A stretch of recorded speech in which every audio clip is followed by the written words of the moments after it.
I was a bad son, now I'm a good dad. I was a bad son, now I'm a good dad. I was a bad son, now I'm a good dad. What up?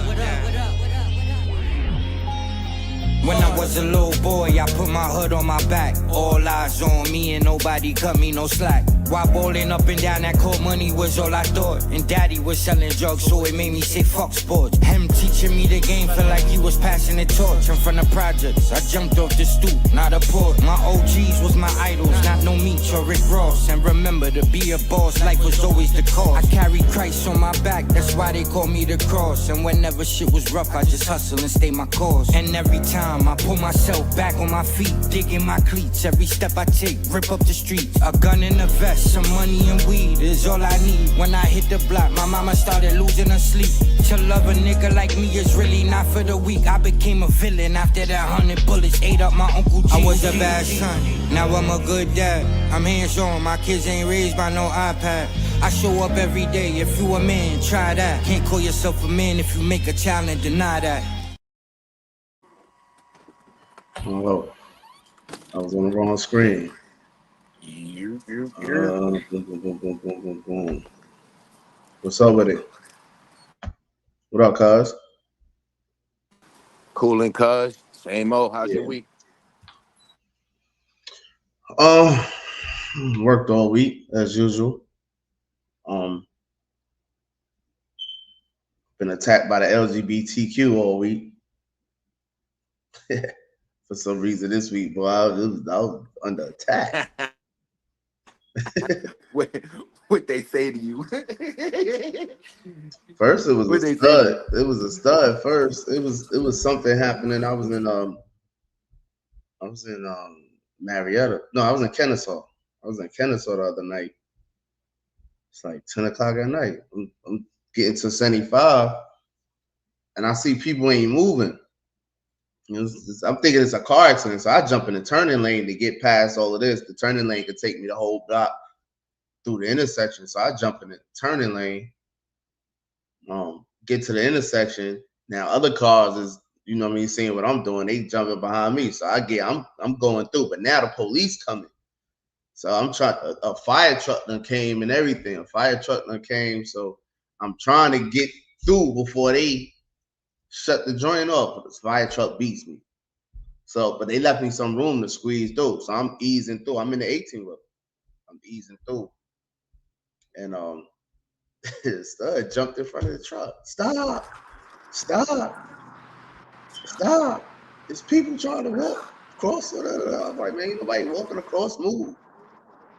So she like, so she kind of moved, but so I kept going. She jumped back in front of the truck. Stop. Somebody's hit by a car. These people got hit by two people. Got hit by a car right here. Don't you see what's going on? So yo, move out. Like you supposed to care. Get out. Move from in front of the truck. Stupid. And she jumped back in front of the truck, bro. It's just me and her playing games about this truck, bro. She jumped in front of the truck and she's backing up. I'm still driving her, but I'm just letting it cruise. You know what I mean? The police come, man, and make me stop. So now I'm blocking the intersection. And it was a mess. I was pissed off. I was out there cursing everybody out. But that was the stud. And the next day, I go to Kroger to deliver water. These Krogers be so tight, so small, that if you go in the wrong way, and I went in the wrong way. What's up, Josh? Merry Christmas, bro.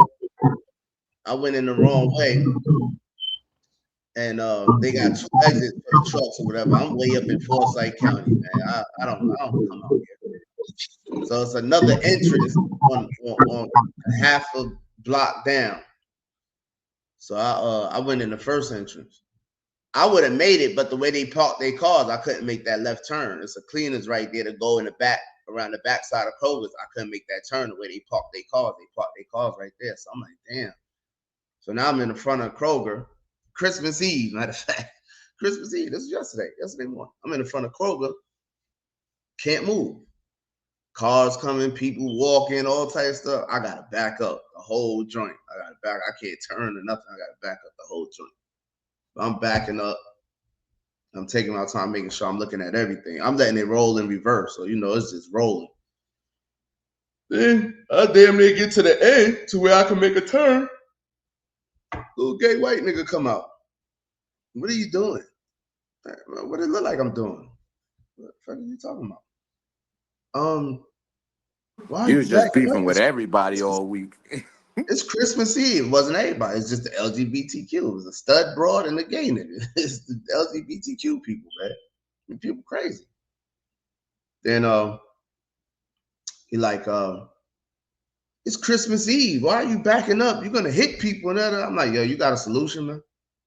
I ain't trying to go back and forth. What's the solution? I can't. I got a delivery. I'm trying to get back there. How I get back there? He like, man, you should just turn left right there. I said, you don't see them cars right there? How much turn like? I can't turn. The cars is there. That's common sense. I would have turned. I'd have made the left to go in the back. I would have did that. Oh, but you no. Then he went to why you have an attitude? Why you got a problem with me? And got his finger all out. I'm like, man, shut up, nigga. Once I called him nigga, he spent off and ran off and shit. And I'm still yelling out the window. What's the solution? Why you walking away? What's the solution? No solution. You know what I mean? So I kept backing up and then made it so I could make a turn. It came back around the other entrance and went there and then finished my day off. But I was attacked by the LGBTQ community, man, all week, man. Back to back. They's really pissing me off this week. For real, for real. Well, welcome, man. Welcome You to just another gotta episode focus of and Good get to Dad the Bad bread. No Son, less man. to you, Christmas or Christmas Eve. The evening of Christmas. It's Christmas You night. hate these holidays so much you don't even know what to say, cuz. Yeah, I just don't celebrate them. I don't hate them. I just don't celebrate them.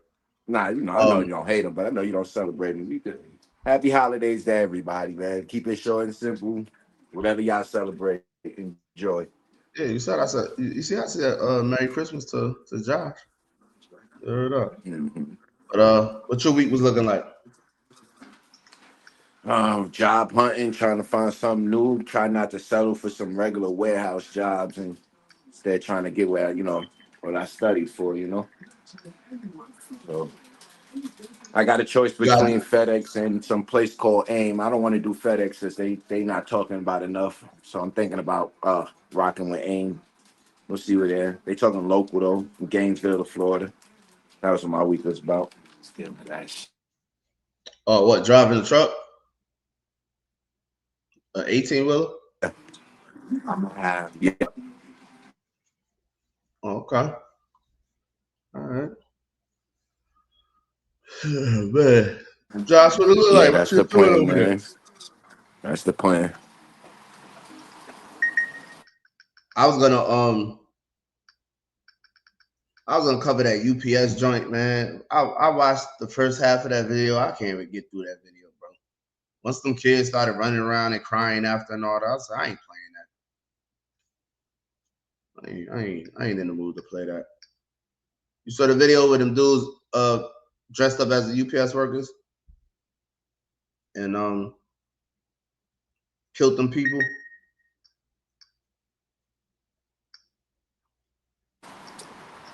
Yeah. Oh, is there something wrong with my screen? Nah, your screen good, cuz. Yeah, you saw that, Josh? I couldn't even play it. I couldn't even play it. Oh, nah, I don't see no video playing, but your screen good. Yeah, I couldn't play it, man. It's the only thing wrong with it. That must be our phone. Yeah, I watched it a little bit. I don't even want to bring that energy on Christmas, on the night of Christmas, man. It's Word always a up. good thing. Yeah. It's always a good thing. Where you coming from? Shit, Lawrenceville Highway. I just finished dropping my homegirl mom's off at the hospital. Trying to be do a good deed. Her son getting heart transplant surgery, so trying to do Damn, that. how old is he? Sid, not even what 40. early 40s. Damn. It seemed like people were just getting that earlier and earlier, man. Our boy, remember what, a couple years ago, our boy Arnett just had one. UK had one. A heart transplant? Yeah, UK had a heart transplant a couple years ago. Yeah, I ain't know. I ain't know you had one. Yeah. I didn't know you had one. Yep, his stopped and everything. Now, it was the crazy thing. That's his Arnett know him too. That's how we know Arnett or whatever. Damn. Yep. Heart transplant, 40 something years. That's why everybody got to watch what they eat, man. And I can't even say just watch what you eat, because even the healthy food unhealthy. You know, everybody body different, you know. Yeah, if you're not growing your own food, bro, if you gotta go to the supermarket and buy food, It's a different story. So you're not indeed, growing your own food. I don't trust any of it. I ain't gonna I don't lie. trust none of it. Yeah, that's true. That's why, for me, I used to work at this place called Bash Party Rentals, and while I was Hmm. working at Bash, the owner of the place, he used to work for CNN, and he was an international dude, used to be all over the world. So he used to have to eat food from other cultures and everything. He used to bring Coca-Cola with him wherever he went, because he knew if he drank Coca-Cola after he ate it, that Coca-Cola would kill whatever's in his stomach. So if I ever eat anything too crazy, I kind of took that with me. Drink some Coca-Cola, even though I don't even think it worked. But it's mentally okay. Coca-Cola killed what was in his stomach. Yeah, he felt like if he ate something from out there, if there was a bug or something in the food, he'd drink some Coca-Cola, convince himself that killed it. But yeah, all these foods unhealthy, man, no matter what you eat, no matter all that. So I try to walk, drink water, drink my tea every morning. Tea is good. Tea is good to drink. Yeah, I drink my tea, that lemon ginger tea. I thank you for every time I make me some lemon ginger tea. I thank Cuzzo. He put me I on. just drank some. Put I'm gonna me drink on. some more in a minute. Always feel good. I made my own jar of cough syrup. Peace and love, Shakur. I made my own jar of cough syrup. That was dope. From what? How you make cough syrup? Honey, onions, some garlic. Let it all sit in the Honey, jar. honey, onions, and garlic. Mm-hmm. Cough syrup. Mostly honey. Let it sit in that jar. Carrots. You know, man, that shit. I had a little cold like last week or something. Man, I took a spoonful of that. I was cool. I was good money by tomorrow. The next day. Let's see what they say about Christmas. Let's go and start the show. Get into some This gonna be videos. funny. Let's see. To say about Christmas? Well, that's an excellent question. And I've got my own opinion on that. And I believe that Jesus would say, "Why are you guys celebrating my birthday when it's not my birthday?" As we all know, Jesus was not born on December 25th. Well, why are we celebrating Jesus' birthday on a day that wasn't his birthday? And I think if Jesus saw everybody and told us exactly what he thought about celebrating his birthday on December 25th, he would say that you are all celebrating my birthday in honor of the sun god, Horus, where they used to sacrifice babies to please him. Mm. Yeah, that's So that come from most of Sun these God. paganistic holidays, man. They pull them from other things, and then in order for them to make it holistic in their calendars. If you ask me, this I don't know if it's to be fact or not, but I know for me it felt like in order for them to make an excuse for these holidays, they put it in their Bible and say it comes from their Bible, and that's the best way to do it. For me, I don't. I give a damn where Kurt. these holidays come from. I Peace, take part Naima. of it because my kids like it. You know what I mean? I want my kids to feel like they're not part of it. But Dallas got everything. If you don't come from me, it come from his mother, it come from his grandfather. Dallas got everything. So my daughter got everything. I don't care Kurt, nothing about. you gotta fix your phone, Kurt. It's echoing. Naima said fasting is the answer. It's good to give your digestive system a break. Yeah, Mm-hmm. yeah. I can go for that. Kurt, get your earplugs. There you go. Yeah. Kurt need his earplug. You got it. Because it's echoing. Yeah, he believed that Coca-Cola killed what was in his stomach. That's crazy. Yeah, he ain't believe that shit. That's crazy. You'd be surprised though. Coke got so much messed up stuff in it. He probably did. Man, man, man. So you said what now? You do with your kids because of what? I said I do it with my kids because I don't want him going to school feeling like he ain't getting nothing or just that empty feeling. I don't want my kids having that empty feeling, but nobody want that for their kids. So you try to help them participate, but also telling them the truth. Like, man, this ain't no da da da yada yada. However you want to explain to your kids, I ain't here for that. But yeah, Dallas know better. Dallas know this ain't Jesus' birthday or nothing, but he also know, man. He got what for his chair. He wanted a gaming chair. I ain't put it together for him on his birthday. I mean on Christmas, excuse me. I put it together the day I brought it over there, like 3-4 days before his birthday. Put it together. He was happy to see that I was putting his chair together. He was getting a haircut. Came back to see me putting his chair together in his room, his gaming chair. He was just as happy if he got it Christmas morning. Yeah. Excuse me.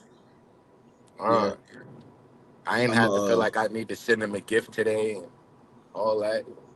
He good. when Eli, I remember when Eli, I didn't have no real issues with that. I know they was having a Christmas thing when Eli was like 4 or 5 years old, probably 3 or 4, because he was in daycare still. And they was like, we having a Christmas party and we exchanging gifts and this, that, and the third, whatever, whatever. And me and his mom was like, nah, we good. He gonna pass. And then the day of, I knew his teacher. So she called her. She was like, yo, I feel so bad. Like, they going to be exchanging gifts. We don't know what to do with them. Can we put them in another class? You know what I mean? While they do that and then bring them back. Be like, yeah, no problem. Yep. Yeah. So I was one of the parents that let my child miss out on all that, empty feeling or not. I ain't, you know what I mean? It is what it is. Like I get both ways, man. I get both ways. I ain't saying what you did was wrong though. I'm just saying Yep. I ain't even care. Yep. I definitely understand, but and I think what really put it in my head too, when Dallas was like, I don't even think Dallas was born yet, man. Yeah, he was born, but I had a big blow up with my ex-wife about that Christmas thing one morning, and we talked about it that day or whatever at the end of the night, and we me try to see it from each other's point of views, and we worked around it from there. Yeah, I'm like a dictator when it comes to certain things.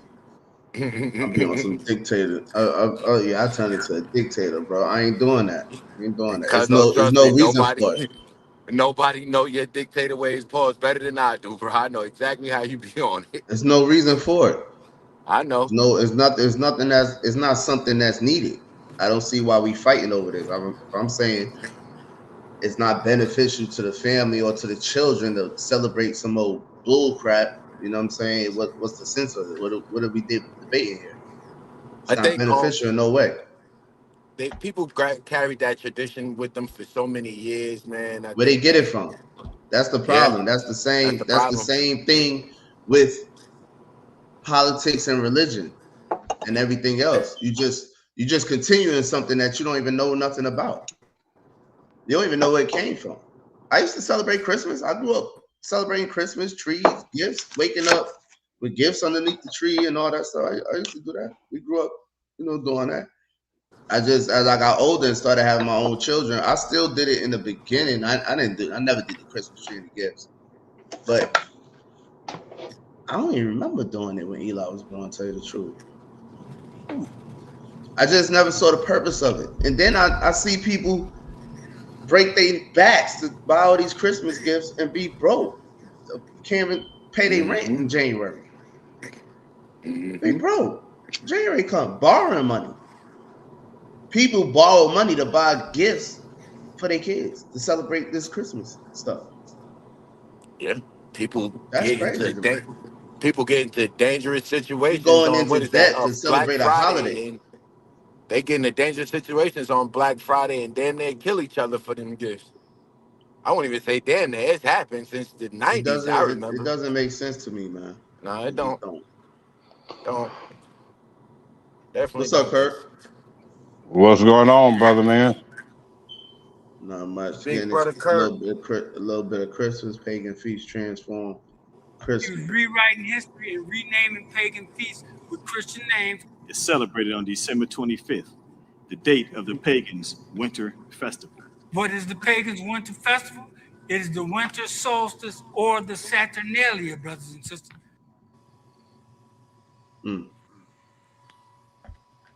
Well,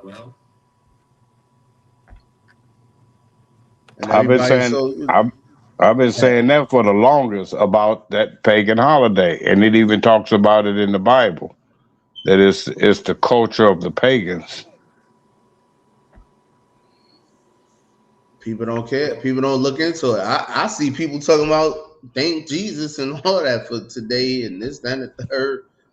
They don't even look into it. Then it's gonna keep going because the parents ain't teaching the kids the truth. So it's just a tradition that's gonna keep going. The same tradition of religion, same tradition of politics. Oh, I'm a Democrat. My family been a Democrat for 100 years. You don't even know why you don't even know what Democrat is based on. You don't know nothing. You don't even know why you Democrat. You just Democrat cuz. It's like gang Democrat culture. because you're just a Republican because. It's like gang culture, man, or something. For real, for real. Fascinating. Sure. There's old pictures of Christmas images that always include Amanita muscaria mushrooms. So you would find them underneath pine trees, the same way you find brightly colored presents under Christmas trees. In order to dry them, they would hang them in the trees, just like ornaments on a tree. The whole Santa Claus things where he's coming down the chimney. Why was that? Siberian shamans were ostracized. They had to sneak into people's homes. They came down chimneys. Santa's a shaman. Also, Santa has the exact same coloration as the Amanita muscaria mushroom. Look at that Siberian shaman. Looks exactly like Amanita muscaria. Yeah, he was a shaman. Santa was a shaman. Mm-hmm. You know what's crazy? You tell people the truth and they'll dismiss it, but still want to push lies like it's the truth. People are more comfortable with pushing lies like the truth than they are pushing the truth as the truth. I'm starting to notice that, man. Even with people I love. Listen, Kurt, y'all not celebrating Christmas? What? I've been told you I didn't celebrate Christmas in Georgia. Let me tell you something my daddy used to tell me when I was young. And even though they did do Christmas, they didn't do it in the conventional sense. You know what I'm saying? He used to always say, first of all, what does a white man with a bag coming down a chimney that we don't own? That means he coming in the back window with a bag. That's called a burglar. So you shoot him. You know what I'm saying? He say, them gifts that you're going to get on December the 25th, we already went and I done put it in the layaway. It's in the basement and you ain't gonna get it until the 25th. But he would never buy gift wrapping because he said, what's the purpose of the gift wrapping when all you're gonna do is tear the paper up and throw it away? That's like throwing money away. You know, so we never really celebrated the Christmas like putting up lights and running your electric bill up all the way. Some people keep their lights up until July. You know what I'm saying? It was always considered a pagan holiday under my father's tree. Now, him and my mama used to fight because she was a Christian and she always wanted to put a Christmas tree up. He'd always take it down and throw that motherfucker up in the backyard. We ain't having none of that. About that though, the Bible tells you don't do that with the tree. Don't do that. It says in the Bible that they will cut down trees and garnish it with ornaments and tinsels and lights. But that why is do Christians continue to do something that's telling you not to do it in a Bible? Because they co-opted the teachings of Jesus and they changed it so that it could benefit them. How they do that? What you mean? A lot of the verses in the New Testament. I mean, the New Testament. I mean that one right there specifically about the trees and Christmas. How they do that? Jesus came to change the law. Yeah, because Jesus became angry one time according to religion. And that's when he went into the temple and seen them selling That wasn't stuff. about Christmas though. It was We talking about about Christmas. it was about selling, idols.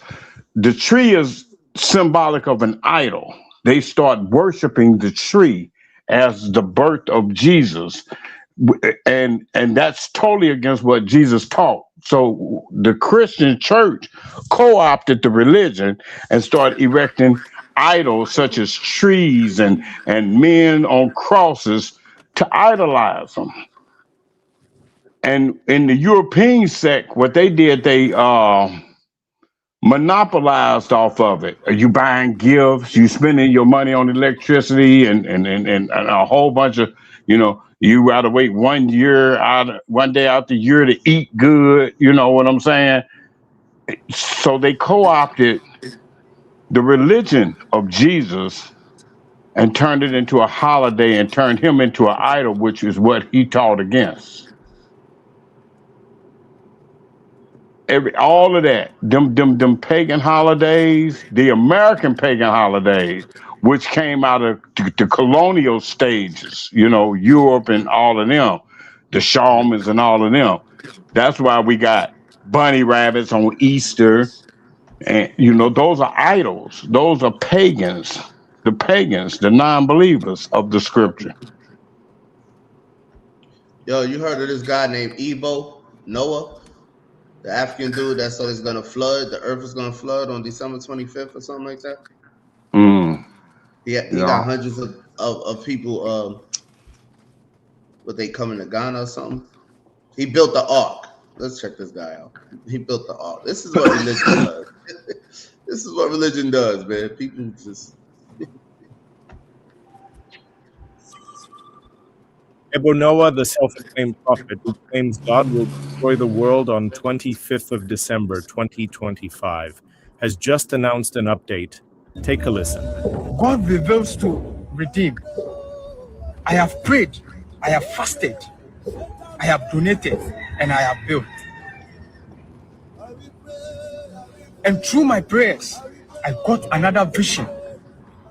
And in the vision, when you look at the number of people coming all over the country, all over the world into the ark, the expansion of the ark couldn't contain them. So I shared my vision to some great men of God who also interceded with me.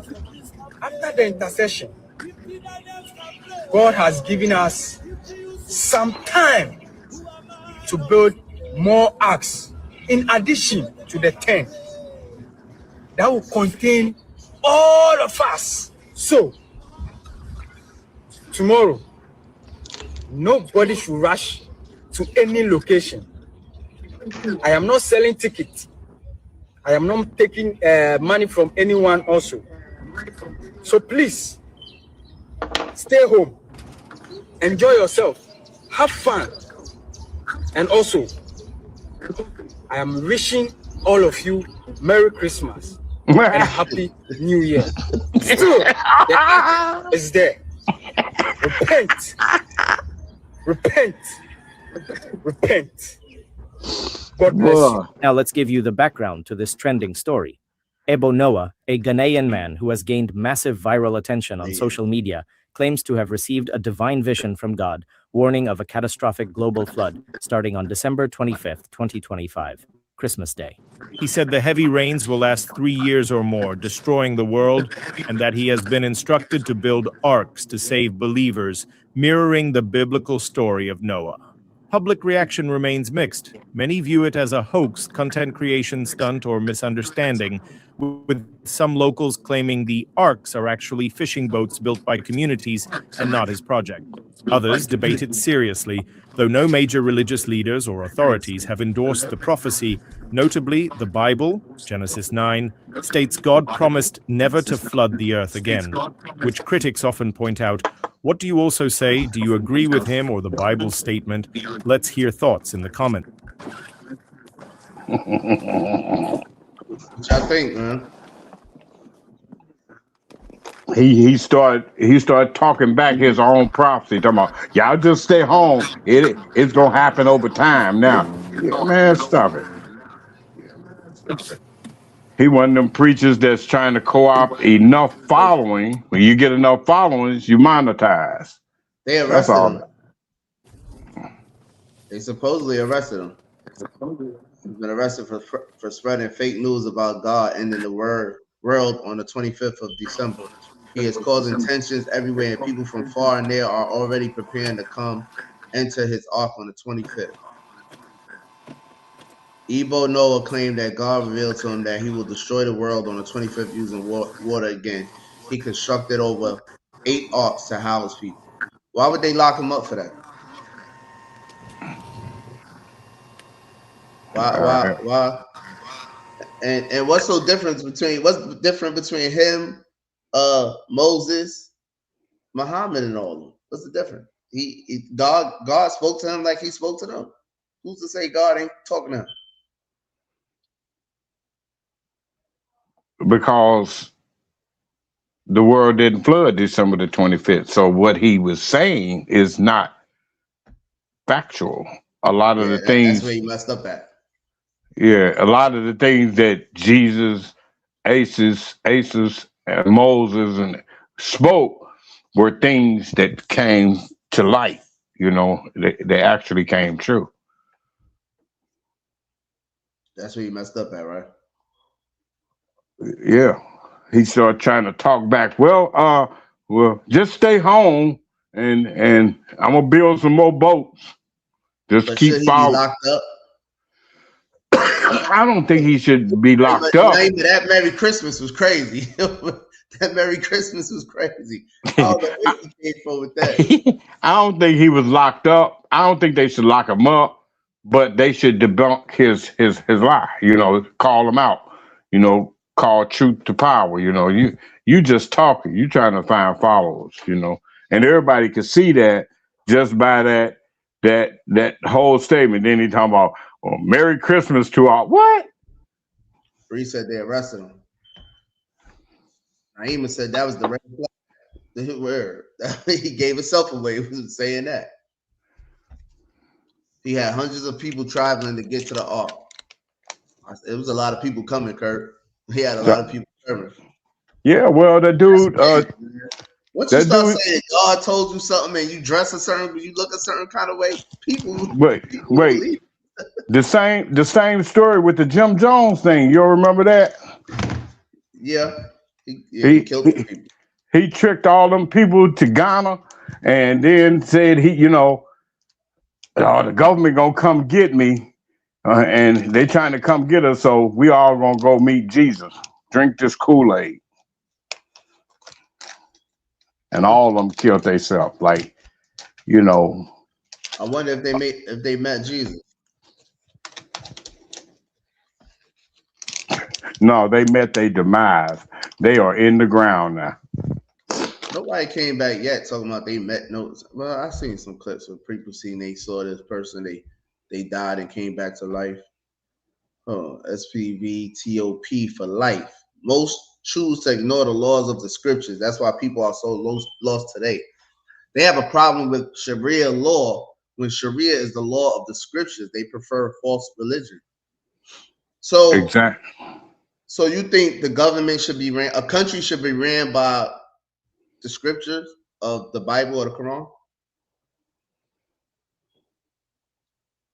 What you think, Kurt? Yes or no?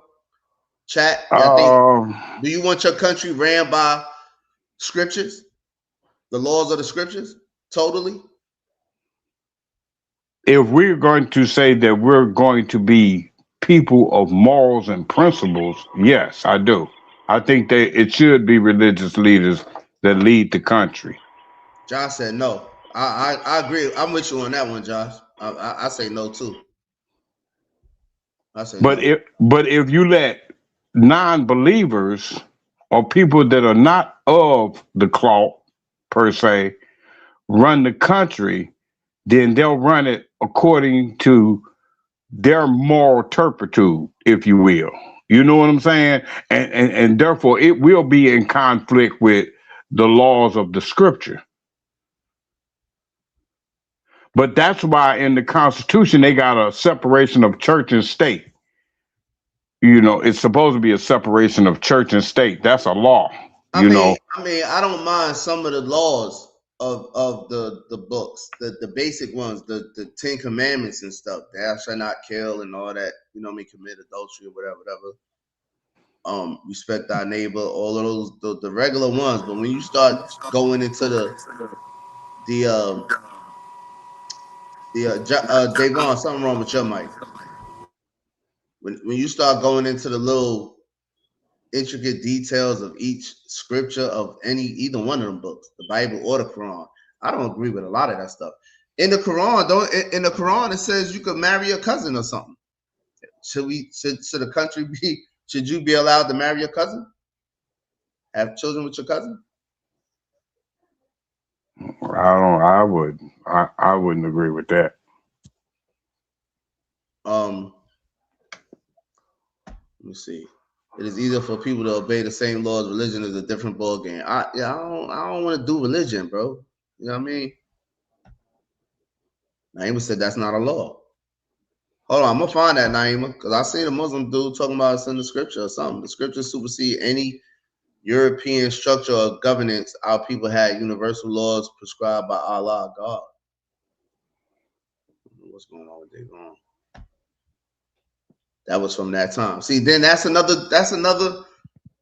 else too. Because then what we doing? We doing Old Testament, New Testament. What we do? You gotta decide on that too.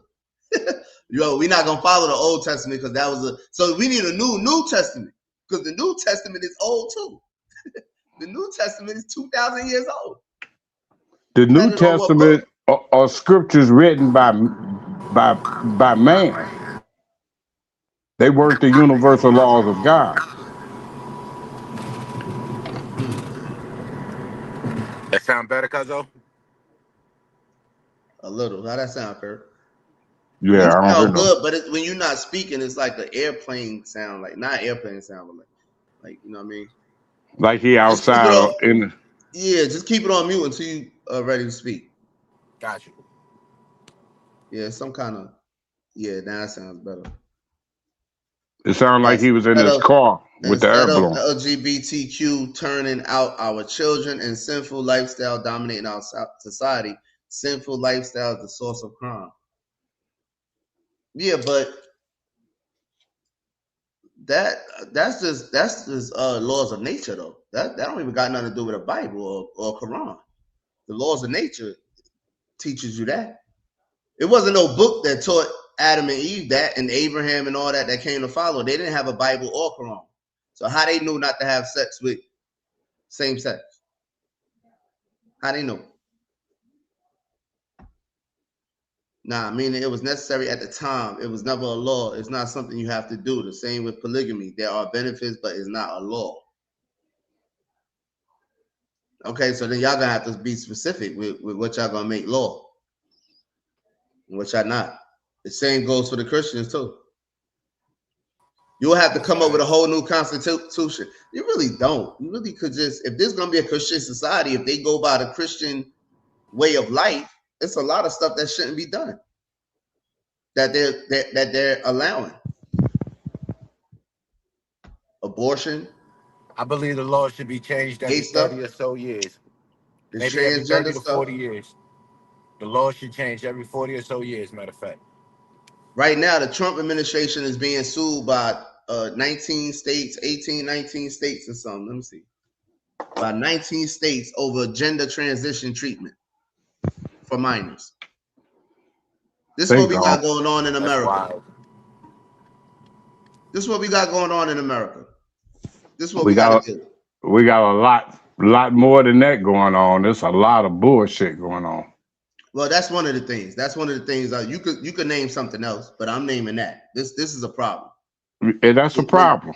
I think when the administration is being sued, the administration that runs the country at this moment is being sued by democratic states for over gender transition treatment for minors. We don't care about the adults. We're saying leave these kids alone, man. What's wrong with y'all? Why y'all want puberty blockers for kids? Why you want surgery for little boys? Why you want little boys cutting their penis off? What's wrong with y'all? What's wrong with these people, bro? What's wrong with them? And I'm not even speaking as a Republican or no, I'm not a Republican. I'm not speaking of I don't subscribe to neither one. I'm just a realist. I'm on your side with that. You know, leave these kids alone. Let them grow to decide what they're gonna be. You know, and even then, I don't think you should change the order in which God made you. You're a man. You was born with a penis. Be that. I mean, you know, be that. I don't believe in that genetically altering the species of man. That's crazy. They've been trying to do that shit for years, you know, crossbreeding with monkeys to try to create a superhuman and a super race, and that's diabolical to me. You know. They're not even giving the kids a chance to live, man. And see, this is the thing about it. Once they transition, I was seeing the hearings on it. They can't transition back. They can't go, and that's you know what they do, Kurt? Too. This is what they do. They like to throw the stats of transgender suicide up when you speak on transgender topics, right? They like to bring the suicide rate up with transgenders, but what they fail to realize is majority of them kill themselves because they want to go back, because they're not happy with the surgery, with the transition. It's more transgenders killing themselves because they're not happy with themselves after the surgery than the ones that's killing themselves for being bullied or harassed or whatever what narrative they're trying to put out there. A lot of them. They write notes. They write books about it. Dave Chappelle spoke about it. Remember Dave Chappelle spoke about the transgender that was a comedian, trying to be a comedian and stuff that he met and all that. The dude jumped off the roof. He killed himself because his own transgender community started attacking him when he said he liked Dave Chappelle as his friend. Yep. Once he started rocking with Dave Chappelle, his own people flipped on him, and he ended up killing himself. Yep. Wrote a book or something, whatever, before he killed himself or whatever. His own people turned on him. Same thing with the blacks and this whole Democrat-Republican thing. It's the same thing. It's the same thing. Agreed. Plus, they want Medicaid to pay for it. That's where the problem comes in at, man. That's where the problem is at. Why should I have to pay for somebody else to change? You know, why should you take it out of? There's so many things wrong with this country, man. Don't make no sense. Like Kurt, he's definitely right about that, man. But this transgender problem gotta go. Yeah, Kurt, what you saying? I'm saying, you know, just like with the illegal immigrants, why are you giving money to them? Kurt, I think when you get, bro. I'm not muted. You're not muted, Davon. Something wrong with your. I can hear you, Kurt. Go ahead. You know, why should, you know, the taxpayers have to pay for somebody else's medical whatever they want to do? Why I have to pay for their medical and then have to pay for my own medical too? That doesn't make sense to me. If they want to change and do what they're gonna do, let them pay for it out their own damn pocket. Hold on, check this out right here. A coalition of 19 Democrat-led states and Washington, D.C. has filed a lawsuit against the Trump administration, challenging a Health and Human Services declaration restricting gender transition treatment for minors. The declaration warns doctors they could lose access to Medicare and Medicaid for providing such care, labeling treatments unsafe and ineffective. State attorneys general argue the policy is unlawful, bypasses required procedures, and improperly interferes with medical decision-making, urging courts to block its enforcement. Stay updated with the latest news. Don't forget to subscribe. The Trump administration gonna win that case. They're gonna win that case. I don't know. Not in the Democratic states. They're gonna win.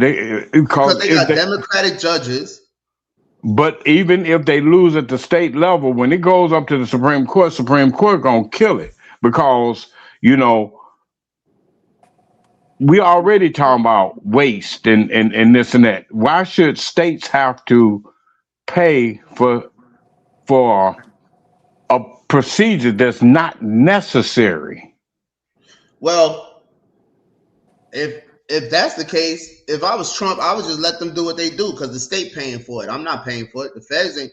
You're not getting no funding from the federal government for it. Y'all want to destroy your state? Yeah, that's what I'm saying. That's how the Trump administration gonna win. I'm just not gonna give y'all want to do that. Yeah. Go ahead. You know what I'm saying? But get it out of your budget. Yeah. You know what I'm saying? Yeah. And so then it'll make states realize, well, we can't afford that kind of budget because we got to do other things. You know, but somebody else's choice shouldn't be made up to the government. If they choose to want to get that surgery, then let them pay for it. But don't take it out of the Medicaid fund that's used for people that actually need Medicaid and Medicare. You know, like the elderly, you know, veterans, disabled vets, and you know, there's a lot of people that use that Medicaid. Naima said the Quran is specific on what is a law and what is permissible. I don't remember if dude said I got you. 1 second, Naima. I don't know if he. I don't think he said it was a law though. Trump is right on that topic of trans youth, and our taxpayer dollars should not be supporting none of that. I agree, dog. I agree too. Trump not happy. That's why they hate him. Facts. They are destroying these children's lives. They don't even get a chance to live. But those corrupt the minds of the youth, leading them to hell. We must educate the children on real issues and laws Allah established to balance this. Let the Democrats pay for them, since all Democrat politicians support it. They all support men and women's sports, boys becoming fake girls, etc. I agree. Take the money out of their budget. Take the money out of the Democratic Party budget. Yes, sir. Take it out of there.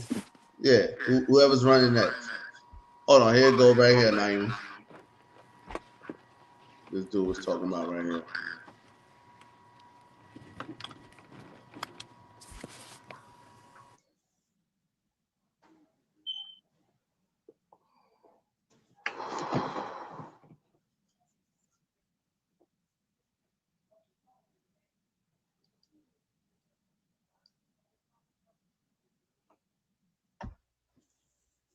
Did it come on?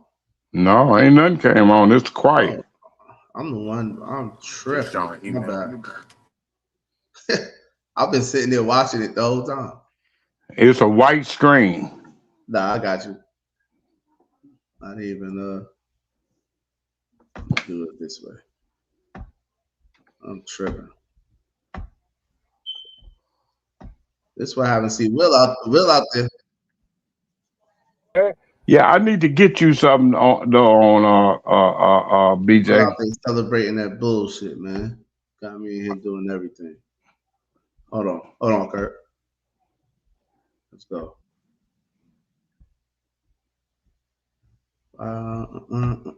What you were saying?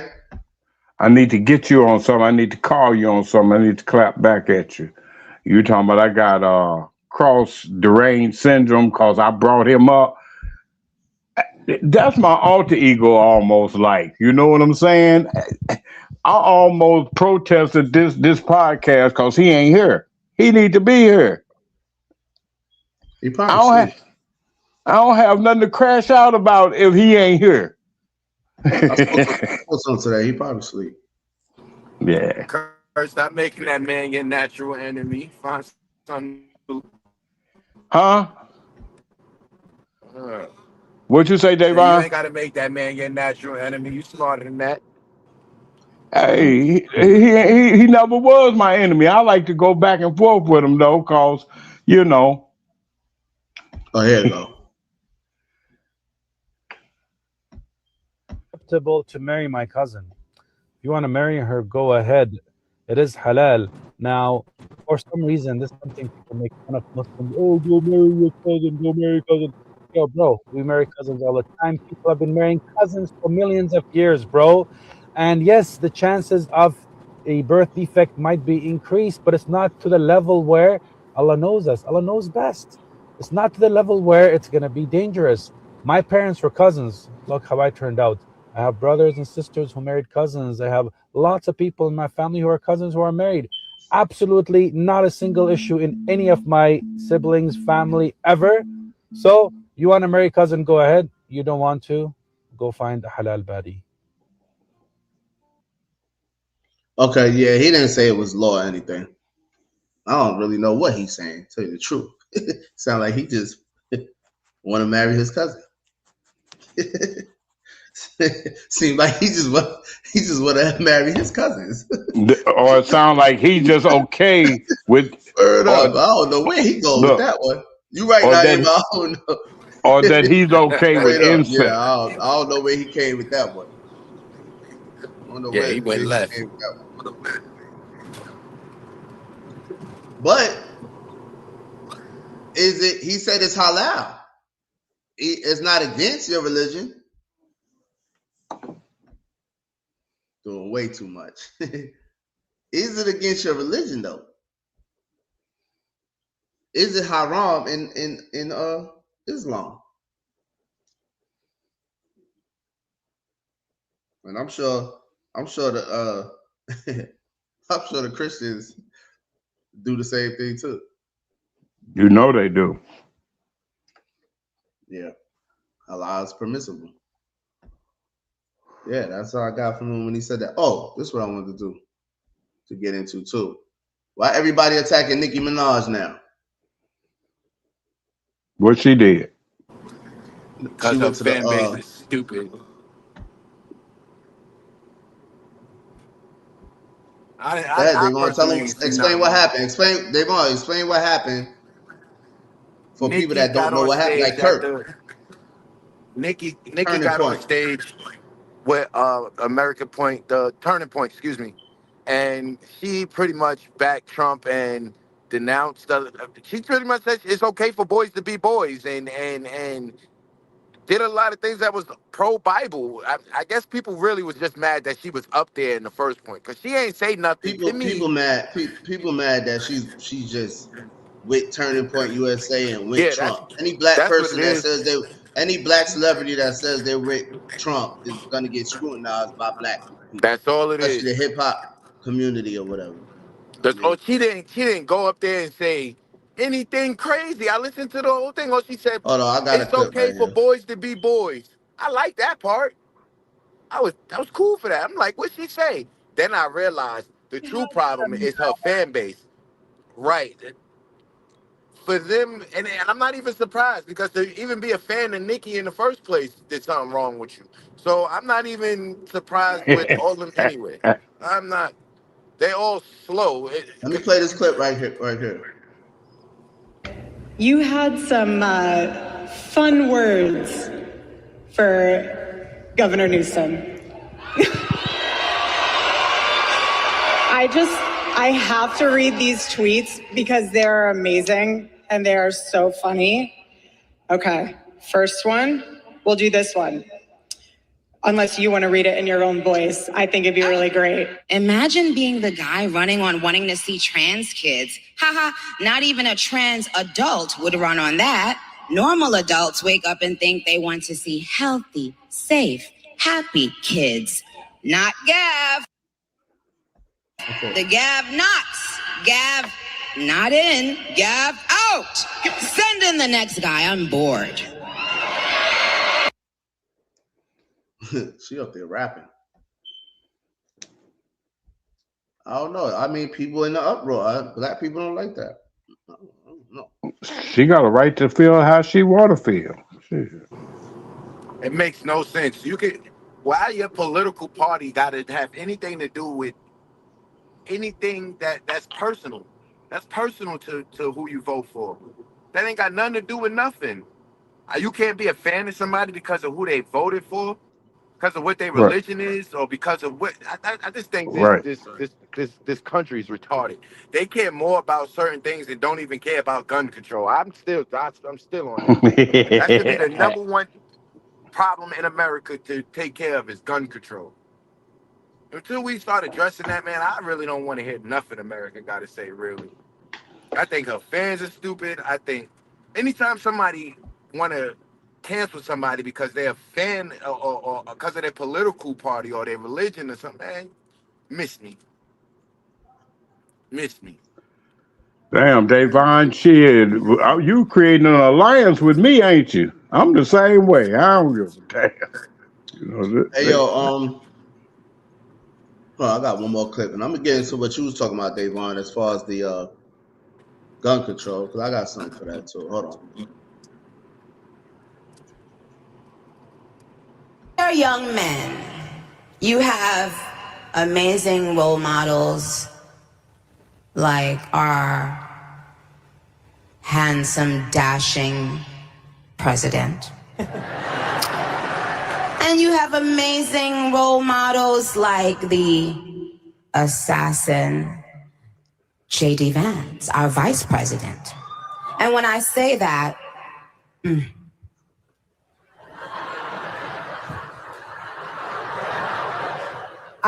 trust me, there's nothing new under the sun that I have not heard, so you're fine. Why she call him an assassin though? Oh, that's what that nigga is. Where was she going with that? What did she even mean to say? She talking about JD Vance. What did she mean to call him? I don't know. That was weird. What are you talking about? She might have been coked up. Nicki be messing with that powder. Yeah, she just clout chasing. She say shit just to get light. But this is what I'm gonna do, man. I'm gonna get them the same smoke I would get a Democrat. If this was a Democrat show right here, even though this is not a Republican thing, this is Turning Point USA. But you know they represent Donald Trump, JD Vance, and all.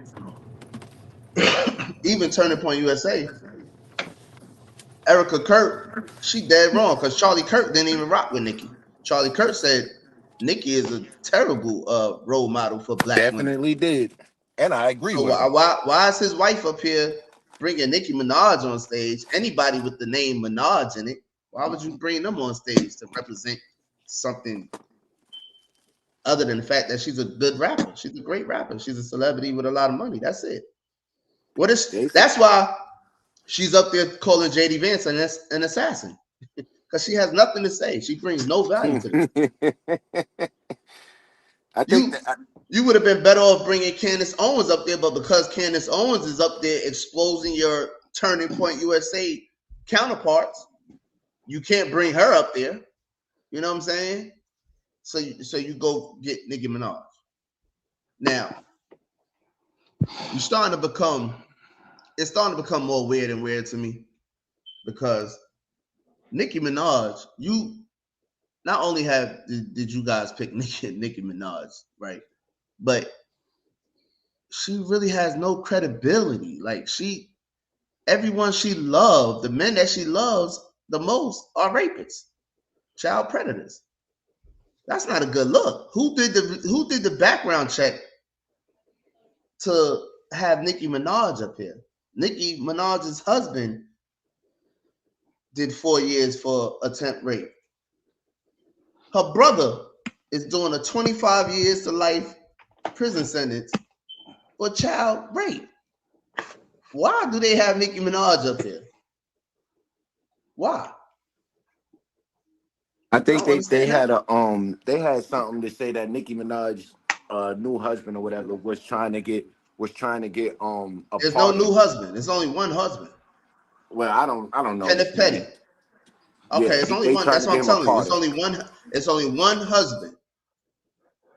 The blood nigga from Queens. Zoo. Yep. Blood nigga from Queens. They trying to get him apart. And did 4 years for rape. And they were threatening the girl. She went on The View or one of them shows because they was threatening her. They got a civil lawsuit out against Nicki Minaj and the dude now. I think it's been closed though. But then he got arrested again in California because he didn't register as a sex offender. Why do you have this girl up there, man, with y'all? Why? That's a bad representation. Nicki Minaj is a terrible choice. Terrible. Just as bad as Glorilla and Meg Thee Stallion was for Kamala Harris. Terrible, man. Look at who they picking for they all the same. They all the same. They have no clue. Yeah, They I have no agree. They clue. all the same. I They even all got it. terrible, man. I forgot. I ain't even. Kenneth They all Petty terrible, cousin. did 4 years for attempted rape, sexual assault. Pled guilty. Pled guilty. Did 4 years for that. In 2019, was arrested again for failing to register as a sex offender in California. He's currently on an ankle monitor. Jelani, her older brother, was arrested in December 2015 on child rape charges, Oh convicted my to God. 25 years to life in prison. Nicki Oh my paid for his God. bail and his lawyer fees. Why is Nicki up there? Why? Who chose Nicki? Who chose Nicki? This man was having a sexual relationship with his girlfriend's daughter's wife daughter, somebody's daughter, 11-year-old daughter for months. They found DNA, his DNA in her. And we got her on turning point or whatever, anything. Nicki Minaj should have went somewhere and just shut up, stay quiet. Cancel. Stay quiet. Mark Sanchez did all that. You ain't heard nothing from him since. He's staying quiet. Some people just know when to shut up and some people don't. A lot of black people are very sensitive. Meanwhile, they are committed only to the Democrats who do nothing out of the ordinary for us. Black Americans are brainwashed to believe the Democratic Party is ours. Yep. They believe Trump is racist when he invited several of our people to the White House to discuss business. I didn't even know Trump pardoned Jack Johnson. I I ain't didn't even know either. that until I watched Dave Chappelle's thing. I don't trust his wife neither, Naima. My mom actually was the first person I heard say that. She said it as soon as she saw her. She was like, I don't like her eyes. My mom didn't like her from jump. The first time she stepped on it, as soon as Charlie Kirk got killed, she came up. My mom was like, yo, I don't like her. She looked demonic. Hey, remember she made that statement about how gorgeous JD Vance was, like she was hitting on that other woman's husband. Nicki is supporting Trump a bit late. If you agree with his moral stance domestically, that's cool. But internationally, he's messing up big time, running around as Netanyahu chick, war crime criminal. Yeah, I'm like Candace Owens, bro. I don't rock with Trump no more, man. He too in bed with Israel for me. But Nicki Minaj was a terrible pick, man. Terrible. Terrible. And if it was the Democrats, I'd be saying the same thing. They dumb and goofy as hell picking her. Just like JD Vance and Erica Kurt and them is dumb and goofy as hell for having Nicki Minaj up there. Yep. Word up. They need help. They need a black advisor up there. That's what I was about to say. They need a black conservative. They can't have any black person. They need a black conservative up there, because the average black woman that's a conservative, that have conservative values and ideology, they would have never had Nicki Minaj up there. They never had Nicki Minaj up there. Candace Owens ain't gonna pick no Nicki Minaj. But I don't want to go with Candace neither, because she might pick a white girl. We need a let me see. Who could it? The problem is I'm saying they need. The problem is because they keep trying to pick a celebrity to put as a face or something. They need to pick somebody who's politically savvy and who went to school for all that, and they need somebody like that, man. They don't need no celebrity who's just talking to be talking. They need somebody who went to school for it, who really into it, who's in the streets every day. Angela Stanton is who they should have went and gotten. Robert Kennedy Jr., Bobby Kennedy Jr., whichever one that was, that one is. They should have reached out to him to get Angie Stanton up there. Angela Stanton. Word up. Charlie Kirk said Nicki was a bad influence. Why would his wife have her up there? Demons. That's a fact. He definitely said that. So, Davon, you was talking about gun control is your main thing, source, this, that, and the third. Australia has the toughest gun laws, gun provisions in the world. They actually had their civilians or whatever turning their guns back in 2015. It was a tragedy, that something tragic. I should have looked up, did more research into it, but it was a tragic thing that happened in Australia back in 2015, that they told the civilians to turn their guns in, and that's what they did. They turned their guns in. So when you do that, you give criminals and radical people the opportunity to have one up on you, like what just happened. 2 guys with weapons, with guns, killed 15 people. You know what I'm saying? Which happens regardless. But just because you're going to ban guns or take guns away, don't stop people that want to do demonic stuff from doing it. It won't stop that. It's not going to stop that. Australia is a perfect example. Sad, but it happened. Word up. Okay. Angela Stan would have been perfect. And kudos to Australia Fact. for taking their guns in 2015. But here's my thing, though. That's only 10 years, cuzzo. And I'm not saying 10 years from now there won't be any more gun violence, but taking guns and bringing up a situation 10 years later, I'm not saying it's going to be overnight that people is going to stop shooting people, but if we start turning in guns today, maybe 30 years down the line, Dallas's kids, Eli's kids won't have this problem of people just running around shooting up whole places or going in schools and stuff like that. You know what I'm saying? I'm not saying that it will be turned around tonight. I'm not saying if we took the guns and tomorrow there will be no gun violence. It's not what I'm saying. There will be a disadvantage for some time. Yes, it will be. But even that now ain't stopping the gun violence that's happening right now.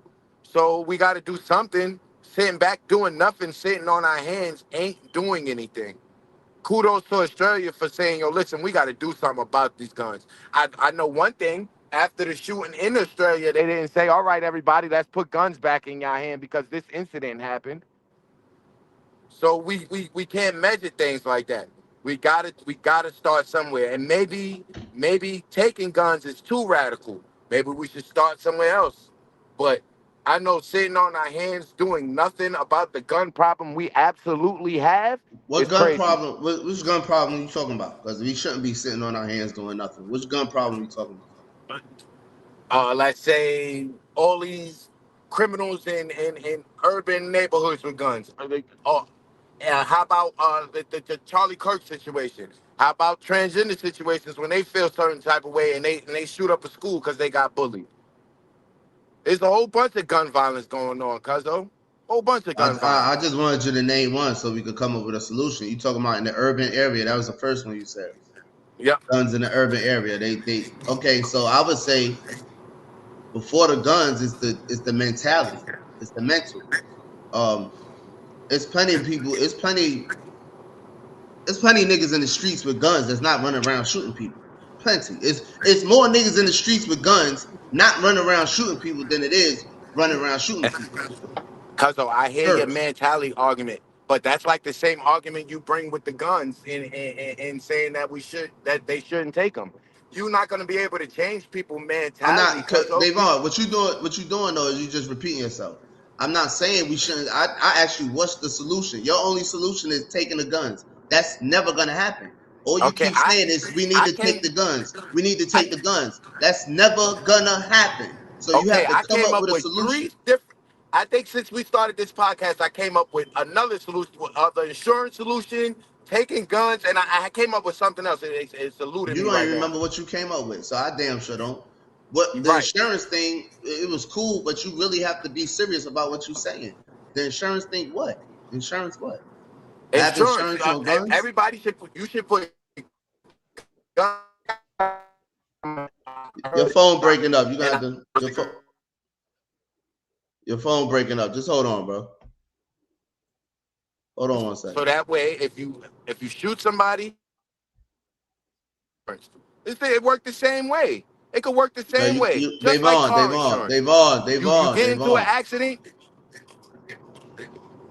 Your phone is I delayed. hear you. You gotta repeat yourself about the insurance. What is the insurance solution? Because your phone went out because it's Okay. breaking up. What I'm saying with insurance is, you should be able, if you get into an accident with your gun, you shoot somebody take your gun, or something like that happens. Everybody's gun is registered, or quote unquote, guns should be registered. So we can track who has guns. So if that's the case, then everybody should have insurance on their gun. If you get into an accident with your gun, that is your fault. In certain situations, like your kid took your gun. Yeah, okay, he shot him. Yeah, okay. We can't lock you up for it because your son's his own man. But hold on, that was your gun. Insurance goes up. Now Can you hear him? Yeah, I can't hear him. He gonna have to wait. You gonna have to wait, Davon. You gonna have to wait till you get to the crib or something. But this is my thing. All right, you saying insurance on registered guns? That's cool. You talking about criminals? We're talking about someone that has picked up a gun to go kill people, to go kill someone. They don't give a damn about paying insurance on no gun. You talking about legal gun owners. You got to separate legal gun owners from criminals. Criminals are not going to follow the rules. Whatever rule you have up there, they're not going to follow. There is no need to follow it. You're a criminal. You have to, think like a criminal. You know what I'm saying? You going to go get insurance on a gun you bought on the street? Niggas don't even have life insurance. Niggas don't even have health insurance. Niggas don't. Legal gun owners, some legal gun owners don't have life insurance or health insurance either. Now you want people to pay for insurance on a gun? We got to be serious, bro. We talking about serious topics. We got to be serious, man, with serious solutions. You can't just keep saying take the guns. That's not gonna happen. We in America. There's millions of guns on the street. It's at least 350 million people. Hold on, Davon. You gotta wait, Davon, because first of all, your phone sound messed up, so you're gonna have to wait regardless. But the insurance thing, nah, that ain't gonna work. We talking about criminals, people that's breaking the law, people that's killing. What they gonna get insurance for? Go ahead, let's see if your phone working now. Yeah, okay. So if you're a criminal, you got the gun from somewhere. You could got it from another criminal. That gun came from somewhere. Gun store something. You can hold somebody accountable for where that gun came from. That's just plain and simple. All right, so who got held accountable for the guns that was dropped off in Chicago? Them crate of guns that they found off them trains in Chicago. Who was held accountable for that? Crates because we gonna bring guns. We can't bring about I can't bring about every situation, but you and I both know there's guns that could be held accountable for in certain criminal situations. Of course, there's gonna be things. What you saying? We're talking about every gun account. Hold on, let me finish. Of course, we can't hold every gun crime accountable. There's gonna be things we're gonna have to figure something out. It's always gonna be something wrong. We ain't gonna be able to figure out something. Yeah, we can't go. We can't go with that, Davon. You gotta get home or wherever you're going. you got to get where you're going, Davon. Your phone is going in and out. It's too much static, bro. But yeah, like I was saying, man, we got to come up with we don't have to, but it got to be a better solution than that. You know what I mean, what you think, Kurt? 20 seconds, right quick, on that. My whole take on it was in reading the Constitution or that Second Amendment right. They were talking about the right to bear arms in regards to persons protecting themselves and their life, liberty, and pursuit of happiness or whatever, the American dream. And they weren't talking about these automatic weapons. I'm kind of on the same boat with Davon. You can't just get rid of the guns. That's not going to happen. But you can limit the access to the streets. Make the gun owners responsible for selling only to military in that sense, and certain guns, are allowed, like for people to have in their house or whatever. And the more you limit the access, then the lesser the guns, because as they catch people with guns and they continue, it's going to take time. It's not going to happen overnight, like Davon said. But if you start limiting the access that the public have to these type of weapons, then you'll see the decrease in gun violence. It won't get rid of violence because this country was built off of violence. They'll figure out a way if they have to shoot you with a slingshot. Like they just shot this dude in Chicago with the bow and arrow. Shot him dead in his back and killed him.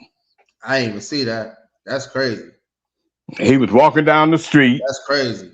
He walking down the street and somebody shot him. The white dude shot him, the dude in the back with the arrow. He trying to reach it. That's crazy. And it's all on camera. Where crazy, bro. I do not want to get.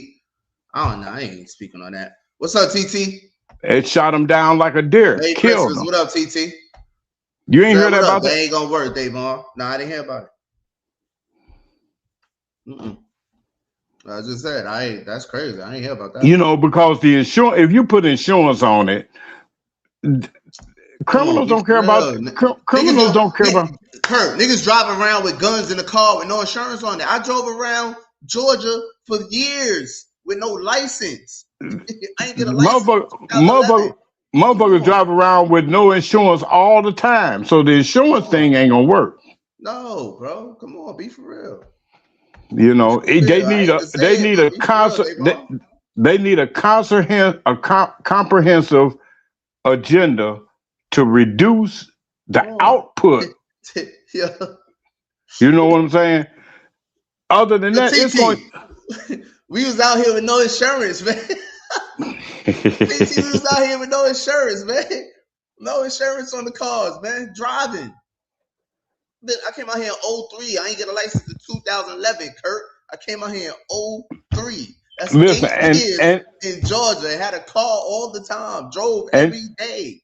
And the one reason why that ain't gonna work, that even though if you got insurance on the gun, if it gets stolen, you gonna report it.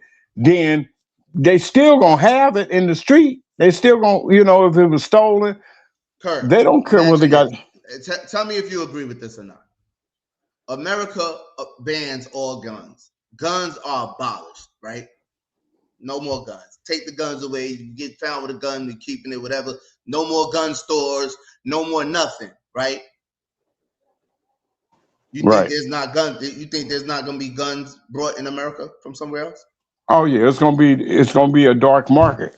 What are we talking about? You're gonna make the underground niggas rich. Guess what? New York don't have gun stores. Where they all getting their guns from? Where they all go? How many niggas travel from other places to New York with guns? With guns. Come on. But why do we need these guns with switches? Because this country was built off of violence, quick kills. It's crazy. You know what I'm saying? It also is a mental health issue, because I've realized most people that revert to using a gun to resolve their issues already got a mental issue. It's something off. Kurt, there's no knives in prison. You can't buy a knife. You don't walk in prison and get a knife. They make them. Right. They make them. Where there's a will, there's a way. Come on, bro. Right. Man. That's what I'm saying. I ain't talking about y'all. I'm talking about Davon. This country was built off of violence. Yeah. That's just the culture. You know what I'm saying? And for one, they're not gonna take away the guns. They're not gonna do. That's not gonna happen anyway. They're not. It's just gonna come. China is just gonna make billions of dollars shipping guns over here. Russia, billions of dollars shipping guns over here. Everything. We don't have fentanyl. You know why niggas making so much of fentanyl, selling fentanyl? Because it's not here. It's not legal here. Cocaine, it's not legal here. You can't make it here. The same thing they did with liquor. Remember, liquor was abolished back in the late 1800s or something, early 1900s. That's how Al Capone and them all them got rich, right? Yeah, Bootlegging liquor. You think because America abolishes something or takes something away, people gonna stop doing it or stop making it or stop looking for it or stop trying to get it? Get it over here? Come on, bro. What are we talking about? Guns, man, bro. It's bigger than guns, man. They want us to kill each other as part of population control. I agree. Yeah, I got an artist. Go ahead. If you notice that a gun in the hand of a person, especially an irrational one, give them a false sense of power. It always do. He got a gun. It's a conflict. He can end this conflict quick just by pulling the trigger and crash out. It's just it done got out of hand, especially since the 80s. Guns is just too prevalent in the community. Just like they promoted rap music and threw it in our inner cities and ingrained in our kids' head that this is the way. The same thing with the guns. They put them down in the communities and let them kill themselves. Now, I don't agree with that, Kurt. I don't agree that they threw rap. You said they put rap in the community or something. I don't agree with that. We came up with rap. We created rap. No, I'm saying the kind of gangster rap. It was an article that it just came out about the dude that had that meeting back in the early 80s with the movers and shakers. I'm gonna have to find that article where they started promoting the gangster rap over the hip hop. The hip hop rap where back in the days they had hip hop artists that they rhyme. And whoever say the best rhyme win, like the Sugar Hill Gang and Curtis Blow them and all of them. But then when the turn of the 1980s, late 80s, early 90s, they start going to gangster rap. Fuck the police. Because that's what the black community reflected. It wasn't something that white people. That's what we accepted because it was more relatable. All that conscious rap, Public Enemy, Queen Latifah and them, you know why they went out the window? Because y'all niggas started selling crack and doing crack and going to jail and gang banging. The stuff that started happening in the hoods, they started rapping about. It was integrated through the music that they was listening to. The music didn't come first. You acting like the music created the situation. The situation created the music. No, the situation, the Queen Latifah, Public Enemy and them came from what was going on in the communities. That's where they got that's why what they was rapping about was what KRS-One and all them is the way of life they was living, what they was coming from. Those are 60s babies, late 60s or whatever. Queen Latifah got to be 50 something. She was born in the probably late 60s or early 70s. Those are those babies. Mid-60s. She was born in the 70s. No, she ain't 60, so she probably was born in the 70s. She ain't 60. She was born in maybe the 70s. Yeah, late, even before her though. The 60s babies and the 70s babies created conscious rap. They created conscious rap. Cool. So you got that era, 60s, 70s. Now you got the late 70s, early 80s. It had to be before that because Ice Cube and them older than me. I'm an 80s baby. So they was born mid-70s too. It just is what it is. That was the what was going on in the communities. Crack smoking, crack dealing, gang banging. And then it's a coast thing. Rap started up north, so they was more I don't want to say more intellectual, but it was more about the lyrics and what you were saying and the rap and the consciousness, because that's what we was on up north. On the West Coast, they were gang banging. They was gang banging, and that's where crack was created on the West Coast, Oakland, California. And the Black Panthers was gone. They was gone. They was exterminated. Everybody else was broke. So Gangsta rap, when gangsta rap came, when NWA and Eazy-E and all them niggas came, is something new and it's something relatable to the whole black. Even though New York is what they on, we selling crack and stuff in New York too. Niggas gang banging and all that too in New York. So it's relatable. Down south, Midwest, the same. In every black community, it's the same thing happening. So when the gangster rap came, of course it's gonna blow because it's relatable to us all. And then of course, once the white kids gravitated to it because it's something new to them, you know what I'm saying? They it's an adrenaline rush for them. That's all it took. That's all it took. We created. The Jews don't create it. They promote it. They fund it. They back it. They don't create it. We create it, bro. We can't blame them for the creation of what of something we created. The only thing them folks create is guns and violence, ways of destruction. Johnny, what up, baby?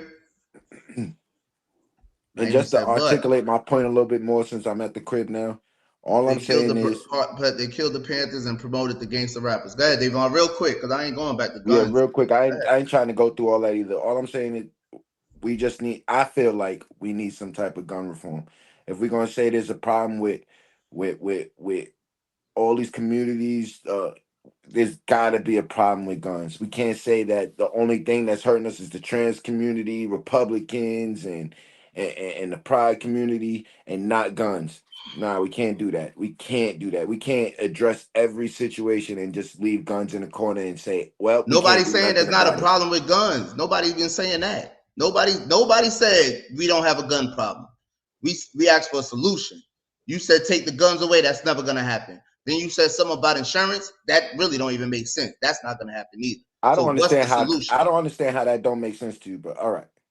I get it. Niggas don't got health insurance and life insurance and insurance on their cars. What criminal is gonna put insurance on a gun? How you gonna get a criminal to put insurance to insure a gun they buy off the street? Cause criminals ain't the only people who own guns, and criminals ain't the only people committing crimes with guns. Okay, I mean, you got to talk about the criminals. That's the majority. We're talking about the majority. I know everybody can commit, is capable of committing a crime. I know that. You got to talk about the majority. We're talking about the majority. A majority of people committing crimes with guns are criminals. Majority. Majority of the people committing crimes are with guns, but also they're getting those guns through legal methods and other methods that aren't too hard in this country. You just said criminals are getting guns from through legal methods. They don't go in the Bass Pro Shop, get a gun because they can, right, and then you don't know what you're talking about. Yeah, you don't know what you're talking about.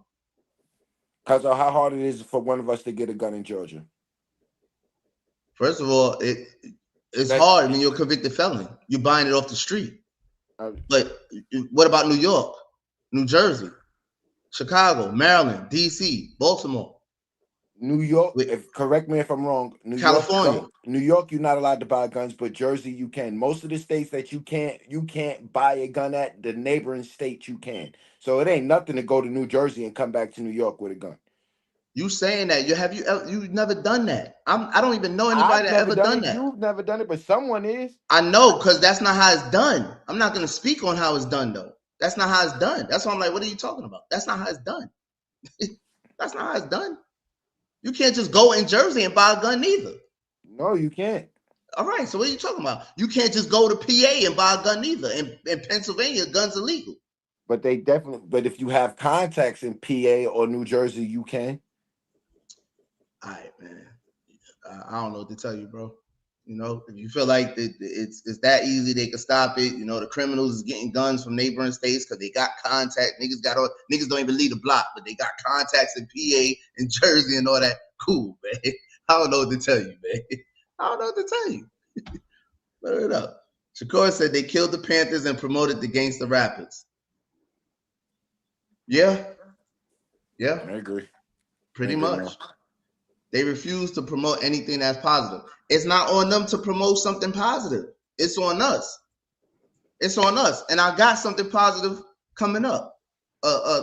This is a new thing we're gonna start doing. So every week we're gonna shed a spotlight on an artist or a rapper, any kind of artist. You know what I'm saying? That's dope. that you feel like is dope or anything like that. But it's not on your so-called enemy to promote anything positive for you, for your race or community or people or whatever. It's not up to them. The music industry promotes and supports negative rap. The drugs were brought in by the white supremacy system, and they use negative rap as media to help destroy us. Right. But we are the consumers. We are the consumers. We can't keep saying the white man, the white man, the white man. We are the consumers. When we stop consuming it, then they will stop promoting it. If we consume J. Cole more, Drake more, or anybody, matter of fact, while y'all talking about negative rap and all this, Drake is the biggest rapper. Drake been beating these dudes by a landslide for years. Singing about females. Years. So, I mean, Drake is the biggest. Kendrick, huge. If you want to talk about arenas, sellouts, when dudes go on tour, it's Drake, it's Kendrick, it's J. Cole. NBA YoungBoy up there right now. NBA YoungBoy just got up there, but he's up there. He just did a tour for the first time, but that's with them young niggas. Them young niggas are gone. They're lost. So that shit is demonic. I watched one of them. I be seeing clips of NBA YoungBoy tour. It's a demonic ritual being happening there, man. It's demonic. Dre said, I see it. All Georgia gun stores do criminal background. You can only buy and walk out with one if you have a concealed permit. Yo, Dre, check this out. If you go in a gun store and one person buys multiple guns, you will get a knock at your door. ATF. They will pay attention to what you got going on, bro. Trust me. You're not just getting guns from gun stores. You're not just gonna have it. It's hard. You just can't go buy a gun, buy a gun, buy a gun, buy a gun. These dudes that have guns, multiple guns, house full of guns and all that different kind of guns, they go to gun shows. They go to gun shows and buy guns. They're collectors. You know what I mean? Mostly are military guys. You know what Honestly, I mean? It's definitely hard. You know how earlier you said, a couple minutes ago, you said that crate of guns that was dropped in Chicago? He does wear Bobos and berets now. He does. Go ahead, Davo. What'd you say? That was funny. But you know how you say Chicago dropped, they found them crate of guns in Chicago? I believe that happens all around the country. I ain't gonna even hold you. I think they be playing, I think they be playing guns, especially in our communities. I believe that. I'm not far off to start thinking that it's gonna stop all the guns from getting in our communities and stuff like that. I know that's not gonna happen, but I just feel like we gotta start getting a ball rolling somewhere, man. That's all I'm saying. All right, you keep saying that, Davon. You come up with a solution. Your next, if you're gonna speak on guns one more time, it should be a solution coming out your mouth because you keep saying the same thing. Kurt, what was the CIA doing? Wasn't they taking drugs and guns to over here and bringing guns they was back? Bringing it right into the city. By the crates. The Middle East, them countries in the Middle East, they don't make AK-47s and SKs and all. They don't make them shits. They don't make tanks. They don't make rocket launchers. How are they getting all this military? How are they getting all these weapons way over there? How? Well, just like they're doing something they don't about have gun stores and stuff. How are they getting all these guns? Go ahead, but just like there is some solution in place to try to stop drugs. Drugs and guns go hand in hand. Go hand in hand, man. You know what I'm saying? And so, I mean, if you're gonna bomb ships down in the Caribbean Sea, talking about you trying to stop drugs, then you should be doing that to the NRA about producing all of these weapons that they putting out on the street that's getting us killed. The government is putting that shit out there. They giving you guns because, and then they pass these laws. Oh, you got an open carry law. That's a free kill for them. They get to kill you, and you get to kill you. Let's do this. Let's just pay attention to the states that don't have the open carry, concealed permit laws That's a going good on. way to put it. Let's pay attention to those states, New York, Baltimore, whatever states. I don't even know all the states that don't. It's mostly up north. You know what I'm saying? Pay attention to them. Them dudes is running around shooting clubs up and everything. Shoot New Year's Eve. Everybody is on the roof shooting. Everybody's outside shooting. Is all these guns and all these bullets. Where are they getting all these guns from? It cannot be a gun store. I'm intrigued that you just said that, cuz by our next podcast, I'm gonna do a comparison from states that have concealed gun laws and states that don't, and I want to see which states have more gun violence in it. Okay, that's cool. You can, but that's neither here nor there, because New York is gonna be higher than Georgia because New York got more people in it. True. There's more niggas in the city than Georgia. There's more people, you know what I mean? I think the city of New York alone probably got Georgia. You know what I'm saying? As far as citywide, if you go to the country of Georgia, it ain't all that gun violence going on in South Georgia and all that. No, I ain't talking about I'm not talking about the urban areas. It's only gonna be where blacks are, okay? It's only gonna be where blacks live. Of course. That's it. You go to Columbus, Georgia, it's only gonna be where the niggas at. Macon, Georgia, is only gonna be where the niggas are. That's it. That's all. And New York got more niggas than down south. And guess what? And each one of those in my city back in 1994. Each one of those hold on, Kurt. They left a abandoned police department with guns in it in my city back in 1994. Imagine someone broke in there and the whole city was flooded with guns and they still on the street. And that was Bella Glade, Florida. Go ahead, Kurt. And if you notice that, like you said, in these urban areas where there's a proliferation of blacks, there's a proliferation of gun stores. Let them get the guns. We know it's going to be a lot of people that's going to buy them legally, and them other ones thieves are going to steal it. We get to kill two birds with one stone. That's all it is. Why we got to have so many gun stores all over the place? I don't see gun stores in the hood. What hood you talking about, Kurt? Yeah, I was probably say that too, Kurt.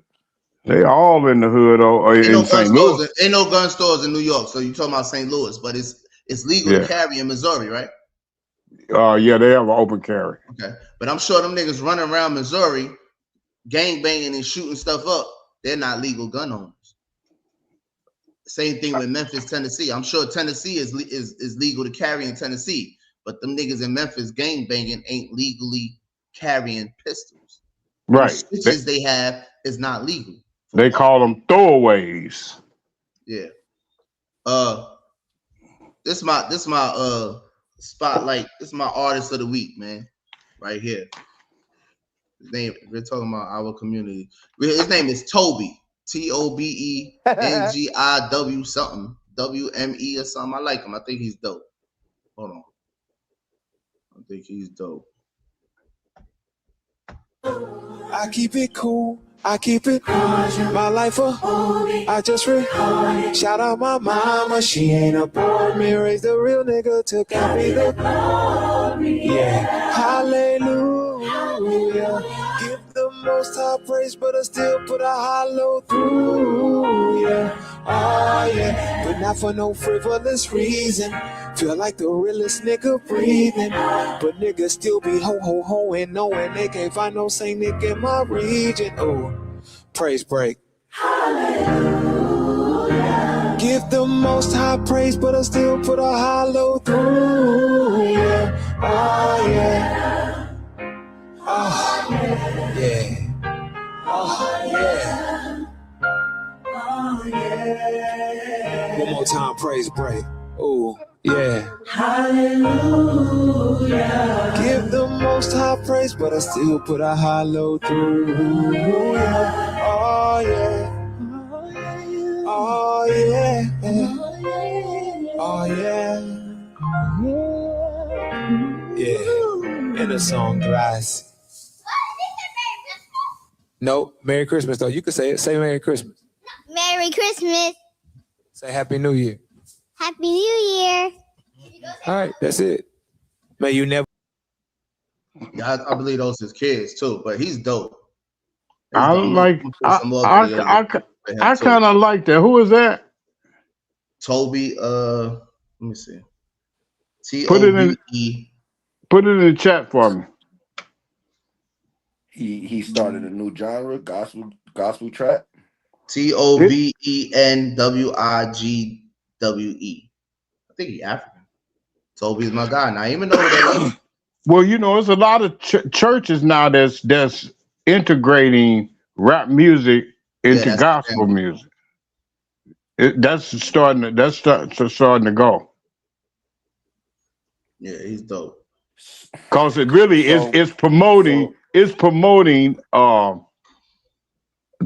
gospel, or you know, people other than this stereotype, guns, hoes, you know, drug, you know, this negative energy. You know what I'm saying? They give them promoting violence. Yeah, they pushing the gospel, which is giving praise to God or giving praise to Allah or Yahweh or whatever. He's not on no gospel stuff. He's a rapper. He got a different flow. He's a rapper. It's positive. You know, when he started singing hallelujah, you know, it's you know, it's giving praise to, you know, our higher self, you know, the positive energy, you know, all that. I mean, cause I swear, I like the tune, I like the message, I like the family, I like all of that. I like the it. I flow, don't think it belongs in no church, but I like it. Yeah. I like it. Hey, so since we talking about guns in the streets and all that, 21 Savage started this movement called F the Streets. Indirectly. He didn't really start it on purpose, but he was just talking. And he basically said F the streets, man. And he's getting a lot of backlash for it. And a lot of different celebrities, of course, Little Boosie and everybody is commenting on it. And they really, I'm gonna play a little bit of what he was talking about. But I don't see why. I didn't really see anything. I guess the timing was kind of messed up. Let's see. This way it derived from the interview with Big Bang.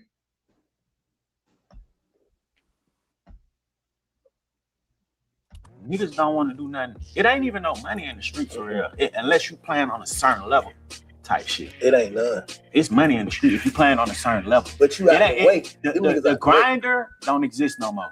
That's what the difference is. So that's why, nigga, the cons always outweigh the pros of the street. Yeah. Your ass can go to jail, or you can die, you can get robbed. But it was worth it because you can get some real money. You can grind up. Right, you can get some money. Yeah. Now, your ass can't go buy nothing and come up off no block, nowhere. It's probably 2 hoods in Atlanta that you can just really block serve. Turn something to nothing. You get what I'm saying? And grind for real. But you can't, as a young nigga, you can't grind no more. These young niggas, it's really like an oxymoron. Is that what it's called? Oxymoron, where some shit just don't make sense. Goddamn, nigga, you signing up for some shit to only die or go to jail. Back in the day, you were signing up to shit. Get some money, might die, might go to jail. Now you only signing up to die or go to jail. Back in the day, you gonna get some money before you do one or the other. Right. Before you die, go to jail, 9 times 10, you gonna get some money. Yeah. It's like, but the cons still outweigh the pros back then too. That's what I'm saying. Now I'm saying it ain't no pros. It's nothing but cons. Back then it was like, all right, it's some pros to this shit, but the cons is kind of higher though, because if they catch your ass, they gonna do it to you. But goddamn now, nigga, there's no pros at all. Nigga, you're literally getting in the street to die or go to jail. Yeah, anybody who had a problem with what 21 said is an idiot. I'm not gonna curse. You're an idiot. You're dumb. If you don't understand what he's talking about, you're part of the problem. You just don't get it. I believe most people that he got that clap back from is those niggas that's still in the street. They still stuck in that revolving door thinking the streets is, you know, I say the same thing. He say F the streets. Ain't no, nothing out there. They're not in the streets. It's rappers and celebrities talking. Them niggas ain't in the streets. And then that's y'all not even in the streets. And anybody they not in the streets. They rappers. And they mad at him for saying it. You not even in the streets. Right. It killed. The other day I was arguing in my group chat about a battle rapper named Sue Surf. And this is what I mean by the streets and civilians. They went through. Sue Surf copped out to whatever his charge was with the feds. They tried to call him a snitch because when you cop out with the feds, you gotta run your paperwork, whatever the case may be. Oh, he's a snitch, so nobody should mess with him. Da da da da da. I'm like, yo, you realize if he was a snitch from where he's at, they would have dealt with him because the gang he in or whatever the case may be, like they did with Casanova and so on and so forth. Oh, but nah, he's still a snitch. My point is, people want to talk about the things that they have no experience in. People in the street, you civilians want to talk about rappers who you think are snitches and all this, and you have no knowledge of anything that goes on the streets, but you could talk about it. You people who've never been in the streets in a day in your life and are rappers and celebrities want to tell somebody, nah, you can't say fuck the streets. Crazy. People talk about things and haven't lived and experienced any of it, and it drives me crazy. I hate it. But they have been in the streets. Them rappers that's going against 21 are have been in the streets. Yeah, I'm talking about 21 cool. 21 cool. I'm not talking about 21 or the rappers that came back. I'm only mad at the people who said, "Oh, nah, you ain't supposed to say fuck the streets." I'm talking about those. So this is what most people. This is what most people. That's because they still promote the street. This was most people. It depends on who's talking, basically, because at the end of the day, 21 Savage, yeah, he's saying F the streets and all that now. But it comes at a point where your man Young Thug is looking crazy. Gunna done basically told. Atlanta is looking bad. Atlanta is looking like a city of snitches. So most dudes, you got dudes like Young Thug and them just came home and everybody glorifying Young Thug or whatever. Not everybody, matter of fact, but people are, whatever. But what they fail to realize is it's dudes that got 60, 70 years in them in that RICO. It's dudes that got life sentence in that RICO. Some of them dudes came home, got probation and all that stuff, but there's dudes that actually are in prison for the rest of their life. So now you're saying F the streets because Gunna look like a goofy and Thug look like a goofy and all of y'all starting to look like goofies. You know what I'm saying? Because y'all not really living up to what y'all rapping and what y'all claiming. Now it's F the streets. That's the problem that most dudes have that kept it solid. That's where the problem comes. It's the dudes that kept it solid over here, and it's the dudes in the middle, and then it's them dudes. You know what I mean? That's saying following 21 Savage. You know what I mean? So I understand the dudes that's over here that kept it solid and might have did 10 years or still doing years or whatever. It's like, what, nigga? Now you talking about F the streets and da. Now I got to be a different kind of message. It don't have to be, but I'm just saying from their point of view, it has to be a different kind of message. That's what they're saying, and I understand where they're coming from too. Nah, bro, ain't no money. It been dead. The streets been dead, right? Yeah, ain't no money out there. Ain't no money out there. Niggas don't even. It's been dead. You know something? It's money out there, but it's called dead money. You gonna die by it. Man, that Farmer shit getting all that money now, man. Ain't nobody doing none of those drugs back in the 80s. Farmer getting the money now. Big Farmer. Yo, so this one of the guys, Honeycomb Brazy is actually my guy. This one of the guys that's not feeling 21 Savage. Yo, soon I got out the last time 2023. I go pose on Rollo. Boom, me and Rollo found goon, get with the boy 21, jumping my DM. Boom, 09 Brazy. Hey, that boy ain't right. He ain't it. I'm like, no, for real? Like, damn, Rollo telling like shit. I'm going. He said, you don't see what's going on. Ain't nobody with him, baby. Ain't nobody. I'm like, shit, I get to watching the trying to see what's going on, but I ain't from Atlanta, so I'm like, it is some personal shit. I don't know what's going on. So I just don't take a word. I'm like, I'm be deceiving myself a little bit. Like, man, this shit look kind of funny, though. I don't know. Like, okay, them boy popped down on me. Everybody cut Rollo Fell going out. Little baby, everybody cut him out. Everybody, Thug, everybody cut him out. But now, we swept that under the rug, though. Man, you know, we swept that on the rug. We gonna let Gunna get out. And they be rapping like a mom. Gunna too hard, but we listen to him. He can tell. Fuck, he's been snitching. We know what's going on. 21, you hit me up. Soon I got out. The last That's another time, problem 2023. too. That's another problem too with 21. 21 then tweets and says, we knew Gunna had already told. We already knew he was a snitch before you even started messing with him. He told on his cousin. So you should have known not to even expect nothing else from him, because we already knew we just gave him a pass. We already knew he was a snitch. So I don't know, bro. I don't know. But it's a whole F the streets movement right now. That was Honeycomb Brazy, but they ain't gonna get much out of Honeycomb Brazy. He gonna die the way he think. He gonna die that way. He gonna die that way. He one of them niggas that's just gonna die like that. For real. He trying to be the realest nigga in the fakest industry still. Hey, BJ, you been down there too long because I couldn't understand shit that nigga was saying. That shit sound country. He's not from Georgia. He's from Alabama. He's from Mobile. Yeah, but he in Atlanta, ain't he? No. Yeah, that language, you know, I used to could adjust to it. You know what I'm saying? But it sounds crazy. I had to listen to it real good to know what they saying. Hold on. Hey, all these people saying fuck the streets and all this. I'm not with it because I am, you know, I'm a big part of the streets. You know, that's what my love is. That's what my genuine love is. They love me so much, you know, and I'm always speak up for the streets, bro. We talking about how it traumatized us. Yeah, it fucked us up, but it made us success stories. Everybody who was traumatized by the streets, it made you a success story to lead them streets. Streets made everything, hip hop, NFL, NBA. All these are people who come from most 60% are from the NBA are from the streets. All athletes are from the streets. They had to play ball to leave the streets.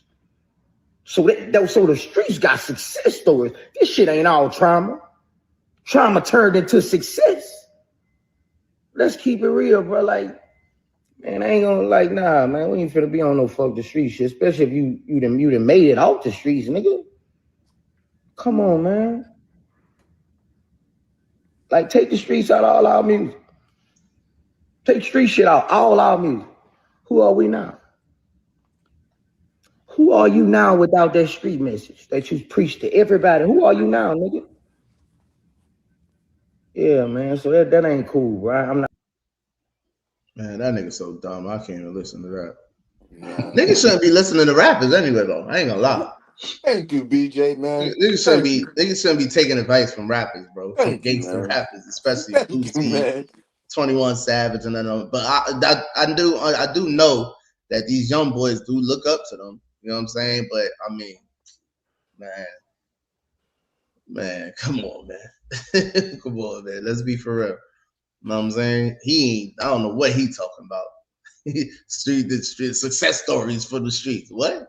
This nigga did 20 years in jail, damn near. Talk about a success story. Man, he's a goofy.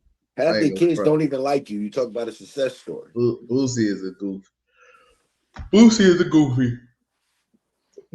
Most rappers fans are ignorant street niggas or fans who like to hear ignorant street stuff. Most rappers don't have the capacity to drop positive jewels that can help uplift our people. That's true. It's true. That's what I'm saying, Ma, too. I just told Burton them that the other day. I said, man, I'm tired. I hate old niggas that still gangster. I hate them 50, 60 years old niggas, 40-year-old niggas still talking gangster street shit. I hate them niggas. With a passion. Get out the way. Shut up. Where your kids at? Word up. I hate it. It's annoying, man. It's so annoying to me. I couldn't make it through. I tried to watch Queso's dad interview. I couldn't do it, bro. All I kept hearing was the old head in jail. That's all I kept hearing. I was like, man, I can't. I gotta listen to this in clips. I can't do it. Hey, do y'all think I had a question too for damn.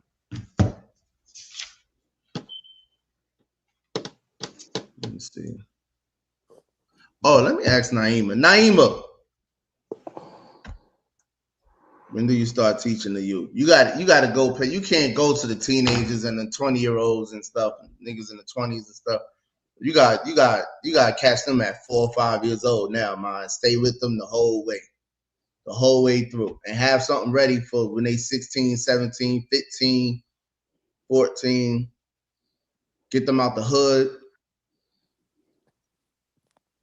Them kids in the hoods got them kids in the hood got it hard, man. They got a lot against them. They got a lot of evil, satanic distractions against them. For real. And if they don't have a strong foundation to build from, they're gonna get lost in the sauce, man. Oh, I got the perfect video to show y'all. What you was about to say, Davon? I forgot. I got the perfect video to show y'all, man.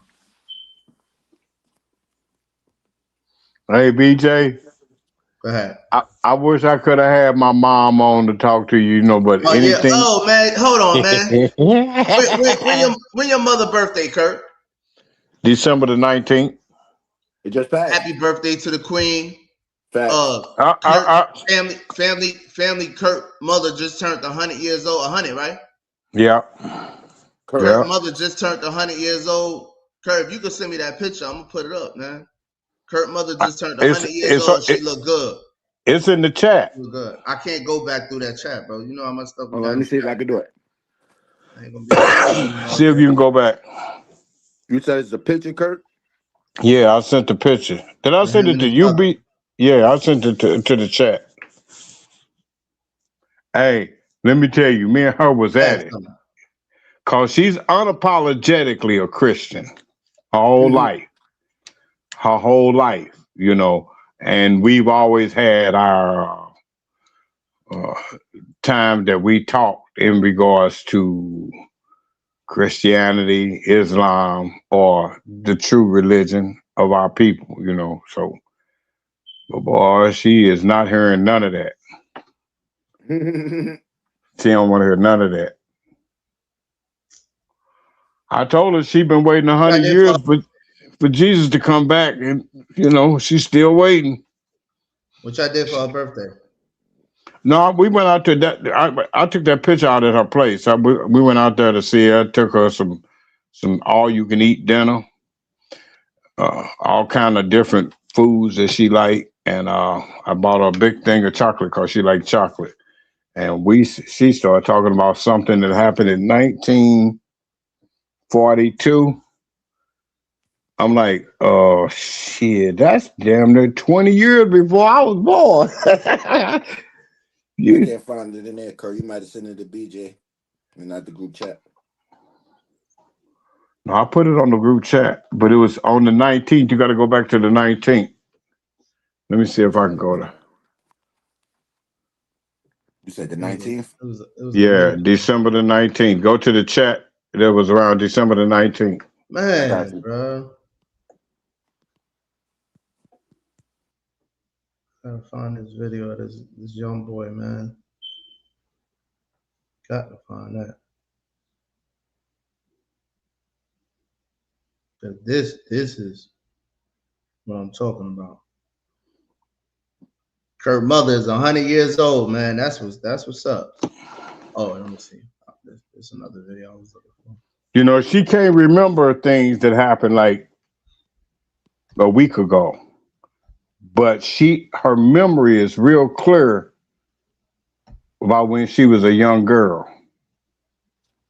during the Depression. That's why I would like to talk to her about then. Well, whatever she can remember. Sure, I would love to just talk. Because I promise you, she started going back to thinking that I'm my dad because I look like my daddy. Oh, I got it, Kurt.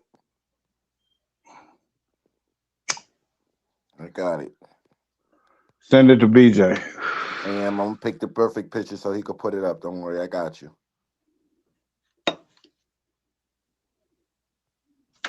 I'm telling you, she's still sharp as a whistle, though. She will hit you in your head if you say the wrong thing. Boy, stop. She came out of She ain't forget how to do that. Hey, she came out So of you want it in your email or you want it on a text message? It don't matter. Hey, she grew up in the South, out of Mississippi. When they came up that way, she came up this way as a little girl. So it had to be like in the 30s something, because she was born in 1925. His ass nigga don't be talking about fuck the streets now, cause everybody snitching. Bitch, I went and did 10 years behind this shit.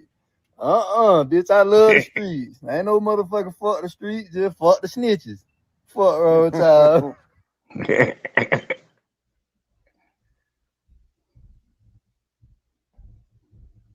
Where that nigga was at? Look like he was in St. Louis down at the Arch. I don't know. Might have been. I gotta find. Yeah, but mom, she doing okay, man. She's still here. You know, she doing okay. She doing better than okay. Yeah, well, she is doing better than okay, except it's times like the doctors tell us that people that especially suffer from that Alzheimer's, they suffer from sundowners also. When the sun starts going down, they get confused and they get kind of combative. My mama will hit you in the head with a bottle. Tripping. Just she'll go off. That's beautiful. My grandmother 80 still going to the liquor store, getting drunk. Let's check out Howard, man. This nigga from Kansas City, Missouri. This nigga from Kansas City right here. You pussy mother. Oh, I love this. 2325.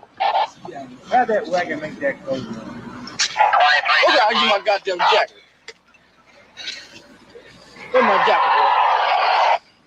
1218. Hey, Jake, look at my jacket for me. Just lay it back there. You go back down to your car. We got a bunch of reports. It's back there. Okay? And I'll be there as soon as I can. What, do you come down the back steps? Yeah, I get you in when I kick the door. I ain't got no goddamn back steps, and you better not kick my door no more. I kicked it, fella. So don't kick it no more. You heard what I said. Your own people here knows you and chased you, Howard. Ain't nobody chased me, nigga. You crazy. I like it. Fool. Hey, I'm on my mess coat out here. Right, do I get that favor? Do what? Can I get a favor? You got it. You got it on. Stupid ass.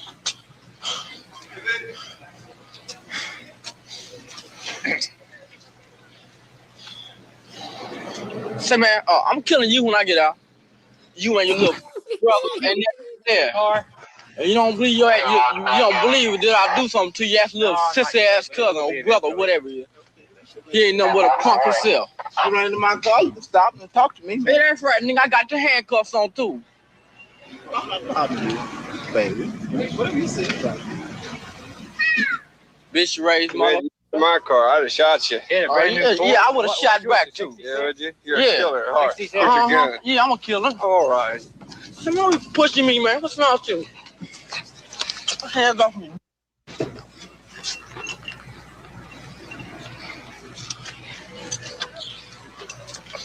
Man, forget it. Give it up. You ain't going nowhere.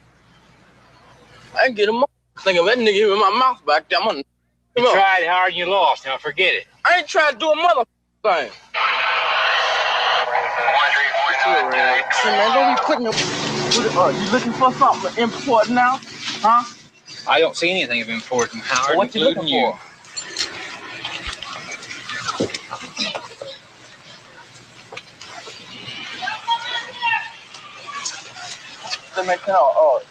Would it mean too much to after get the goddamn hand off you? Yeah, I would. What'd you say?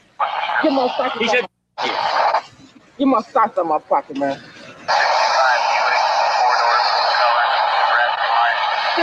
he says, you know, that's the words he said. Hey, man, these covers hurt. Let me up for a while, man. Just shut up, Howard.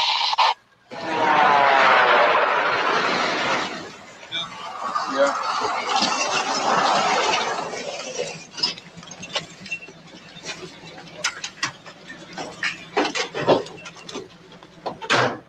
Taking to ABS. We find how old he is.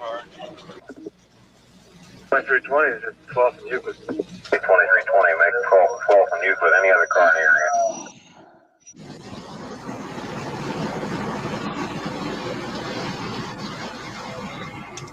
Sit down. You stay there. Hey, man, you got to be getting because you in the police station. Yeah, stay there and keep your mouth shut until one side is pregnant. Okay. I'm gonna do you just like I did Southern Cop. I ain't gonna call his name. What are you gonna do to me? You threatening me? I ain't threatening you. I'm just telling you just what I'm gonna do. You already told us you're gonna have a murder rap on you if you ever see that other cop again. A young man, you got a big mouth, and I'd suggest I wasn't you watch talking about no cop. Oh, you said whoever put you down some stairs and pushed you against the car and cut your lip. Now, young man, I'm talking about who busted my lip on that car. I'm prosecuting them, but whoever that dude doing. I did it. That messed my You gonna prosecute me? My tooth up in the back. You gonna prosecute me? In the alley. I'm gonna do something to him. I did it. You want to prosecute me? Do it. Yeah, I'll prosecute you. Well, you do it. But meanwhile, you sit there and you keep your mouth shut. You ain't said what a word. You really trying to stick me, ain't you? No, I'm not sticking it. If I stick it, I'd like to break your goddamn head. Got them crackers tight. I'm a juvenile authority. You can't someone get. Oh, not late.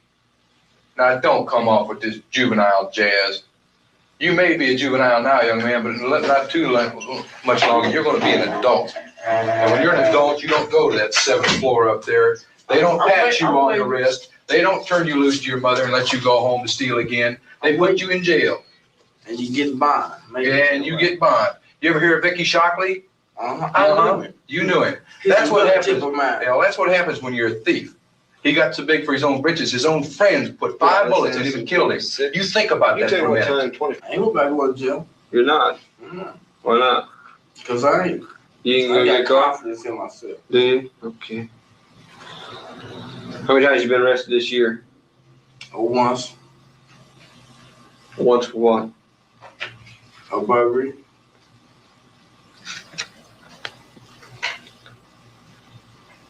What did it do to you? Let you go? Pat your hand? As usual.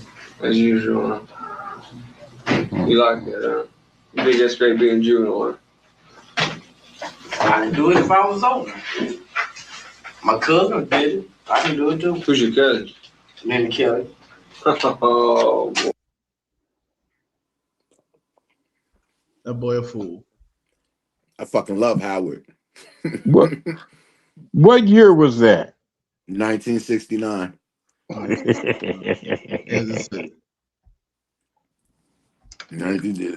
Kurt, that was a good old days there, huh, Kurt?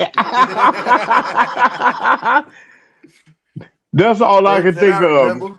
That's all I can remember how they paddy wagon used to be. It was like a little station wagon with a little door on it, you know.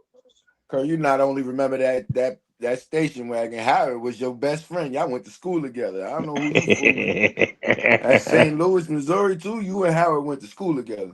No, that's Kansas City. I'm just fooling. Listen, Missouri, they going downhill. They let Kansas take the Chiefs from them. I just saw that earlier today. But they got all that money. Missouri should have been made that stadium. I said all that today. Y'all know I love sports. Oh, yeah. They gave up that. Kansas City said, "Oh, they don't want to pay it. Come here. We got the stadium for you. They gonna build a dome too." Here she go right here, y'all. Kurt Umi. Kurt Umi right there. 100 years old, boy. She don't look 100, Kurt. No, she don't. Yeah. She don't look 100 at all, dog. No, she don't. She is. She gets that, boy. She don't look 100 at all, dog. She don't look 100 at all, dog. Word up. Well, my whole life, I've never known her to smoke or drink or go Oh, so out and that's why party. you look older than her, Kurt, because you smoke and drink and she don't. That's why she look better than you. Mm-hmm. You look like her brother. That's all. That means I live long. You just got to get there. Yeah, she don't look. Nah, she's beautiful, Kurt. You blessed. She don't look Yeah. she look good. I tell her that all the time. You know, she's the benchmark to, you know, being consistency is consistent in her belief in her faith. So she lived like how she smoked. You know what I'm saying? You know, so she talked religion and she lived that life to the letter. I mean, you know, she still quote Bible verses. She know the Bible back and forward. You know, she put that tree up though. She put that tree up. Oh yeah, that tree up. She put that tree up. Like I said, she lived like she believed. You know, she was stout in, you know, the Christian belief. My grandmother used to one of my grandmothers used to put a tree up. My dad's mom, but it was never a big Christmas tree. She would always have like a little small one and not even decorated. It was the same tree every year, and she would put it on like the little nightstand up there around Christmas time, and that was it. Never had a big tree in neither one of my grandparents' house. Well, my mama didn't put none up this year because, you know, with her being in the nursing home, she ain't into all of that. But they say they be coming in there. She be moving that heavy ass furniture all by herself. What, lady?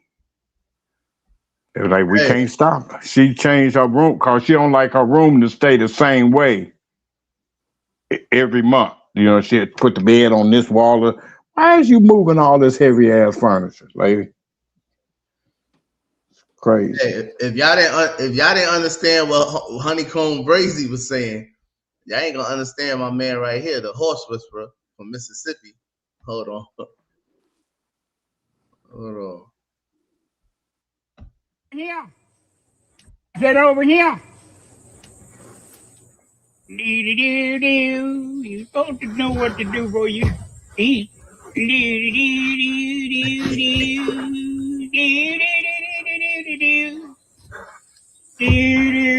Come on now. All right. Hey, hey, you know what to do.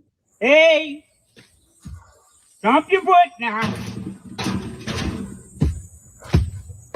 Come on. All right, you my man, ain't you? Huh? All right, then.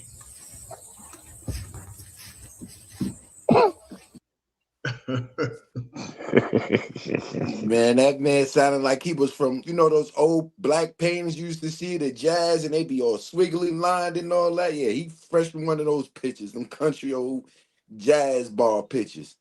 He black. He way down south black. He way down south black. Horse whisperer. Yeah. Down there in them neck of woods where my mama them is from. Somewhere down way down in a dirt road in Mississippi somewhere. Well, he came from a juke jive. He used to go to the juke jive back in the day. But this is the crazy thing about it. My mama had 27 brothers and sisters, right? Whoa, we're not gonna gloss over that. We're not glossing over that. Your grandmama had 28 kids? No, my grandmama, yeah. Rosie. And they all came up here. They all came up here from Mississippi. How old is your oldest uncle or auntie or whatever? Or is your mom the oldest? all my uncles are gone. All of them except my mama and her two brothers. Was your mama the oldest? Is what I'm asking. No. She was like the third oldest, but all the rest of them passed. Okay. You know, like in their 70s and 80s. Is my mama the one that's holding on. Like her auntie, my grandmother's sister, lived to 110. And the only reason she died is one of the maintenance dudes in the nursing home killed her because he heard she was giving away all her money. So he tried to go up in there and get her money. She was 110. That was my Aunt Georgia. You know, but made 110 years for some buster to come in the room one day. Some bum, and they only called him because he killed another old person in the building. St. Louis, Missouri is where that restaurant Sweetie Pie was. Oprah gave them a series which was very good until the lady's son Tim had his cousin killed. You remember that? Yeah, I heard about it. I was in Missouri. I was in Georgia then, though. Oh.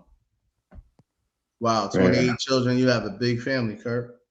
Yeah, my daughter is keeping up the tradition. She got 13. Jeez, your family fertile, Kurt. Yeah, it's a lot of them. Your family fertile. Let me go get this thing. But I don't really go to their family reunions because they some country violent individuals. They always fighting. We get at the family reunion, they shooting at each other. Yeah, niggas, man. The last ones that's left is my mama. She's the oldest.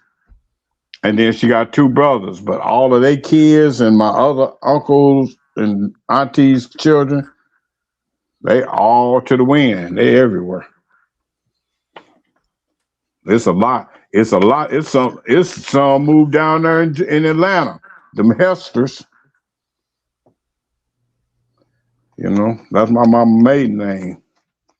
But my grandmother's maiden name, the one that had all the kids, her name was Scott. And they were pastors. You know, they were preachers in the church. They found this church called Lively Stone Church of God in Christ. Apostolic, you know, shouting and jumping around and all that old stuff. Pentecostal churches. So that was my mama's upbringing, you know. She had fought her way out of poverty so bad that, you know, now that she's suffering the Alzheimer's, hey, this is hilarious. One time I took her some food from one of the restaurants. She told me, "Ooh, this tastes like welfare food." I was like, "What's welfare food?" She told me, "That food you buy with food stamps."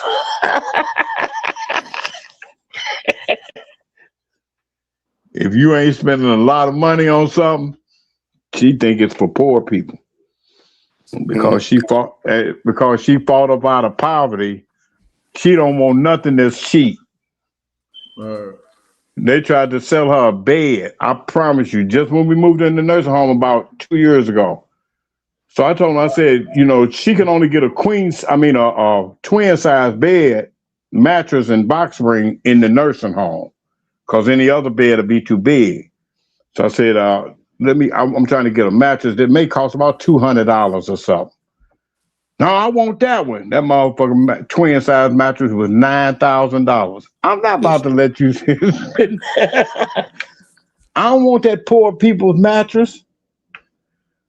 Lady, she has such a bias against being poor because she come up out of a large family. They grew their food and they killed their food. You know, chickens, we had to wring their necks, and they had pigs, and they had a whole garden full of every vegetable you need. They did everything themselves. Yeah, she was part of that real first generation. That's, now I wouldn't say the first, but pretty much that was fresh out of slavery. Yep. 60 years before that. Well, that was my grandmother's time. My grandmother had to be born maybe 1880 something. And my mama was born in 1925. You know, so your family was a nation, man. Derek said, "Merry Christmas, people. Merry Christmas, Derek." Yeah, sure. Merry Christmas, That's brother. her secret quality. Why do black people keep killing each other? It's an ingrained indoctrination. You know, if you even go back to the slavery time where they had, you know, the overseers. There's a lot of overseers were black people that overseen their own people. You know what I'm saying? So it created a division. He'll kill you quick if he seen you running off the master's land. You know, They it ain't just kill anybody. Best way I could say it, mine's we don't know no better. They'll tell on you. They wasn't killing nobody. We just don't know no better, man. That's all. they was hunting us.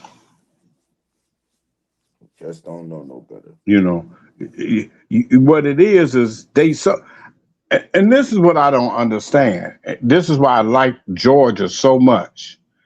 You know, I start calling Missouri the hater state because instead of us, especially in Missouri, instead of you admiring or being encouraged or to do better by seeing somebody else do better, they want to steal from you instead of get out and grind and work the way you do.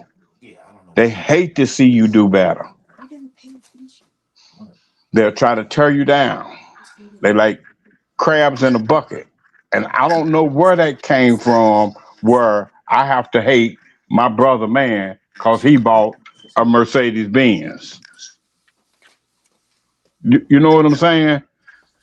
And so it just created division among people. You know, I don't know what that is. It's greed. They want what you got, but they ain't willing to get out and hustle the way you hustle.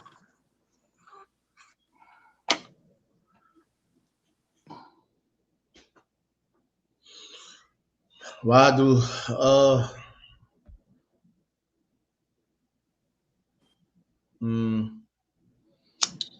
I don't know. I think it's I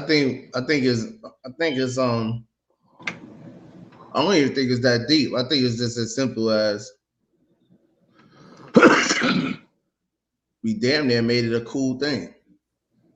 We made it cool.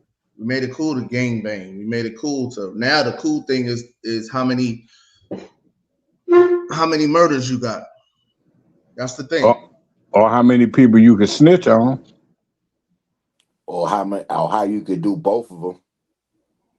It's crazy. Yeah, but it's the person is already dead. So no matter who you snitched on or whatever, the question is, why do black people keep killing each other? That's the question.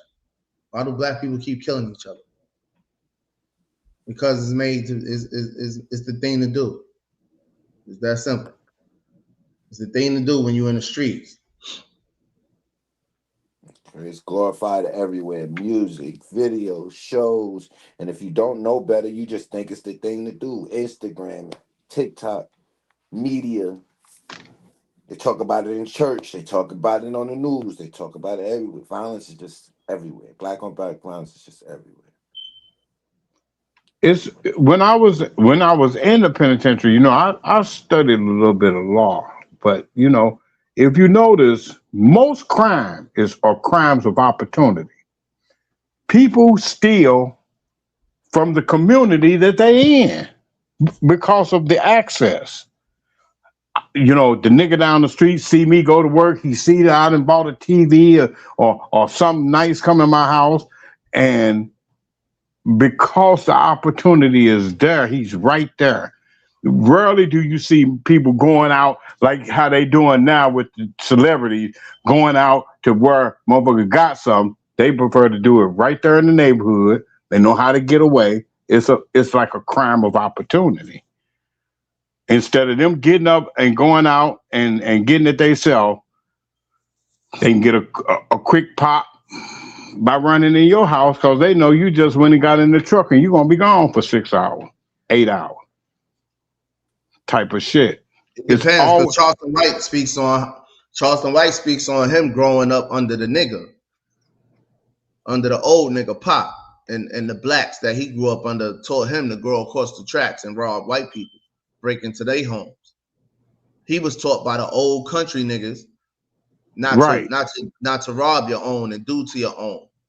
Well, that's what. And those was the. He said they were the ones that still had nigga on their birth certificate. So those are the ones that was born before the 50s and the 40s, that was born in the 40s and the 30s. Well, see what back when I was real young, I remember the insurance collectors used to come around to the house and collect insurance from the people. Instead of how they do it electronically now, you do your insurance, they would go house to house, house. We wait right till he get done with the neighborhood and trying to get out the neighborhood. We'll catch him up and we'll rob him for all the money back. And then put it right back in our community by cutting grass for free or whatever. It came back in the community. But for I don't know when it started happening, that the black community or the hood start turning that inward hustle on itself. This dude getting all this money, he go rob that dude. This dude got a nice car, he go steal that dude's car. The old dudes that I kind of came up under, always kind of thought like Robin Hood, rob from the rich, give to the poor. But, these young niggas, they are so into instant. Everything is instant. The cornbread is instant. The macaroni is instant. The gratification is instant. So they get it right then, right there, and they don't realize that they taking it from their own self. They taking it from their own community. Rob without killing. Why? The question, once again, the question is, why are black people killing each other? That's the question. You can rob without killing. Indoctrination. I don't know where that come from, where, they got to, and for the most part, pick up a gun and shoot because they don't know how to resolve an issue. I don't know.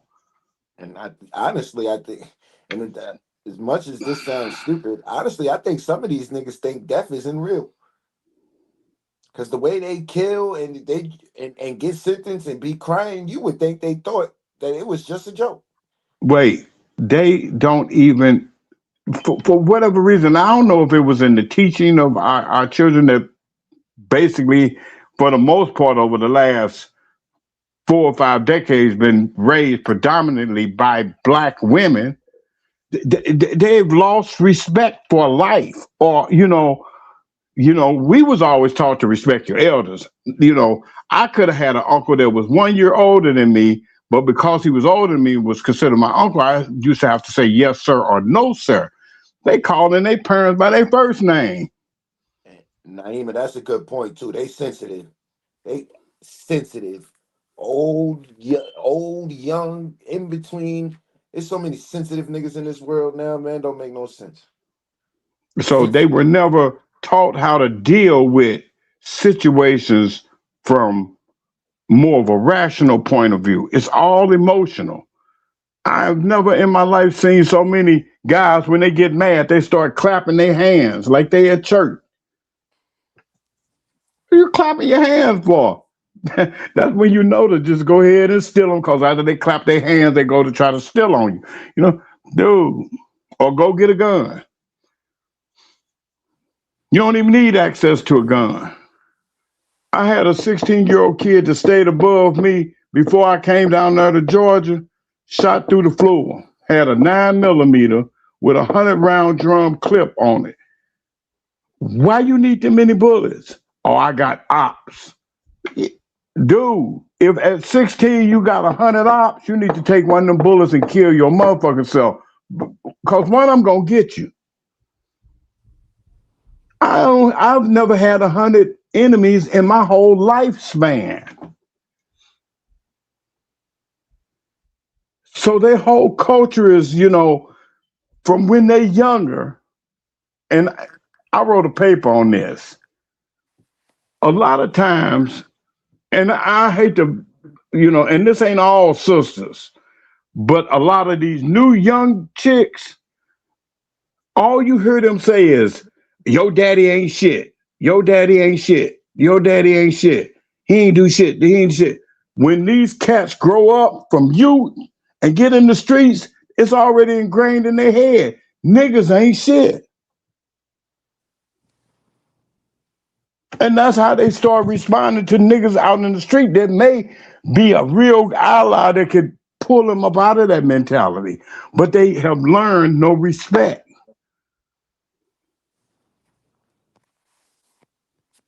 I heard it all my life. I used to hear statements like, women that was raising these boys, he'll fall, scrape his knee, and the first thing they say is get up and take it like a man. Like, how's a man supposed to take pain? If you don't know how to express the fact that this shit hurt, that shit build up, and all of a sudden when it come out all the wrong way.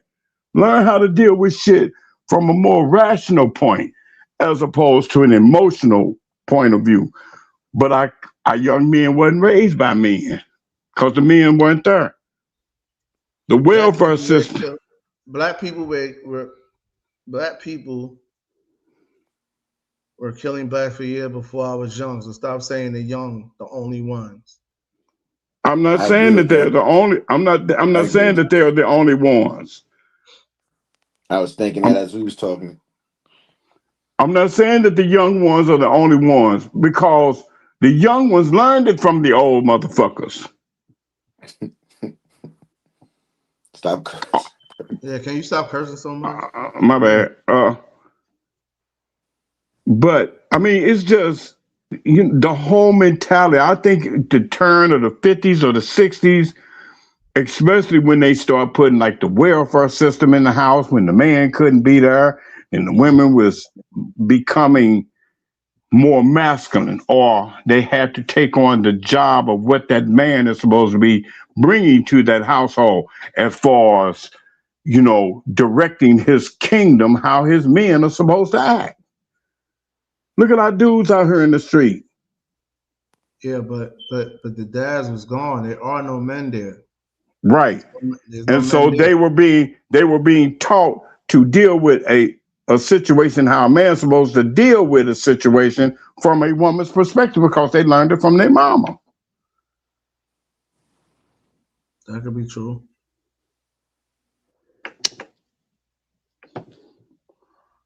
I have to take a time out. Hold up, y'all.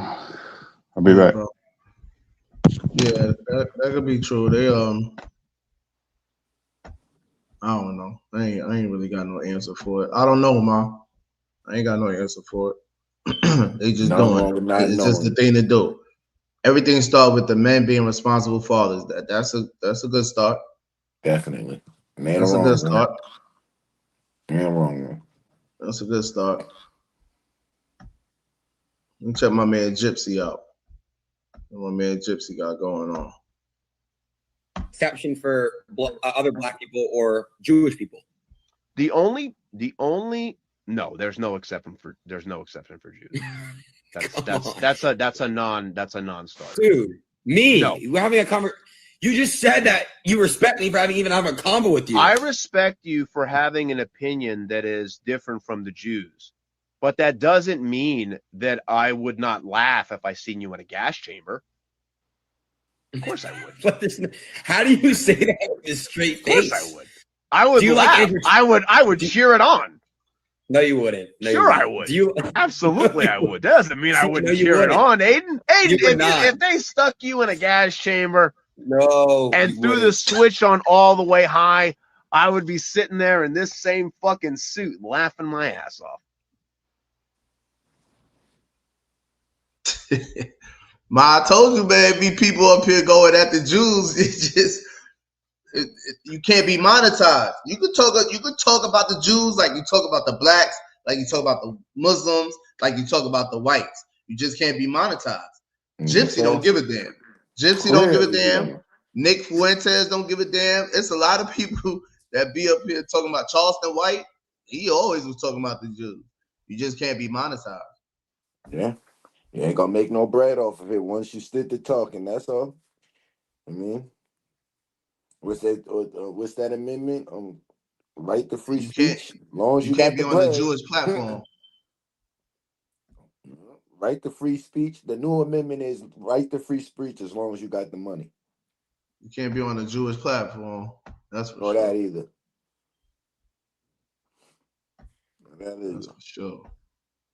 What you trying to put him in jail for? They did everything they could to prevent him from being the president. Trump ain't going after these people, man, because of the election, he going after these people because they try to get him to spend the rest of his life in prison. He approaching 80 years old and you tried to throw him behind bars.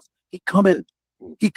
Like, wait a minute. You motherfuckers smile in my face. You come into my casinos. You come into the hotel. Y'all all know we all sportsmen. We saw Trump at all sporting events. We were all cool with him. We weren't calling them racist then. So it's like he looking at it and he going like, yo, these motherfuckers trying to put me in prison. They ain't trying to get me. Like, okay, January 6th, insurrection, all of that. Fine. All right, I leave. Y'all, y'all confirm Biden gonna be your president. I'm out. And you still coming for me. You trying to throw me in prison. The charges in New York. And what was the charge in New York? Oh, let's remind ourselves of this. 34 felony counts and all of this shit. It came down to $130,000 that he spent in hush money to a prostitute, a porn star, the porn star, Stormy Daniels or whatever her name is. So I'm going like this. Yeah, it's a little more complicated than that, but we simplify shit in the streets. All right. So he was fucking around with a porn star, and he wanted to keep her mouth shut. So it didn't ruin his chances at the election in 2016. And y'all trying to tell me that ain't normal? Seriously? So none of y'all. I guess John Edwards, when he had the baby out of wedlock and he tried to hide it and get caught, he didn't try to bail. I guess Gary Hart, when he had the mistress on the boat in the 80s, he didn't get caught. The chair in Chicago. There you go.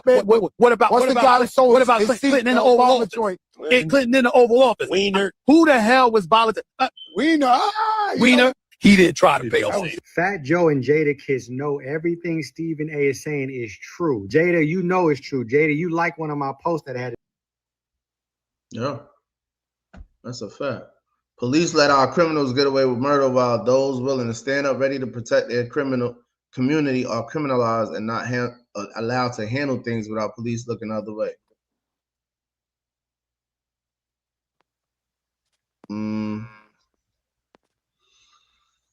That's still blacks killing blacks. Yeah, that still would be blacks killing blacks. They don't let them work. They just block them too. That's a win-win. Something wrong with your phone, Davon. They don't have to let him be free to kill somebody else. They kill 2 black people when they kill 1. Go to jail for life. When they know somebody else gonna kill somebody else too.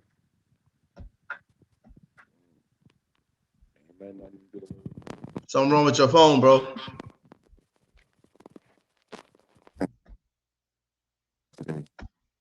Hold on. Yeah, you echoing and everything. Kill that, right? Yeah.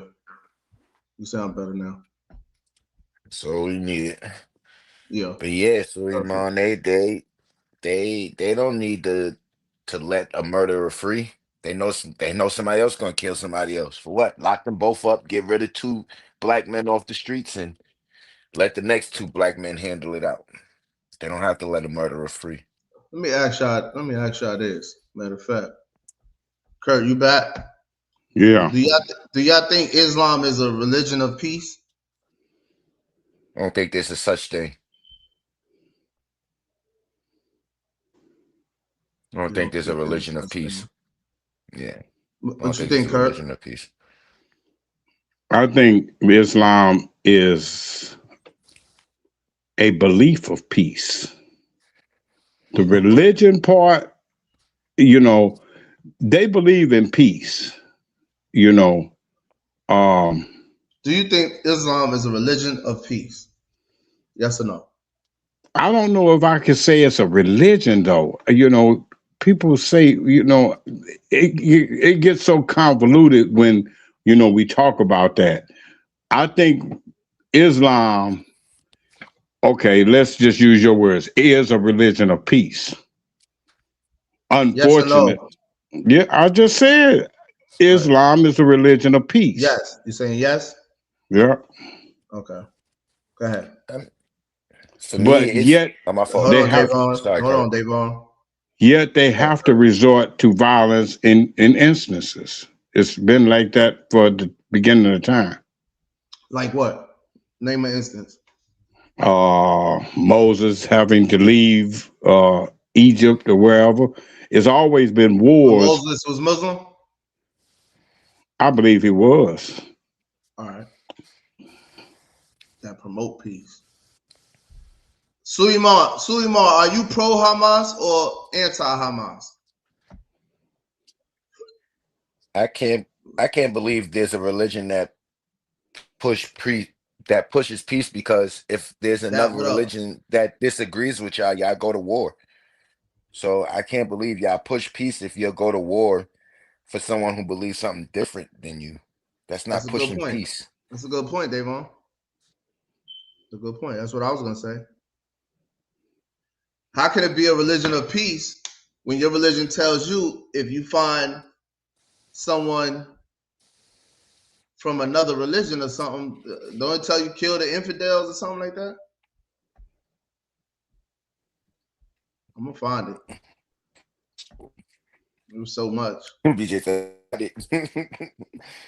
I believe that But about all Suleiman, religions. are Not you just pro Islam. I Hamas? believe none of y'all are pushing.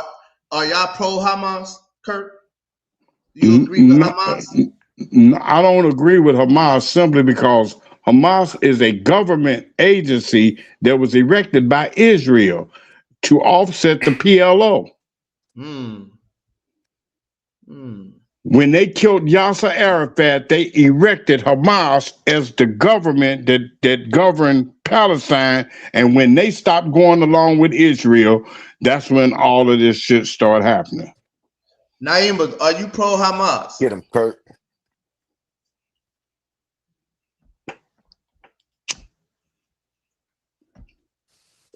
Now I'm mad I can't find this video. That's why I don't do religion, man. They all say be peaceful this, peaceful that, and y'all kill each other in a heartbeat.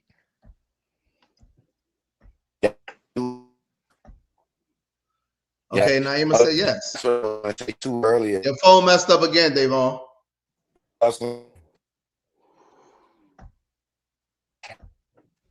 Naima said yes. That means peace, and that's not true. Islam does not mean peace. Islam does not mean peace. So because some Muslims are a little afraid, the politics of what's going on geopolitically in the world, Islam means peace. No, Islam doesn't mean peace. Islam is a masdar. It's a verbal noun from the verb aslama, yuslimu Islam, which means to surrender and submit. So people should be a Muslim because they should be surrendering. When the popo comes to your house, may Allah protect you, DEA, ATF, FBI, when the law enforcement come to your house or your establishment, they say, come out with your hands up. ATF, surrender. When we say Allahu Akbar, we surrender to Allah. That's Islam. The person who does that is called a Muslim. Your TV's still on, a Muslim, right? A Muslim. That's Islam. The person who does that is called a Muslim. Yes, Louis, that's yours. Peace, brothers. Peace. What's up with it? Dawood said, what Islamic country kills non-Muslims or invades other countries? It's happened, Dawood. Stop it. It's happened. Islam does not go to war with people because they don't believe in Islam. Islam teaches if you are at war, you can kill to defend yourself. I don't believe that. Salam means peace. That's all good and all. The book, the scriptures, and all that is one thing. The people is another. The people is another. Yeah, Islam. Ahead, Islam promotes peace. Islam promotes peace. That's what Islam means. It means peace through submission to the will of Allah. And a Muslim is one who practices Islam. So would you consider? So when is it allowed for you to kill? Because of you can only kill by what the books say. So only in self-defense. Only in self-defense. So Hamas going over there and doing what they did in Israel isn't allowed. Well, you have to break down the history of that situation. You can't start from October 7th. The history between first of all, Hamas was created in the 80s. If you study the history, Hamas was nowhere to be found. When Israel was being illegally established by Europeans from Germany, Palestine existed way before any concept of Israel, right? In 1948, there was a Nakba. A Nakba was a situation where you have so-called European Jews who came from Germany, right? They came from Germany to escape Adolf Hitler when he was doing what he was doing, and the Palestinians was the only people who took them in. They actually took in these refugees. They was immigrants, right? The large majority of Jews today that's in that landmass was immigrants. So the Palestinians was a peaceful people, sort of like the Native Americans with Europeans, right? When the Europeans came to the shores of America or whoever was there, those people, you know, they opened their homes and opened their arms, and they were stabbed in the back, right? By people who had a plot, who had deceit in their heart, who had evil in their heart to take over, and who had a certain mindset of survival of the fittest, right? They lacked spirituality. They felt like there wasn't enough for everybody. We had to take this. It's the same concept. You have people who are sick people who came from Germany. Some of them to this day are I don't believe everybody in Israel is corrupt, but it's a large amount of people who's in agreement. And the government there has a plan to promote this ideology. It's called Zionism. And they're taking the scriptures and they're applying it to their ideology, right? And with their general practice and their general promotion, they're promoting something in the scriptures. But if a person studies the scriptures, especially our people, if we study the scriptures and study the trials of the experiences of the prophets and the culture and the practices, you'll find out those people in the scriptures was black people. They have nothing to do with any Europeans at all. So you have a certain nationality who's taking claim to certain scripture, and then they're using it to create a reason or a purpose to, you know, push a genocide or somehow claim some type of landmass, which is not true. And so you'll see a lot of people who's defending, you know, Israel and what they're doing. But a lot of people have to ask them the question. They have to get to the DNA. You have to get to the roots of these people. And a lot of those people are not Semitic. They're not naturally Semitic people. A lot of them are Europeans. A lot of them actually changed their names to make it sound more Jewish, including Benjamin Netanyahu. Benjamin Netanyahu's name wasn't his name. He changed his name. All right, so after all of that, we know that. I understand all that. When Hamas went over there October 7th, right? Was they allowed to do that by your religion? Islamically, no, you're not supposed to do that. But in warfare, like I said, I was getting to the point. The point I was making is that the PLO, Palestinian Liberation Organization, they existed way before Hamas. And at that time period, there was no major war. The major war was started through, like you said, frustration of Palestinians who were being killed and murdered. I'm talking about 40 years straight. Palestinians were being murdered by people who are Zionists, who's claiming the land. They was actually killing people. America was involved as well. America was funding a lot of these military operations that was going over killing innocent people. Now, when Hamas came on the scene, you're gonna have some people who's frustrated, right? You're gonna have some people who's looking for some type of, you know, organization that's gonna fight back, or maybe, you know, just put some pressure on Israel. And that's how Hamas was created. Once again, but also by the meddling and behind the scenes of Israel too. And you'll find that out if you study Hamas situation. You'll see that Israel was kind of like enticed in certain situations with them. That's how they was formed. Because at some point, Hamas and the PLO was kind of in a disagreement. So at some point, you had Palestinians who was in disagreement, you know, because of the situation. And Israel promoted that as well in order to destroy or disengage Palestine.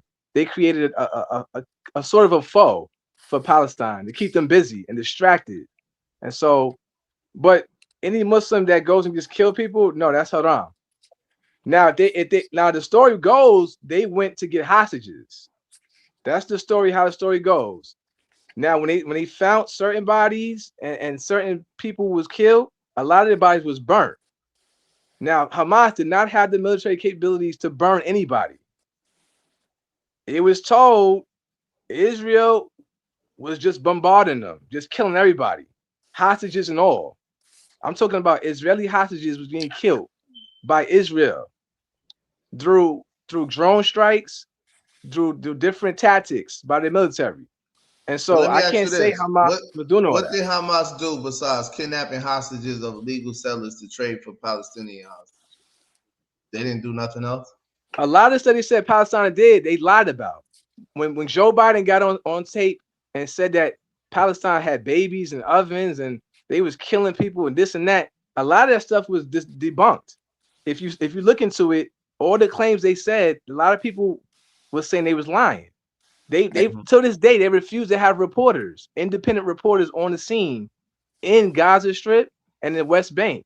There's a reason Israel don't want that, because certain information is coming out that they're the ones actually killing innocent people. They're the ones who's invading. They're the ones kicking people out their homes and freaking raping people and doing all type of foul stuff. That's why they don't want no independent reporters on the scene, right? Why wouldn't they want people to report that Palestine's doing all this evil stuff or Hamas is doing all this evil stuff? Do y'all think this for all of y'all? Do y'all think Hamas went over there and killed civilian people, women, children, men, whatever, in Israel when they went over there October 7th? Yes or no? Go first, Davon. Go ahead. I honestly don't know the answer to that question, but I did have. Just hold on, Kurt. They didn't go over there; they was already there. That is the land that they live on. Gordon, check out the tape. Hold on, Suleiman. Hold on. Let me say this. What basically they're like a militant group that were pushing back on all of the people, the Palestinians that was getting locked up without charges, the young kids, people was getting killed, and eventually the people just rose up. Hamas is like telling me you're doing the same thing Suleiman just did. Y'all telling me why they went over there. I'm just asking them. I'm asking a simple question. What happened when they went over there October 7th? Did they kill innocent people? Yes or no? I don't know who. That's what I'm saying. There's no information that's telling you who did that. Once again, if you look up Gordon, if you look up Charlie Kirk, there's a clip. He went over there. Charlie Kirk. He said it's impossible for any military arms to get past those barriers. Yeah, that don't have nothing to do with what I'm asking. For 6 hours, that Gordon. part. 6 hours. Listen. I understand that Israel. I really believe that Netanyahu let them over there, knew they was coming over there. I understand all that. Okay. But y'all want me to believe that Hamas entered Israel, took hostages, and left out without killing people. That's what y'all want me to believe. And they got out safely, right? They got out with hostages. With hostages, and it's also Charlie Kirk and Candace Owens and everyone else also said there's a stopping point. There's military everywhere, from the border all over Israel. Israel is the most secure country over there. So Gordon, by that logic, how do you know that these individuals wasn't paid freaking people by Israel to stage this? I'm not talking about none of that. No, you have to. If your common sense is telling you Hamas went over there and got hostages without having to kill people, if that's what you're saying, then that's what you're saying. That's all I'm asking. I got a quick question. What I'm saying is that a lot of the hostages that was killed, a lot of people that was killed on October 7th, the regular was people burnt. It was burnt up people. They was not shot in the head people. They was burnt up people that Hamas had none of that military equipment. They didn't have the capability to do that. Suleiman, when you say that, right? That was the question I was going to get back to. When you say they didn't have the capabilities to burn someone alive, what are you saying? They didn't have fire? Because that doesn't make any sense to me personally. I'm saying that the bombs that was prevalent, the evidence is drone strikes. Hamas has no drones. They have no air arsenal. Yeah, but you don't need a drone to burn somebody alive. That's what I'm saying. You said the body was burnt. So they individually lit everybody on fire. Individually, they lit people on fire. That's not too much of a. That doesn't seem too far of a 1,200 people. hypothesis to me. 1,200 people. They said they killed 1,200 people. That's almost the amount of 9/11. That's a lot of Okay, people. yeah, we seen that done in the Holocaust. People. We seen that done in slavery. We seen that done way back in history without airplanes and all the technology we have now, without air drones and airstrikes. We've been killing by masses without all this equipment we have now for the longest. I don't know, Donovan. They said we can't kill. 6 hours. They said the stuff went down for 6 hours. You telling me the most advanced military in the world, America and Israel, you telling me they don't have no intelligence or no way of stopping that? 6 hours? I'm not saying they don't. I'm not saying they don't, and I'm also not saying it didn't happen or it can't happen. It just don't sound right to me to say, oh, we don't have the military capability to burn somebody alive. All you need is fire for that. It just don't make sense to me. If that was your excuse, or if that's their excuse, then somebody's lying. Because for me, when it's common sense is involved, it's just common sense. I don't none of the political side. I don't know nothing about that side or this side. What I'm What saying is I that do know common is sense tells you they don't have. Israel has very advanced weaponry. Palestine, Hamas, they don't have hardly nothing. They're not on an equal playing field at all. that could be true, but I know it doesn't take That's much to kill a definitely human true. I'm person. saying look it up. All you have to do is look it up. Do research. They don't What have I'm nothing. saying is, They got I rocks. think there were casualties. There were people that got killed. But to the extent of who killed them is the question. I believe that they may have kidnapped some of the Israelis because they tired of their people getting, so that was their, strike back at the bully. Were there some people killed in the process? It probably was because it was an armed conflict at that time. But the 98% of the people that were killed in Gaza were killed by those bombs that Israel dropped. It was a total genocide. And I think that it was all because going back to what you were saying, Suleiman, see, I'm old enough to remember the PLO. When Yasser Arafat was dealing with Jimmy Carter on a two-state solution between the Palestinians and the Israelis, they killed Yasser Arafat, and that's when they erected Hamas, because they were more aligned with what the agenda of them annexing the Gaza Strip, all of that. I believe they killed the Israeli prime minister too. I think they assassinated him too. Right. So the two factions fell apart, the Hamas and the Israeli government. And Israelis killed the Israeli prime minister, not Palestinians. Israeli killed the Israeli Palestinian.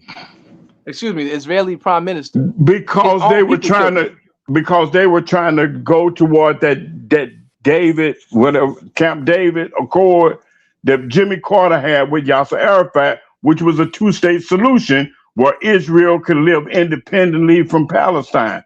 Palestine is their own state. But the faction in Israel didn't want that. They want all of the land. And so they erected the government with Hamas that was more aligned with them not giving Palestine nothing. So those were really double agents, as they call in the top secret, So Hamas, brother BJ and Donovan, when he's saying that time period, Hamas didn't exist. There was no Hamas around. It was none. The PLO was peaceful. I'm just letting y'all go because I ain't really even interested in that. I'm just letting y'all go ahead and speak on the history of it. The history is the history. If everybody decide to pick up guns and get back for what was done to their people hundreds of years ago, we'll all be killing each other. For real, for real. Well, it's I'm not talking just about right now, though. I'm talking about right now. They killed like 70,000 people. 70,000 compared to 1,200. That's nothing. That's nothing, man. 1,200 compared to 70,000. So, and this is my question again, though. All right, so are you pro Hamas though? You never even answered. Nah, certain aspects I agree with, but certain aspects I don't. I respect that. So, do y'all feel like what Hamas did was a good thing or a bad thing? It was terrible. It was terrible planning. Because he got, you know, first of all, he got 67,000 of their women, children, men and women, you know, killed for one incursion. You know, that's like leading his people into a burning building. They went into, if anything, they should have continued to do their proxy with Iran or whatever to try to push for a two-state solution. But they should have even known, because of how prevalent America is in that Middle East right there, that if you go and attack Israel, you're going to bring the bombs down. It's history repeating itself, man. Even the situation with 9/11, right? Right. If you study that, nobody's gonna do that. They know the ramifications. They know what happens if that take place. People are not stupid. And now it's coming out that 9/11 was some type of, I don't know y'all opinion on that, but if you look into 9/11, a lot of stuff that didn't make sense either. Violence don't make sense. Well, you think 19 dudes took over planes with box cutters? Not at all. I know, but I do know a plane went into the building. No, I know that for a fact, and I do know right after that the technology of drones came out. Right after that, the technology of drones. For me, Suleiman, I don't care why violence occurred. All I know is violence occurred, and it was wrong. When people started want to dictate why this happened or who happened, how it happened, man, that's just trying to find excuses. For me, violence happened and it shouldn't have happened. We need to find out who's responsible, but listen, and that's it. Donovan, if somebody watching the news and they plaster your face, Davon. I mean, my fault, Davon, my fault. I got another friend named Donovan. My fault, Davon. If they plaster your face in the news and say you did something, and people just believe it, and the truth is you didn't do nothing, right? Wouldn't you want somebody to fight for you and expose that you didn't do nothing wrong? Sure, but that's not the whole truth. You're only stating part of it. The truth is that person killed over thousands of people before and was capable of doing it. He's been in the public eye for being a terrorist. He named himself a terrorist. He did things that was terrorist acts. So when who you talking about? Who you speaking about? We talking about Osama, right? We talking about the plane still, or we talking about somebody else? We talking about 9/11 you said still? Osama been a terrorist? We talking about 9/11, right? Still? Oh yeah. All right. But he never took responsibility for that. He never took. He always said he was innocent. All right. And terrorists take responsibility for what they do. Was rich. His family was rich, filthy rich. You think a rich dude wanna just end all of that? You think a rich dude? I got a question for y'all. Who did 9/11? What's the conspiracy? Who did 9/11? I believe I know who did 9/11 and the purpose. I think I know too. I can all go. That's the problem with information, man. That's the problem. But I'm saying you could go on a false narrative that we're about to spread a false narrative that isn't true. You already did, Davon. You talking about Ben Laden, so it don't matter. Whatever. All you could do is bring the evidence that you have. You know, speak on what you have, what you know that's factual, on what you have that will lead to what you're saying. That's it. You know, because it's one thing I do know. The media, as we see it, Osama bin Laden, he a terrorist. The American media always want to label somebody else the terrorist so they could look like the knight in shining armor to come and save the day. Big Kurt, they said as soon as 9/11 happened, they said Saddam Hussein did 9/11. Remember that? Saddam Hussein did 9/11. Right. Saddam Hussein. He got weapons of mass destruction. Wait, who is Saddam Hussein? Now, see, that's what I know a part about that. Saddam Hussein, remember, was in a 7-year war with Iran.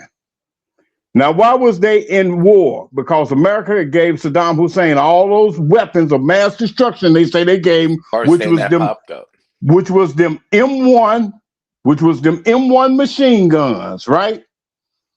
And they were funneling guns to Iraq to fight Iran because Iran had accepted the Ayatollah. What was his name? The Shah of Iran came from Iran with trillions of their dollars, came to America, and Iran wanted their money back. And all of a sudden, the Shah of Iran came up dead. He did. We don't know where he at. We don't know where that money at. You know what I'm saying? And they took the American hostage, the American embassy hostage in Tehran. And that's when Iran and Iraq got into that 7-year war because America was supporting Iraq against Iran. So it was all centered around that, you know, because even now it's on the books that America owe Iran all that money. Saddam Hussein was known as the Butcher of Baghdad. That's because he changed his agenda after Iran and Iraq got peace. He changed his alignment with America. You know, like, this is our land. This is the Mideast. We at peace with Iran now. America didn't want that. So now all of a sudden he got weapons of mass destruction. He never had weapons of mass destruction. The only weapons he had that were mass destruction was M1 machine gun. They were shipping down through Managua and Nicaragua and shipping cocaine up to America. That was that whole thing around my immediate supervisor, the dude that became the head of the NRA, Oliver P. North. He followed the orders of George Bush to create that war on drugs, that they were shipping cocaine, and then all of a sudden they got weapons of mass destruction so that they can gain entry to the Middle East and gain control of them people's oil. That's all that's about. And that's why they put Colin Powell on the screen, and he took the fall for that. I'm gonna get to the bottom of it tonight. Colin Powell did. Oliver North took the fall for it because remember they court-martialed him, right? They court-martialed Oliver North, and they kicked him out the military. And George Bush became the vice president to Ronald Reagan, and then he got 2 terms as president, and then his son got 1, and that's all it was about: a war in Iran or Iraq. They wanted that oil. Bush served 2 terms. His son served 2 terms. Yeah, the son, George Bush Jr. 2 terms. Yeah. George Bush Jr. went to finish what his father started, which was the weapons of mass destruction. I'm gonna learn all about it tonight. That's for sure. Hey, yo, hold on, y'all. The goal of Hamas was to free Palestinian hostages from Israel, and when Trump became president, they traded hostages and got thousands of Palestinian hostages free. So, I still, it defeats the purpose. You went over there and got a couple of hostages to get your whole to get everybody slaughtered. You got hundreds of thousands of Palestinians killed. BJ, some people just don't want to. They don't want to live that way. They don't want to live under freaking, like slavery. They don't want to live like that.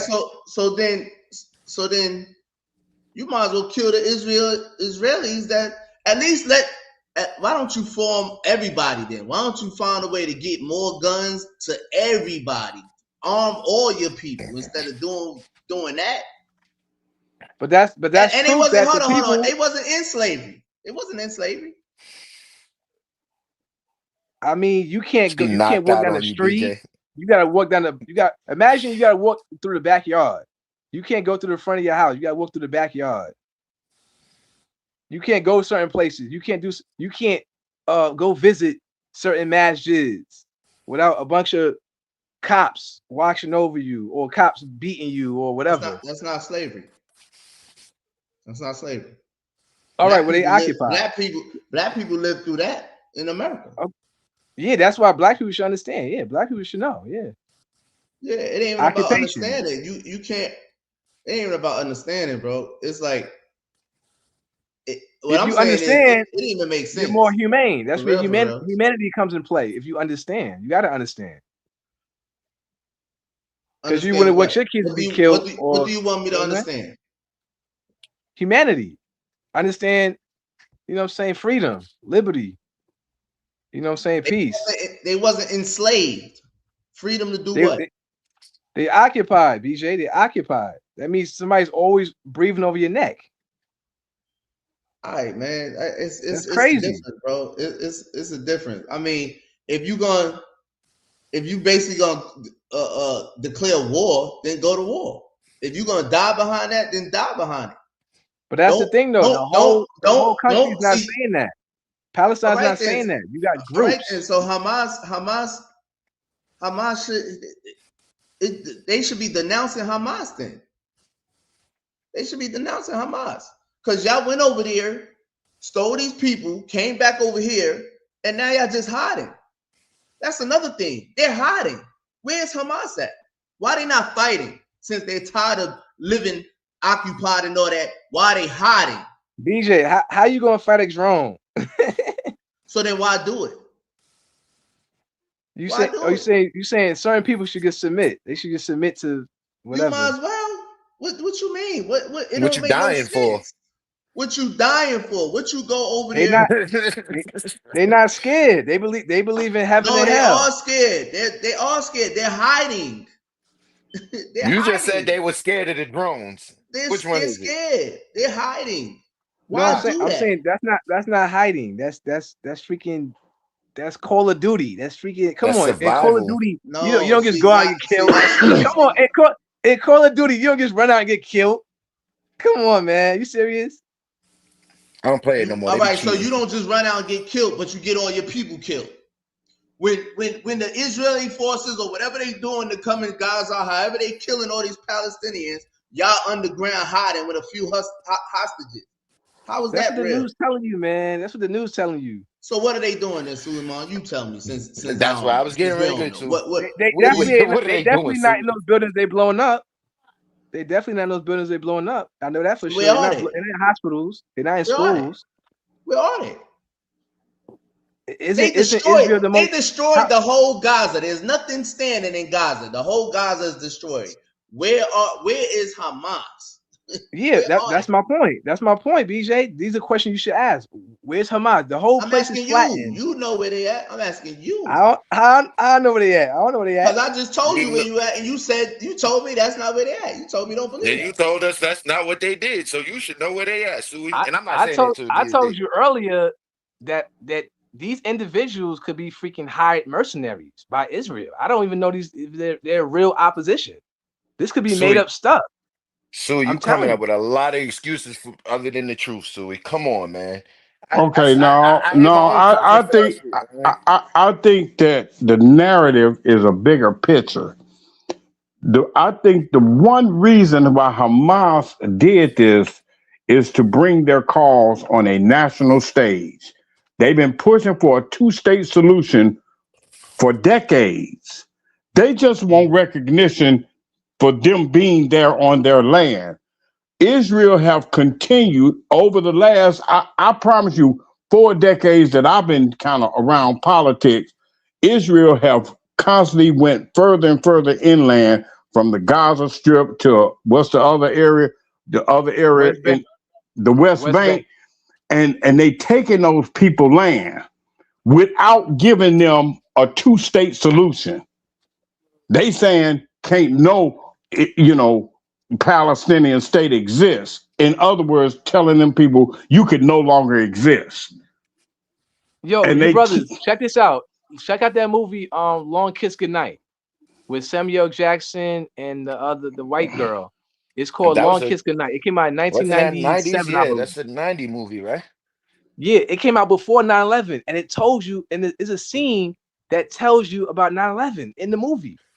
We got to go watch The Simpsons too, because The Simpsons tell us a lot about shit too. No, but so there's a part. Check this out. There's a part in the movie that shows you they have certain people on ice in freezers. They already killed people. They got them in freezers so that they could, when they're ready to release the information to people, they can say, "Look, we got him. We got the guy we was looking for." But they've been dead. Just like Bin Laden. They said they caught Bin Laden, right? When Obama, he went in there and said, "We got Bin Laden in 2011." and they tossed his body real quick in the ocean or something. They probably been killed Bin Laden. They probably had him back in the 90s or something. They probably been had him. But they My thing use is this stuff. everything can't be a conspiracy, man. When we come across I'm not. truths, we can't say everything is a conspiracy. When we come But we across also truths, we can't can't do believe that, man. these people. Why we believe in these Hey, same yo, people? this what I want to On the know. news. This is what I want to know. Where's Hamas at, man? That's what I want to know. That's a good question Hamas, because every time they show me it's flat, they always show it's flat. So where they at? That's where they at? Where are they hiding at? what my understanding of what Hamas is a movement, just like ISIS is a movement. It's the way they think. They Palestinian. They could be the people that they think are the innocent one. You know, it's the people. It's a movement.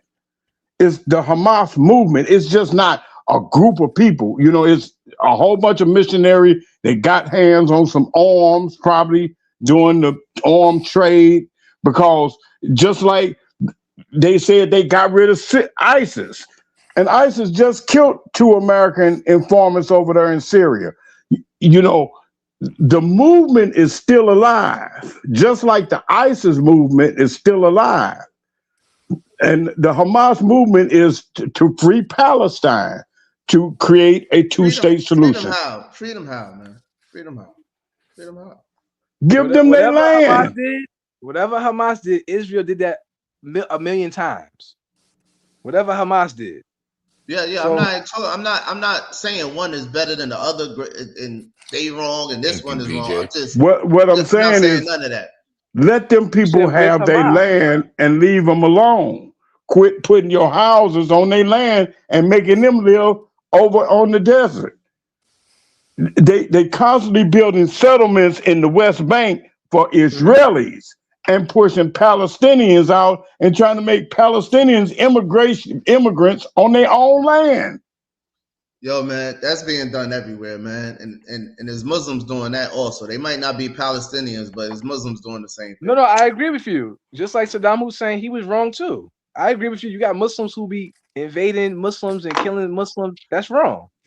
That's evil. And I believe Dawood asked that earlier. What Muslims and what country and all that invaded and killed and all that. And I said they do it. I don't know why he acted like he don't know that.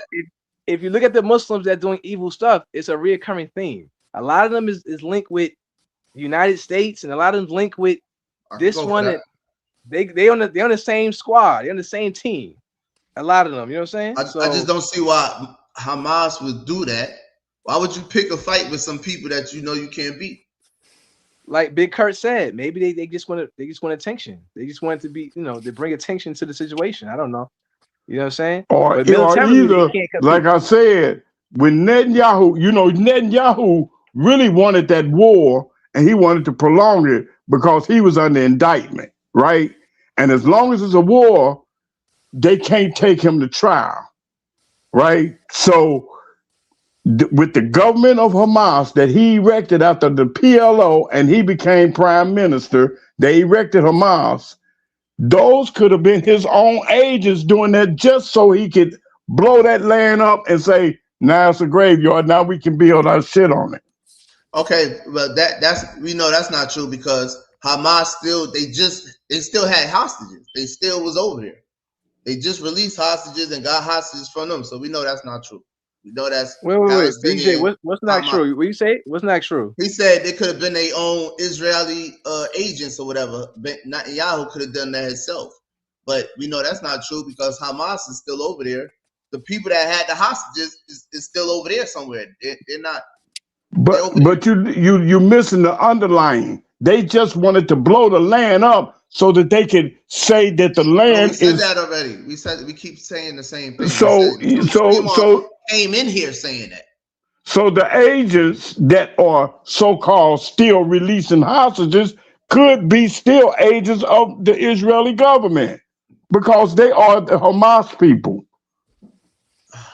Mossad. So then Hamas ain't Hamas. Then Hamas is really Israeli. They are people that are aligned with Israel. Hamas is really not even Hamas. While we got Dawood is pro-Hamas. So Hamas, he's pro-Israel. No, I agree with being a revolutionary and not just submitting to Shaitan. They're not I agree with that revolutionaries. aspect. They're not revolutionaries. It's all fake. It's all fake. It's really So agents. listen, at this point, you shouldn't want to know. You shouldn't care what I'm saying, those BJ being Syrians, sarcastic. those Syrians that are. Kurt, I'm going by what Kurt said. Okay, listen, those Syrians that have kind of cozied up to the American government, you're telling me that they're not Syrians or they're not agents that pushing a certain agenda for the Americans? I don't know. We're talking about Hamas right now.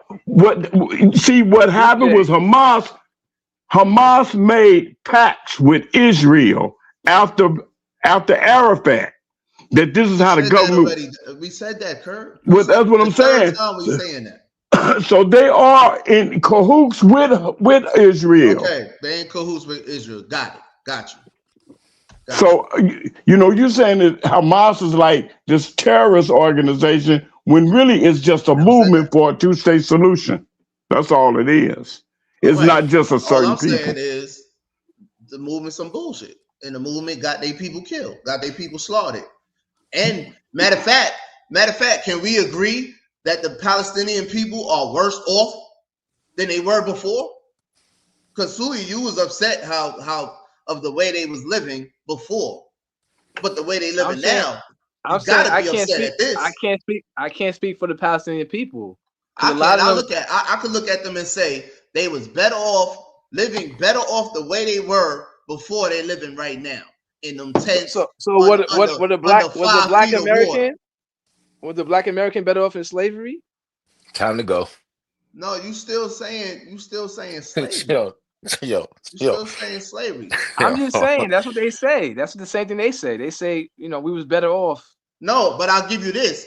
We was living better in the 1920s, in the early 1900s, fresh out of slavery. I agree. A generation or two right after slavery, than after the 60s, and how we living now. We were living better. Segregation was definitely segregation definitely helped us. Segregation, yeah. To that point, Kurt's mother had a peaceful childhood. Yeah, segregation definitely helped us. Segregation. No, she didn't. At a point. That's true. I'm not even talking on that aspect, because I'm not gonna say Kurt's moms had a peaceful childhood. It was way worse back then. It was way worse. White people could literally come in your house, drag you out your house, and hang you on the lawn, on the front lawn, and nothing happened. You just said generation or two after slavery was the peaceful time. So let me explain it. Okay, yeah, I'm just doing that. As far as a whole, as a race, as far as us having our own banks, our own hospitals, our own schools, we were living better in that aspect. But it was still way more dangerous for the black person than it is now, when white people could just literally come in your house and take you out and hang you in front of the house, hang the husband, the father, in front of the wife and the children, and no repercussions at all. Come on, we're not gonna get retarded. You know what I'm saying? But I don't see now, as far as the Palestinians, they were living better 2-3 years ago than they was after October 7th. Hamas did. But BJ, that's what I'm telling you. That's the same thing that's happening. BJ, they was being killed. They was being murdered. I'm not saying they wasn't. I'm not gonna say they wasn't. Little kids were being sniped. They was being harassed. You know how the cops was harassing black guys for guns and stuff, like what's it called? Stop and search. I understand all that. The occupied part, all that. I understand all that. We went through that in America. I understand all that. Yeah. We still didn't pick up guns and go kill white people behind that. Some of us did. Tupac, he shot 2 cops. He had enough of it. Yeah, that wasn't on no. Stop it, Suleiman. Stop it. You don't think that was? You don't think he had a breaking point? You don't think Tupac had a breaking point? No, it wasn't no breaking point. First of all, he didn't know they was 2 cops. He didn't know they was cops. He just saw 2 white guys beating up on a black guy. That was that. You know what I'm saying? That's only ones that come close to anything would be the Black Panthers. That's like when. And what happened to them? And what happened to them, BJ? They got all messed up. Right? You can't go across. They was destroyed the same way. They were murdered the same way Israel done came and murdered, everybody else. They were murdered. So you're gonna have some people. I just think it was a terrible move. According to history, everyone sponsored by America or Europe or UAE are the bad guys or evil dictators. We support Israel just like we supported the old South African apartheid. Yeah. Look into who's supporting the side that America support in Sudan. Those two people, the two Muslims fighting each other. The one that the Europeans like, that's usually the one that's the bad guy. Sorry to say. I agree.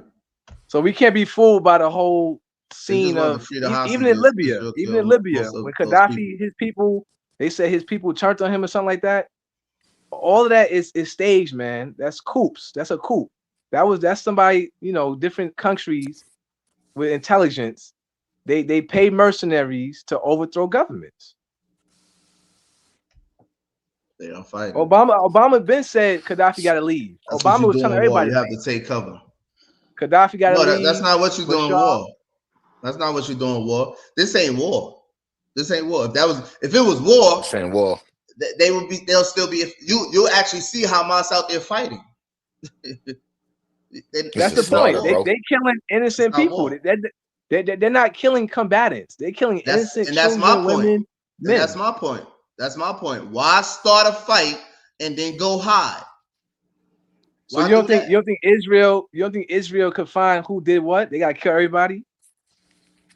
No, you're skipping over what I'm saying. Why go start a fight and then go hide? Why make Israel try to find you? I'm right here. That's their business. But why are you killing everybody? Well, then that's Israel business. That's Israel. That's business. Evil. That's evil. If my cousin, if I got evil before you went over there, you already know. If I got a village of 1,000 people and my cousin go do some crazy stuff, and they come back and kill all of us, that's not righteous. That's evil. Okay, you're not dealing with righteous people. This ain't a righteous world, Suleiman. Yeah, but if you let your cousin go over there and do the crazy shit, if you let your cousin go over there to do it and you knew he was gonna do it, and they come back and kill y'all all, you can't be like, oh man, we. So you think Palestinians knew that Hamas was gonna go do that? No, everybody's knew what they was gonna go do. Hamas should have went over there and killed Netanyahu. That's what they should have did. They should have went to kill wherever he is over there, or whoever, the general, the lieutenants. Forget the hostages. Y'all should have went over there killing. That's what y'all should have did there. That's what should have happened. Since they so evil and we at war and all this, y'all should have just went over there and straight killed them. Because ain't no way in y'all right mind y'all thought didn't think they wasn't gonna go take it up another notch. No way. No way. Y'all don't know who y'all dealing with? Y'all don't know y'all enemy? I'm sure they do. I'm sure they do. Everybody that's why don't excuse killing Black people in people. America are weak. Hold on, let me read this comment. Everybody in the world are not prepared to be oppressed. Black people in America are weak. That's like saying if dude in prison wants to rape you, you should submit and get raped until you do time. I'm not saying that. Kill the person that's raping you, that's trying to rape you. Kill him. You know who you dealing with, BJ. I'm killing you the Debo. moment you telling me you trying to rape me. You're dying then. You're gonna die as soon as you say, hey, blood on my knife or poop on my, and I'm gonna kill you. This is the thing, though. This is the thing, Davo. You saying black people in America are weak, but we went through the oppression for a long time. And we're not oppressed no more. So how weak are we? Y'all still going through the oppression. We done went through all that already, and we done got out of that. Got smoked. Mentally, we messed up. We're mentally we're messed up. But we came up out of our oppression with no help. None. With no help from nobody. None. With no help from nobody. Not another country. White boy had their foot on our necks for a long time. Oppressing us for a long time. Even tricked us into oppressing ourselves. And we came up out of that. And had to look to them for help. How weak could we be? How we came up out of that? What? Now it's we. I thought y'all was Muslim. How y'all so confused? You know why y'all so confused? Because it's the religion. It's the religion. It's the religion. Y'all. Because you sat here and tried to convince me that Palestinians are enslaved, but black people were really enslaved in real life. Yeah, we still enslaved. No, we're not. Stop it. No, we're not. How we enslaved? I ain't cleaning for no Are you cracker. enslaved? Hold on, Davon. Are you enslaved? I'm not I'm talking about mentally enslaved. Mentally. All right. I said that. I said we out of that. Mentally, we're messed up. I said that already. Yeah. Mentally, And religion is the only thing that gets you out of that. Religion. No, sir. That's gonna get you out of that. No, sir. No, sir. Not religious. I'm not religious. No, sir. So you saying black people shouldn't be organized? That's not. No, I didn't say that. You're confusing two different things just now. You don't think religion is being organized? Religion is being organized? No, I could get organization. Organized. I could get organization from a karate class. What are you talking about? So your karate class don't have principles? You don't respect your coach? They do. You don't respect? They do. They have all of that. I don't need religion for that. That's religion. You need a parent for that. No, you don't need religion. That's not religion. When you have principles that you respect and you live by, that's not religion. You abide by, that's religion. That's not religion. That's purpose. That's religion. Purpose. Purpose is not religion. That's two different things. You know what? Religion can help some people. People like you. People that's going to take religion. Is your purpose to please the Most High, the Creator? Is that your purpose? No, my purpose is my kids. My purpose is my kids. That's the only purpose I got. That's the only purpose I got. When I wake up, I say thank you, God, for waking me up to take care of my kids. Why you say thank you, God? Why you say thank you, God? Why you going to say thank you, God? Just for me having the ability to take care of my kids, for being healthy in the morning. That's it. That's what I say thank you to God for. That's not a religion. So the difference is we believe that I don't need God a book has to tell me that. I don't need a book. I don't need a book to tell me the principles. I don't need to starve myself for 2 months. I don't need to pray 5 times a day. I don't need to go to the church every Sunday. I don't need to none of that. I don't need to do none of that. That's what you experience. That's what you experience. And with people who have religion, that's what they experience. That's what I'm saying. It depends on the purpose, Suleiman. Religion is going to work for you. Religion may not work for him. What I'm saying is that when you're on purpose, when you're on purpose, right? And when you learning and growing, and you see certain principles, and you make a commitment to certain things, you see that it's working. Commitment. That's what religion is. Commitment.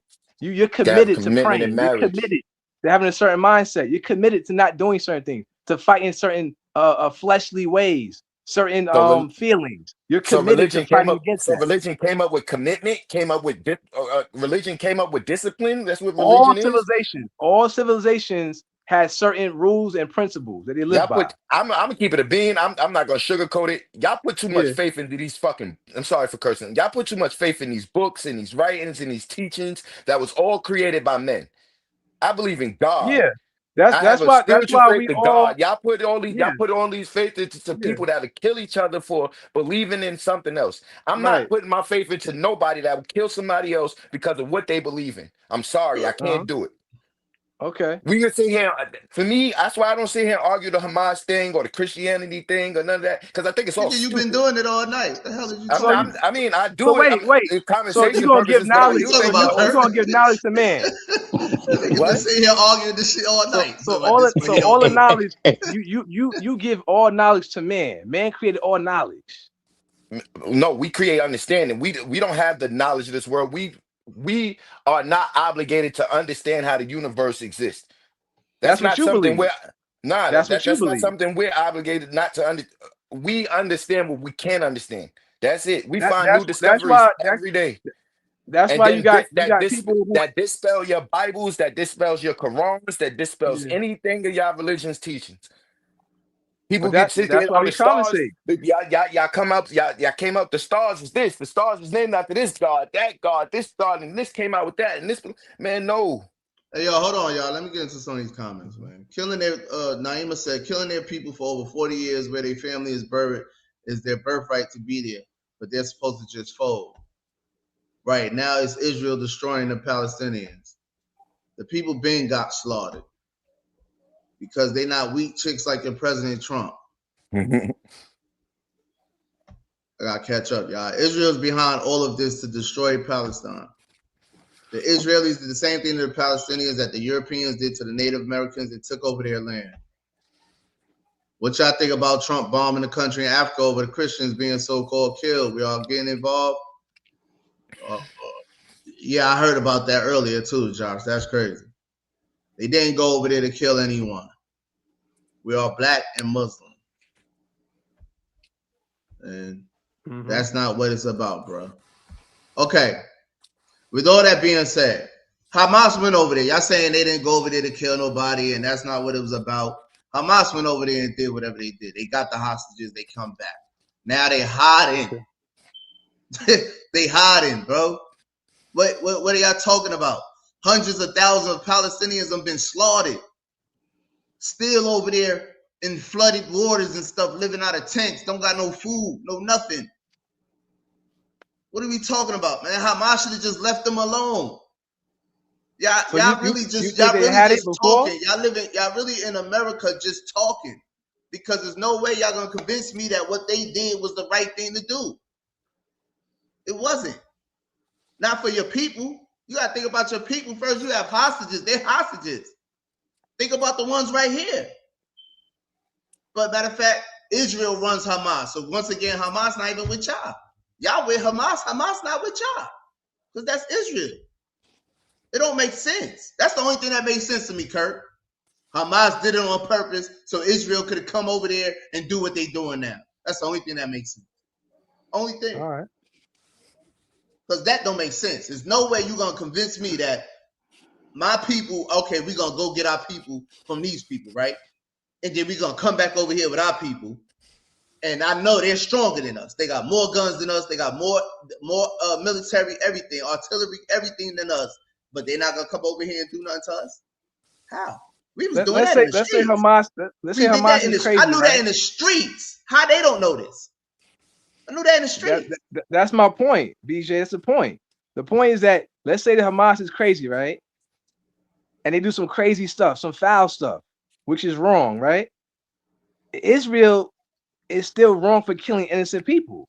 Period. Hamas and Israel wrong. They both wrong. What y'all do? Y'all do what the Democrats do. Now y'all doing what the Democrats do. Nobody said Israel is right. I'm not even speaking up for Israel. Why y'all keep bringing Israel? They both evil. They both going to hell. You do some evil stuff Israel like that. And Hamas? Who you talking about? Hamas and Israel. My man. That's all I need to hear, bro. I'm not arguing with you. I'm not arguing with you. Yeah. But y'all keep bringing Israel up like I'm defending Israel. I'm not defending it. I don't mess with Israel. I stopped messing with Trump because he's rocking with Israel. I don't mess with them at all. I don't mess with the Jews at all, man. Point blank, period. Don't mess with them. All right, I'm listen. But what Hamas did was cowardly. Do you know anything Hamas doing? What Hamas did was cowardly and was wrong. And it was dumb. It was dumb. Now, what you said? Do I know what? Do you know anything that Hamas did prior to October 7th? No. No. Israel been doing some evil stuff since 1948. We back on Israel, bro. This is crazy. I'm just saying, almost 100 years. You got Israel deranged syndrome. You got Israel deranged syndrome, man. 100 years is like, that's like 3 generations, 4 generations. I understand Israel. I just said, I don't mess with Israel. I don't mess with Israel. I don't care nothing about them. I'm not speaking up for them or nothing. They dead wrong. They wrong. Okay. I know that. You say Hamas is wrong as well. I took that as because that's what I was seeing. I'm seeing everybody wrong. I'm trying to figure out why you worry about Hamas. Where they at? Where Hamas at? Why you worry about Hamas? I'm not even worried about that. But the topic is the topic is Hamas today because of something me and Dawood was talking about the other day. And the reason why I'm speaking about it today, I told Dawood I was going to be speaking about Hamas because he's pro-Hamas. And I don't understand how he's pro-Hamas. How? How can you be pro-Hamas? I'm about to start a religion that's called no religion. That's what I'm getting to. Well, I do know this. You know how internationally you have these alliances in different regions in the world. Hamas was an alliance with Israel after Netanyahu. So basically, Israel allowed Hamas to run Palestine the way they wanted to run it, just because the agenda is they don't want a 2-state agreement. So that if they instruct those Hamas people that they then erected up as government, well, y'all do this and we're going to blow this shit up. You know what I'm saying? They still going to have some kind of governance in that area. but we're gonna take this land over and make, build places for Israel, and they're gonna continue to push Hamas, not Hamas, but Palestinian out. Mm-hmm. It was a whole plan just to be able to get that land. They want that land. So if the Palestinians are supposed to be your people, as a Muslim, how can you be pro Hamas then? Once again, how can you be pro Hamas? Well, I didn't say nothing about being pro. Well, you talking about Dawood. Listen, I went as far as to say I agree with some aspects. I agree with some aspects. I disagree with some aspects. I'm reading this. Hold on. Let me get to the comments. When you don't do all those disciplines for the cause of Allah, God, you set yourself up to be a victim of Shaitan. No religion or morals lead to the chaos and confusion. BJ, if the mob kidnaps your mom, are you going to do anything to get her back? Of course. I did it for less. So what Hamas gonna do? Done it for less. But I was with him. But it ain't gonna be no coming back. It ain't no coming back. It's not. That's the part I understand. There's no coming back. We come back with a few hostages and wait on Israel to wait on Israel. All right, Israel, what's your move? Now, what's your move? We did this. We come back over here. We're underground because they said all the money that they received went to them building tunnels underground and stuff. All the billions of dollars they don't receive, America done sent over there. They used to build shit underground. So they underground. So your plan was to go over there, get the hostages, and just come over there and it's over with. Especially when you're being so occupied and abused by the Israelis over here on your land. How does that work? How would that work? How? BJ, and y'all so radical. Y'all so radical over here. Way over here in Palestinian. Y'all ain't doing nothing over here. Niggas ain't radical over here. How we so radical? How we got this radical spirit for the Palestinians way over here? I'm speaking for the innocent. I'm speaking for innocent Palestinians who dying. I ain't saying nothing about Hamas. Innocent Palestinians who's dying. That's what I'm speaking for. That's wrong. That's wrong. That's the reason why I even started speaking on it, because and I even started saying anything was those are babies. I'm seeing them pull babies out of the rubble. They're dropping bombs on babies and stuff. So I already was like, nah, the Jews are demonic. They really demonic. They demonic, bro. You know what I'm saying? They got enough firepower where they can actually come over there and get their man. But once again, you know who you're dealing with. Just like there's certain people right here in your face, in your neighborhood, on your block, that you know if you have an issue with this dude right here, you got to get him. I'm not playing with him. I'm not going back and forth. It's not gonna be no back and forth thing. I gotta wait outside his crib till he come out. I gotta get him. Hamas, if Hamas is playing, Hamas was supposed to go get their man. Go get Netanyahu. Go get the lieutenant, this, that, and the third, whoever. Go get your man. Go get your man. Forget the hostages at this point. I'm not going to get no hostages, man. Go get your man, bro. That's what I'm saying. Once again, how can you be pro Hamas? How? So BJ, that's you just made a beautiful. You just made a good statement, right? Now you're telling me Israel can't go get their man. They got to kill everybody. No, they can. But once again, know your enemy. Know your enemy. What you mean? You know they evil, right? Evil don't play by rules. You want the nigga, you want your opposition to play by some rules you coming up with. You playing by those rules. I don't play by rules. I'm not playing by rules. Guess what, Dawood? I ain't playing by rules.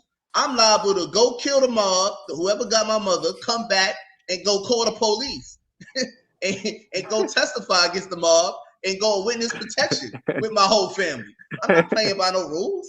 There's no rules to this. What's the rules? You kidnap mobs. I'm killing everybody. There's no rules to this. There's no rules to this, bro. I promise you there's no rules. That's what I thought as a child. That's what I thought as a child. And then niggas was in my crib tying knots. Listen, that's why in Islam, Can I say something real quick? Real fast. Your pops brought up the fact of if you don't have religion, you're gonna follow Satan. I meet a lot of people in jail that's religious.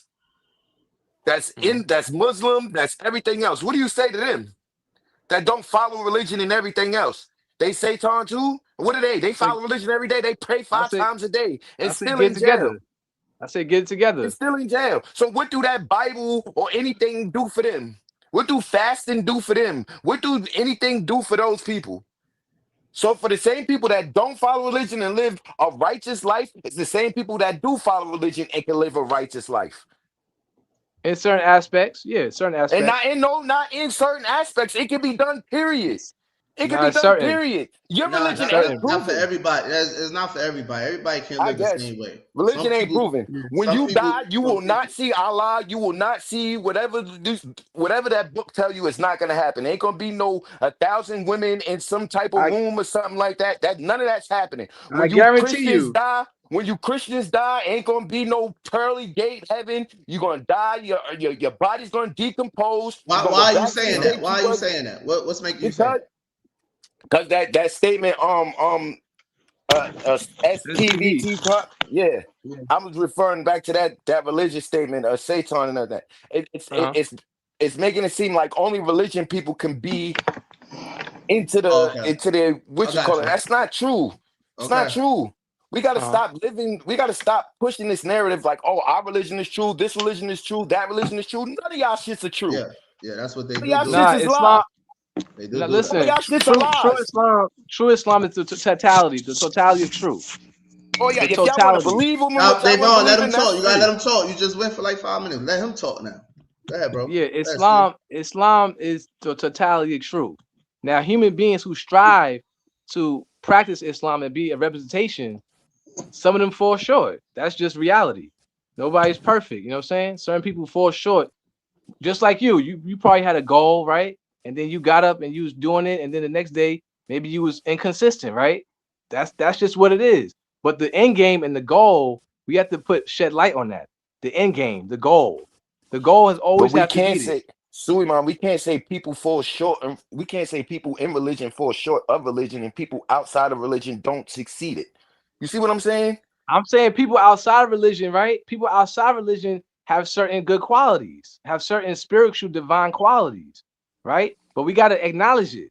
I'm not saying that people who don't practice religion is terrible people. I'm saying that everybody on their journey, but certain truth that's been embedded in us that we have to follow and acknowledge, and we should encompass that. We got to shed light on that. Islam is shedding light on knowledge. Certain truth and knowledge that was kept away from us. That's why the devil kept it away from us, because he didn't want us to know this knowledge. A person that doesn't practice Islam or Christianity, that's just a regular person, that's just spiritual and just praise the God or talk to God or whatever. Mm-hmm. Can you go to heaven without the Quran or without the Bible? Can you just be a regular person that don't have a religion, live a peaceful life? You know, don't try to stay as sinless as possible. You know what I'm saying? Can they make it to heaven too? And they don't claim Islam or Christianity. Yeah. All right. What you was gonna say, Kurt? I think one of the concepts about religion, whether it's Islam, Buddha, Confucius, it is a guideline as to how you live your life. Yes, you can live your life as, like somebody that ain't going to church every day. But if you have the guideline how to live a life of peace and harmony and goodwill, then, that's the part of religion that we miss. And this, you have some peaceful Christians. It's how you live. It's how you live inside. Like everybody ain't your op. You don't. I don't have any ops out there. I don't have any enemies. I don't have anybody that I hate. You know what I'm saying? Because when you have agape love, you know, you love mankind, period. Even dudes that have, you know, like the dude that hit me in my car, you know, I always talk about that. I don't hate him. I have no reason to hate. You know, to you go to sleep with this evil demonic. I'm angry, and when you're in the spirit form, in the subconscious state of mind, you live in a total hell. You have to fashion your life around some set of principles that are peaceful, in harmony with God and man also. But see, we get confused. Oh, Islam is just teaching this and that. You know, all religions are teaching something different, and all religions have been caught up in scandals with sexuality, pedophilia, rape, robbery, killings, and that's man. That's not the guideline. That's not the blueprint.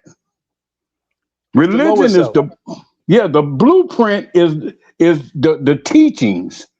What it does it teach you in regards to how you fashion your life, to take care of your children, to take care of your woman, to take care of yourself, and to take care of your brother man. That's all religion is supposed to be, a guideline. It ain't, you know, I can't remember the last time I've been in a church or the mosque for that matter. But I try to fashion myself by not having, you know, all of this chaos around me, you know, hating somebody or being mad at somebody. It's always something. Mm-hmm. It's about peace. That's what Jesus supposed to have been, bringing peace to the earth, teaching man peace, the guideline. We get it confused. We get it confused with religion. I swear, and I'm not saying this shit just, excuse my language. I'm not saying this just because we on here right now. I'm saying this genuinely. I did all the time I did in state prison and all the time I did in the streets and or outside. The most righteous person I know is 2 squares above my head right now, and that's BJ. The most righteous person I know, and that's all the people I met in prison, that's all the people I met in the streets, that's all the people I saw with their heads stuck in a Bible and all that. I seen the man 2 squares above me help people for real, put them in positions to help people and get, whether it hurt them to hear or didn't hurt them to hear or whatever the case may be. I see him do more than that than I seen anybody in any Christian book or any Quran or anything else. And that's just me speaking from experience. And that's because he's following a blueprint. He don't have a lot of conflict with man. You know, so you know, that's a set of guidelines. You know what I'm saying? And as long as you stay within them guidelines of living right, trying to eat right, trying to stay healthy and do good to your brother man, you'll see heaven. You'll see. One thing about it, BJ might be who BJ is way back in the day. BJ ain't gonna never wake up and say, Davon, let's go outside and kill this one person for whatever reason. Not for no reason or something like that. But somebody kidnapped moms, we outside.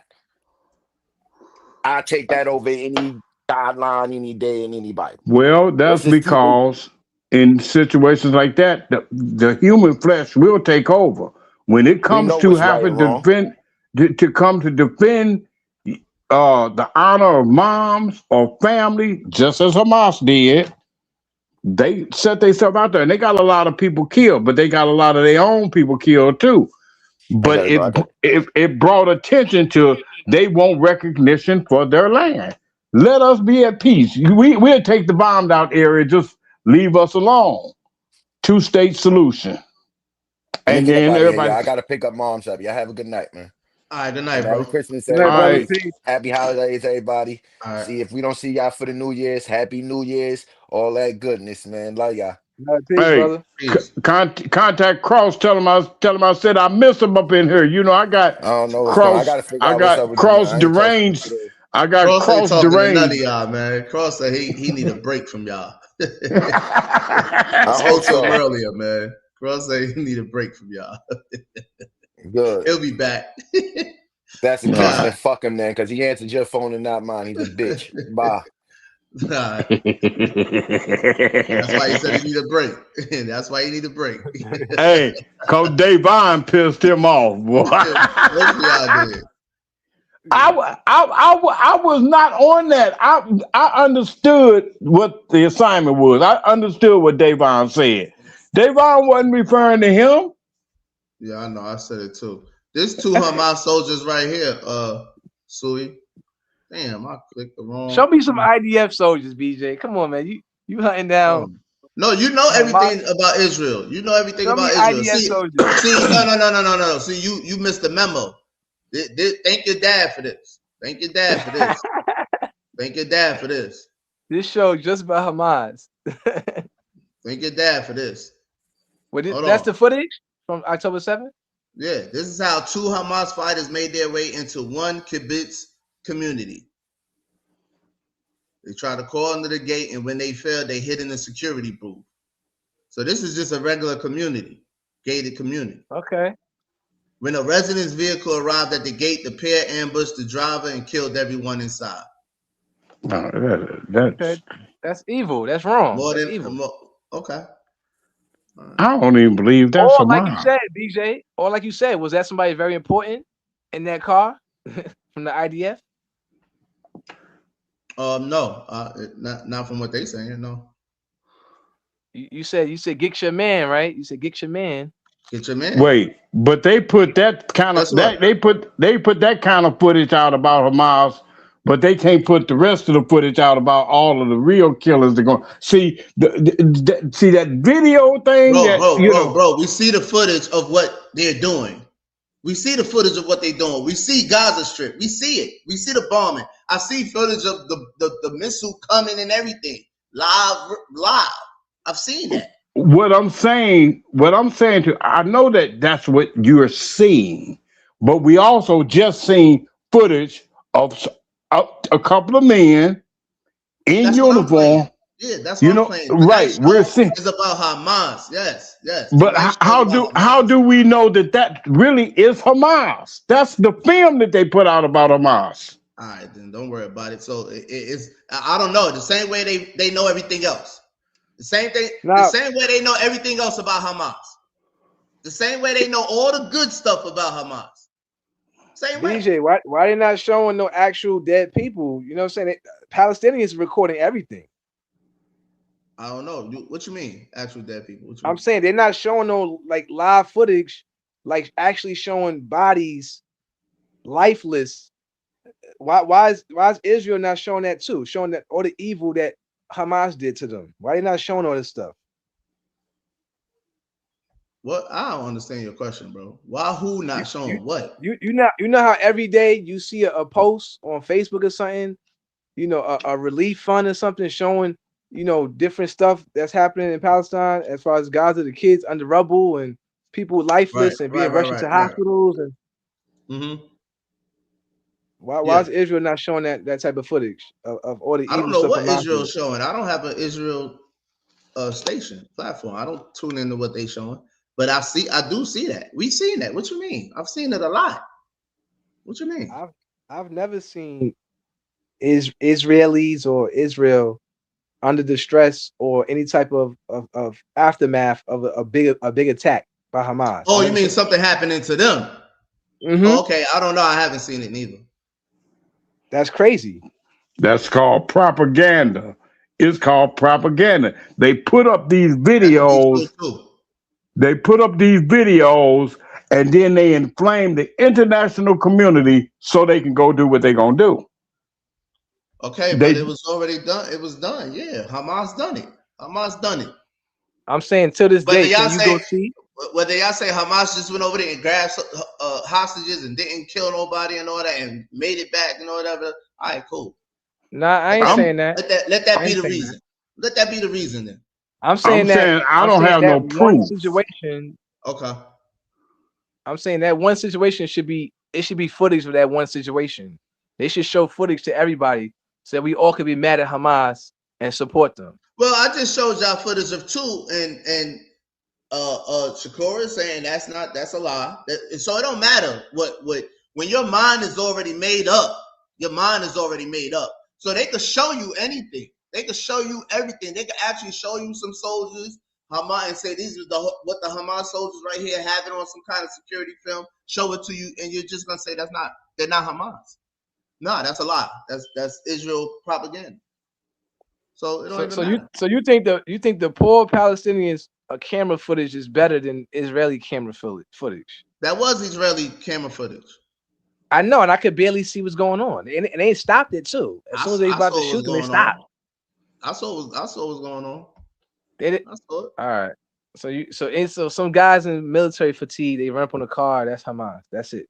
End the story. See what I'm saying? I mean, they're not gonna do. Well, how you know who Hamas is? Do they have a T-shirts with it says Hamas on it? How do you know who Hamas is? That's what I'm saying. How do you know who Hamas is? That's a good question. That's a good question. How? That's a good question. Let me ask you this: the Israeli soldiers, do they have beards? Some of them, not a lot of them. Because I said the same thing, Suleiman. So I had looked. Those two guys had beards. They look Muslim. They look Muslim to me. You know what I mean? They look more Arabic. Them Israeli soldiers, they look like white Russians to me. They look kind of dark, right? Like dark skinned people. The ones the ones I was saying, they look white. They look Russian to me. And they got that blonde hair. They got that blonde hair. They got that Russian look to me. That Ukraine look to me. I don't know if you remember San Bernardino? I don't know. Remember that Muslim couple they said killed people in the office or something in San Bernardino, California? Remember they said it was a little Muslim lady and her husband or something? No, I never heard of that. Look up that story. That story was about a terrorist attack, right, in San Bernardino. And a lot of the witnesses who was there, they said that 3 military guys with military fatigue, white guys, they're the ones who came in there and shot up everybody. I'm just saying, stuff like that happens. You know what I'm saying? Yeah, because it's been happening to black people. It's been happening to black people forever. So I know stuff like that happened. Yeah, black people too. Yeah. It didn't just start happening. That's what I'm saying. But what's the difference? I'm saying that you said that's black not people like that's not a reoccurring theme. Even with Hamas, the October 7th thing. What was they doing before that? They wasn't doing stuff like that before? I don't know. I don't know. I don't study. That's what I'm saying. The Middle East. You got to see people's habits. You got to see people's history. They had. What was they doing before October 7th? That's what I'm saying. I don't know. Oh, all right. All I heard was they was fighting against freaking. They tried to form a group to fight against their oppressors. I don't know what they was doing. Who formed the group? To my knowledge, Israel formed the group. Formed it. Nah, I wouldn't say Israel completely formed it. I would say that they studied the group and they realized we could utilize them, and they kind of probably laundered some money to strengthen them, right? To make it seem like they're getting strong and to make it seem like Hamas is getting on the level and they're gonna attack us and we have to go kill everybody because they're a threat to our way of life. You know what I'm saying? So sometimes they use money to prop people up, to make them stronger, to make them so the outside world can say, oh, they look like a strong group. They look like they equal to the Israelis. You know what I'm saying? I don't know. That's just me. I just be thinking stuff. No, I hear you. That's possible. That's not far fetched. That's possible. Oh, hold on. This is what I was getting to. I'm tripping. Enough is enough. And now it's proven, and you are helping Hamas to prove it to the world that Palestine depends on the destruction of the state of Israel. And this is not acceptable, and we are not going to agree to it. And I tell you something, for the next 10 or 20 years, the Palestinian people will pay the bill that Hamas is caused today, and most likely in blood. To you, Hamas and Palestinians are the same, they're one and the same? After October 7, yes, there is no difference. Really? The vast majority of the Palestinian people support Hamas. Really? This is a fact. This is proven by statistics, and your silence now. You cannot even condemn Hamas and say that what they did on October 7 was an act of a savage group.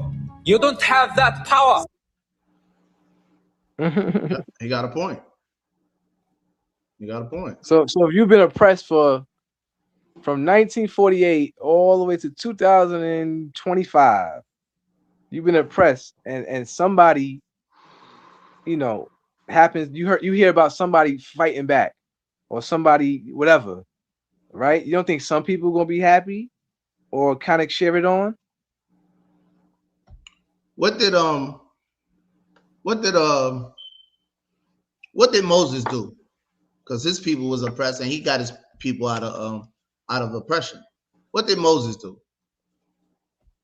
What was it that Moses did? How many people did? How many people did Moses kill? Moses didn't do nothing. Allah freaking took care. Didn't he kill? Moses got to kill. Moses killed one. Moses killed one. I don't know about that. I know that Allah parted the sea. He allowed Moses to part the sea, and he flooded. He flooded the Pharaoh and them. He flooded them. Allah did that. Allah took care of them. I thought Moses killed somebody. Yeah, I heard about that. I heard something like that. Okay, so Allah. So why Allah don't do the same for Palestinian people? We don't know what Allah is doing. We don't. I don't know what Allah's doing. You don't know what Allah's doing. Allah's the best of planners. Man plans, but Allah's the best of planners. So that's why the people, they have faith in Allah. They have faith that the evil that's being inflicted on them, you know what I'm saying, that Allah's gonna take care of. Where's that faith at? Why are we talking about Hamas when we supposed to have faith in Allah? Why are we saying Hamas, we was supposed to go do this and supposed to go do that? Why are we saying that? Nah, we definitely not saying that. I'm saying some individuals who saw their whole family blown up to smithereens, they might have a little anger in them. They might have a little, they want to get some get back. You know what I'm saying? That's in human nature. Yeah, that could be that person, but we're talking about a large group of people, the movement. We're talking, it's a movement. It's a movement that's been moving for a minute. Not even just Hamas. Let's not even just Hamas. What about the Taliban, ISIS? What about the two Muslim guys in Australia that just killed them people in Australia? They wasn't oppressing nobody. They was at the beach. Yeah, that's wrong. It's evil. But once again, okay, you could be shown ain't no something. But. Ain't no but. Ain't no that's but. Not true. That's not true, BJ. See, you got BJ. You got Hollywood, man. You got Hollywood. You got Hollywood, BJ. Now I'm Hollywood. How I'm Hollywood? No. I'm saying that you have. I'm saying Israel has capabilities of staging an event. You back talking about Israel? Something. No, I'm not talking about Israel tonight. I talk about the Jews all the time. I call them evil and demonic all the time, and daily I call them that. So I'm saying there's two ways of Dawood, I'm talking about Hamas. All right, the evil of Islam is what I'm talking about tonight. BJ, the dudes that you said the dudes at the Australian thing, they wasn't Hamas. What are you talking about? I didn't say they was Hamas. I said they was Muslim. Okay, so if they actually did that, that's evil. Okay. Then you went to but. There's no but to evil. Evil is evil. You trying to justify evil. Am I missing something, Kurt? Let me ask Kurt, because it's really just me and you. Let me ask Kurt. Am I missing something? Is it sounding different to you? BJ, don't the news report it? Don't they report the individuals? They don't say, oh, some evil stuff happened. They say some Muslim guys shot at the Jews, and you know what I'm saying? They make a connection, and they have connections to this group, and that they don't just stop at. I knew that before they even reported it. When I saw the footage before, I didn't get the news. I saw it on Instagram, and the dude took the gun from him. I saw it on Instagram first, and I saw who was. Once I saw what was going on, and I saw the dude with the rifle, I saw they Muslim. They on they get back shit. That's what I said. Okay, but this is what I don't. Well, this is what I don't get, because a particular people kill somebody, that shouldn't condemn the whole people, the whole of the people. Oh, it's the Muslims that's killing people. That would be That would be. Go ahead, Kurt. Go ahead, Kurt. You know what I'm saying? It's just like when we seen white men killing other white men, like the white man killing Charlie Kirk. We didn't just say that's a white man. You know what they said is, oh, that's a Democrat. You know what I'm saying? You know, it's a particular person for whatever agenda they got going on.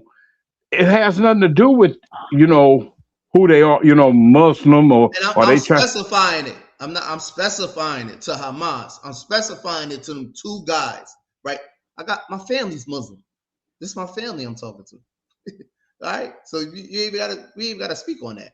I'm specifying it to Hamas and these two guys. I'm making it real specific. I'm not condemning a religion. I'm making it real specific. My only issue is why they don't condemn it, like that man just said. Why y'all don't condemn these people? Why you don't condemn Hamas? No, that's wrong, because we are a true Muslim has faith in Allah. We're not gonna arm ourselves and go kill them people. Allah will deal with them. Allah will deal with them. We're not gonna be in Sydney, Australia, killing people on the beach. Allah will deal with them. That's what I'm looking for, and I'm not getting that. I'm not getting that, Kurt. From nobody. Look, I'm not getting it from nobody. It's finally exposed. That's wrong. I'm not getting it all night from nobody. Allah bless them where people all over the world are aware of what's going on. Not getting it from nobody. You can't speak for every Muslim killing someone. You don't have to. That is not evil of Islam. So Muslims are the only people on earth that are not supposed to defend themselves. Thank you, Kurt. I'm not getting it from no one. They call that defense. Let me give it. They call Hamas going over there defense. You keep saying but you keep saying Hamas going over there. They are already there. That's their land. Okay. They didn't catch no plane to go there. It's a line. It's a line there. It's a line there, bro. It's a line. It's a border and all that. It's a line there. Okay. I understand all that.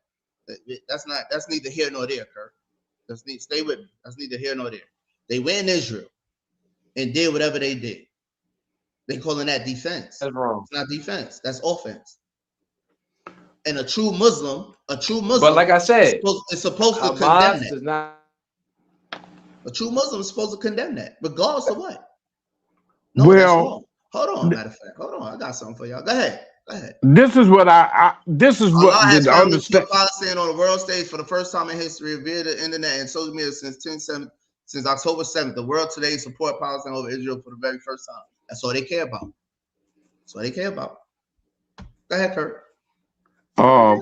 What I'm trying to say is where they got those hostages from is an occupied land. That was already their land, so they didn't go into Israel. They were. Fifth time you don't said that. It's the fifth time. They're in. So you keep saying like they went over into Israel. No, they captured the occupied land and went and got those people that was in the occupied land, which is their own land. So was it a bad choice? Yeah, I think it was a terrible choice. You know what I'm saying? They needed bargaining chips. Israel had thousands of prisoners and hostages. Israel had hostages first. They had a bunch of hostages first. So Hamas, they probably figured that's some bargaining chips. We're gonna take a couple of y'all. But they bargained off. We're gonna take a couple of y'all and kill hundreds of thousands of us to give a couple of y'all back. Hell, come on, man. I don't know. That's how they moving. That's the choice they made. Stop it. It's still wrong though to kill any innocent person, whether it's Palestinian or Israeli. It's wrong. And if that's what make black people weak and the Palestinians strong, I'd rather be with the weak people because that was stupid. That was stupid. And the weak people ain't oppressed no more. The weak people ain't in chains no more. The weak people. The weak people. The weak people who all they did was pray and sing all day and hum. That's all they did. These the weak people. That's all they did. You got Nat Turners. You got a few. You got the Nat Turners and all that. You know what I mean? You got a few revolutions here and there, a few sparks, Harriet Tubmans and stuff. But they the weak people. Palestinians are the strong ones. Palestinians are being exterminated. It should be smart, not strong. Probably should be smart, smarter than strong. And society should speak out against that wrong even more so than the what whole world is Hamas speaking did. out against it. The whole world is speaking out. I'm the only one doing this. I'm doing this. I'm doing this from what me and Dawood was talking about the other day. I'm doing this. The whole world is speaking out against Israel. The whole world. Half the people that follow Trump done flipped on Trump behind that. Tucker Carlson, Candace Owens, Nick Fuentes. People that voted for Trump flipped on Trump behind this Israel thing. Why y'all keep saying that? Y'all don't see what's going on in New York? Y'all don't see what's going on in America over Palestine? Y'all don't see it? Why y'all keep saying that? Well, that's what I was saying. The overall agenda, I think, was to bring a national stage against that shit. And yes, what did the blacks do to bring a national stage against it? They did protest. When they was really in slavery, really getting knocked upside their head, really enslaved. What was they doing? And the white people, them KKK, Ku Klux Klan, and them racists, them corrupt cops and all that had black hostages too. What did black people do? They started marching. A lot of them was dying, BJ. A lot of our people didn't even make it to the shore. On a national stage, like the Montgomery what was the bridge? Selma, Alabama. Yeah. When that was televised for the whole world to see, that flipped it. That flipped the script. They ain't had to go start killing white people for white people to come slaughter half of the black Americans in America to go on a national stage. Come on, bro. Come on, man. Well, BJ, they got televised. Trying to justify it. Let me hear what you say. Go ahead, sweet mom. Try to justify it. I'm saying, based on what Hamas did, October 7th, they got televised. They got media attention. People started to see and investigate. And like I said, you saying Hamas killed all those people, they're not presenting no proof they did that. All right. The people you said turned on Trump, they're actively investigating. They want something. They want to see what stuff Hamas did, and they're not finding anything. That's why they turned on Trump. It don't even matter what Hamas did. These people are dead already. But I know. What does it matter? It's already on. It don't matter about that. It don't matter. It's on. It don't matter about how it started. October 7th don't even matter anymore. So if Israel kills its own people, 2025. So if Israel kills its own people, you say it don't matter? No, because it's on. How many Palestinians died already? They already got their land. Trump is going over there talking about building hotels and stuff. No, it don't matter. What does it matter? Oh, here's a true Muslim right here. Muslims have sometimes, whether you have or not, and I think probably you have sometimes, it seemed to me, been preaching hate to meet hate. I don't advocate any kind of hate. There's a lot of talk that sounds very much like it. No, I think that the guilt complex of the American white man is so profound until when you begin to analyze the real condition of the black man in America, instead of the American white man eliminating the causes that create that condition, he tries to cover it up by accusing his accusers of teaching hate. But actually, they're just exposing him for being responsible for what exists. Well, that's something of an argument, but I've heard speeches made by some of the people of your group. I think I've heard you make speeches. It seemed to me that you were advocating what I would have to describe, I think, as violence to meet the serious injuries that have been done your people, with which I totally agree. I don't call that violence. I don't in any way encourage black people to go out and initiate acts of aggression indiscriminately against whites. But I do believe that the black man in the United States and any human being, anywhere, is well within his right to do whatever is necessary, by any means necessary, to protect his life and property, especially in a country where the federal government itself has proven that it is either unable or unwilling to protect the lives and property of those human beings. Just before Pierre takes it, you've got a pretty good fighter and the world's heavyweight champion lined up with you to help out. Yes, Pierre. Well, Mr. X, I guess I call you that. Is that the proper appellation, yes. Mr. X? I'm wondering if you still believe, as I think you certainly did at the time you were allied to the Black Muslim movement, in a segregated black nation in North America. I don't believe in any form of segregation or any form of racism.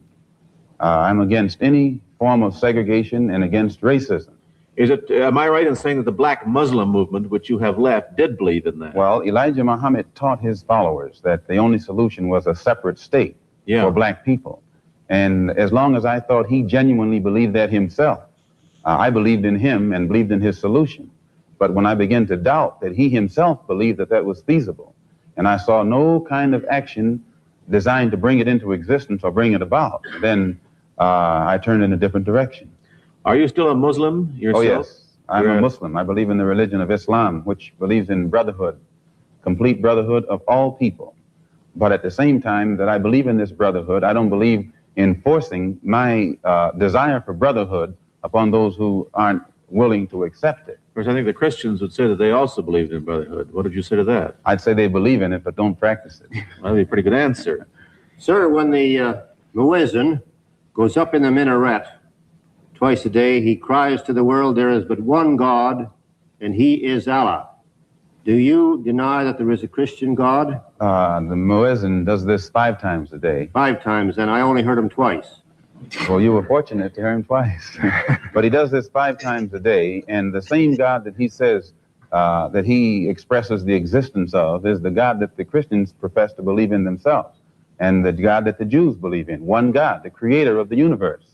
The Muslims believe in the God that created the universe, and I think the Christians do, and the Jews do. Now, as long as all of them are talking about the creator, the Jews may call him Jehovah, and Christians may have another name for him.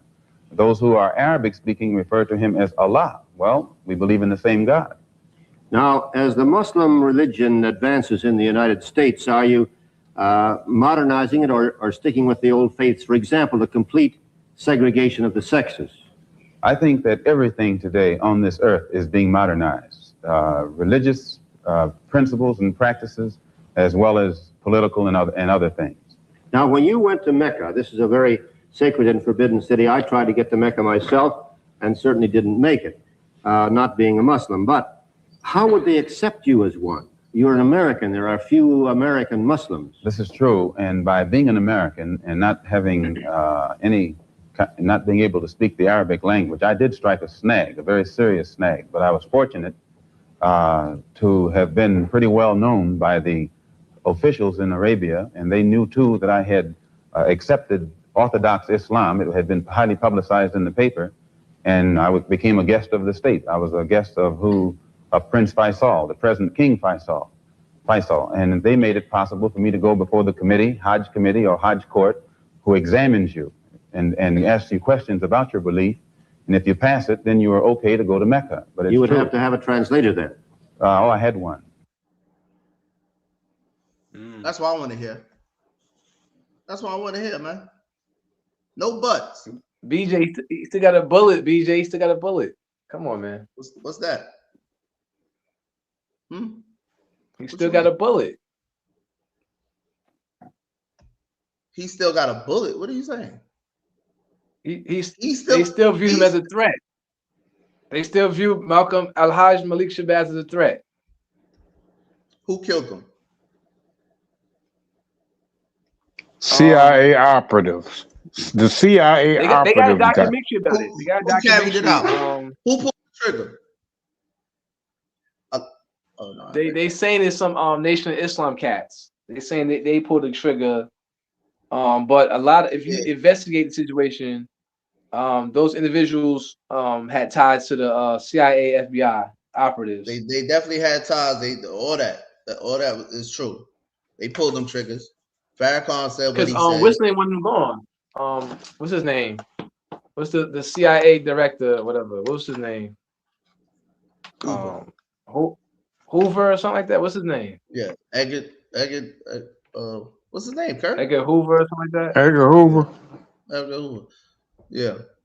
BJ, Hamas went into the so-called buffer zone. This is new land taken over by Israel. Once again, a buffer zone with new Israeli soldiers are settlers. They are not innocent. Who's saying that? This is ridiculous, man. This is ridiculous, bro. This is really getting ridiculous, man.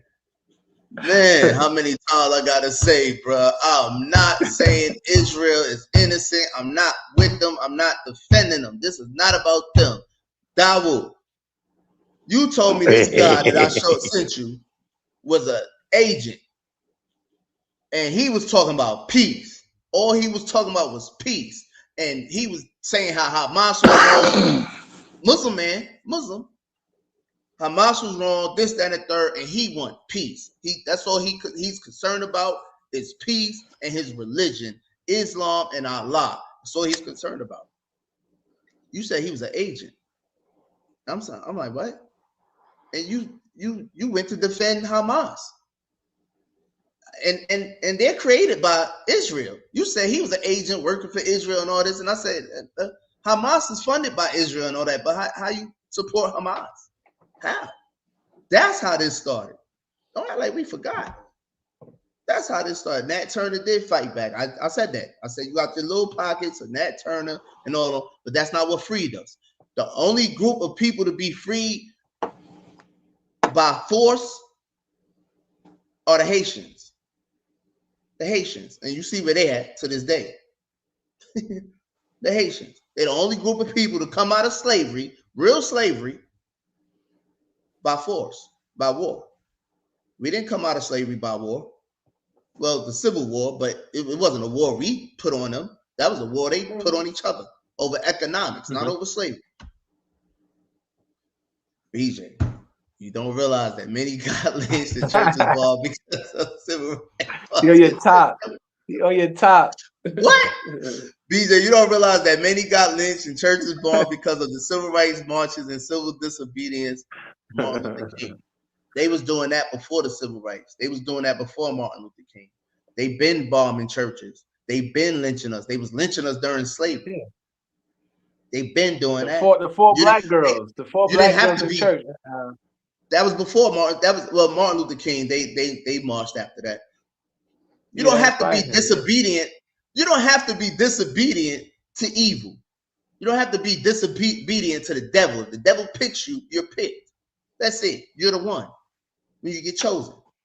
When you don't understand, when you see something on the news and you don't understand why somebody could do that or why they would do that, like them UPS workers that came in the house and killed them people, just started killing them. You don't understand that? Why? They're demons. Demons don't make sense.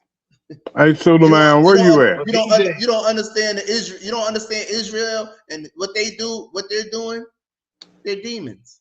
You're not gonna understand. BJ, that's why Black Panther Party was established, BJ, because of the Martin Luther Kings and the Malcolm X getting killed and all the leaders being assassinated. That's the reason they created that. What you mean?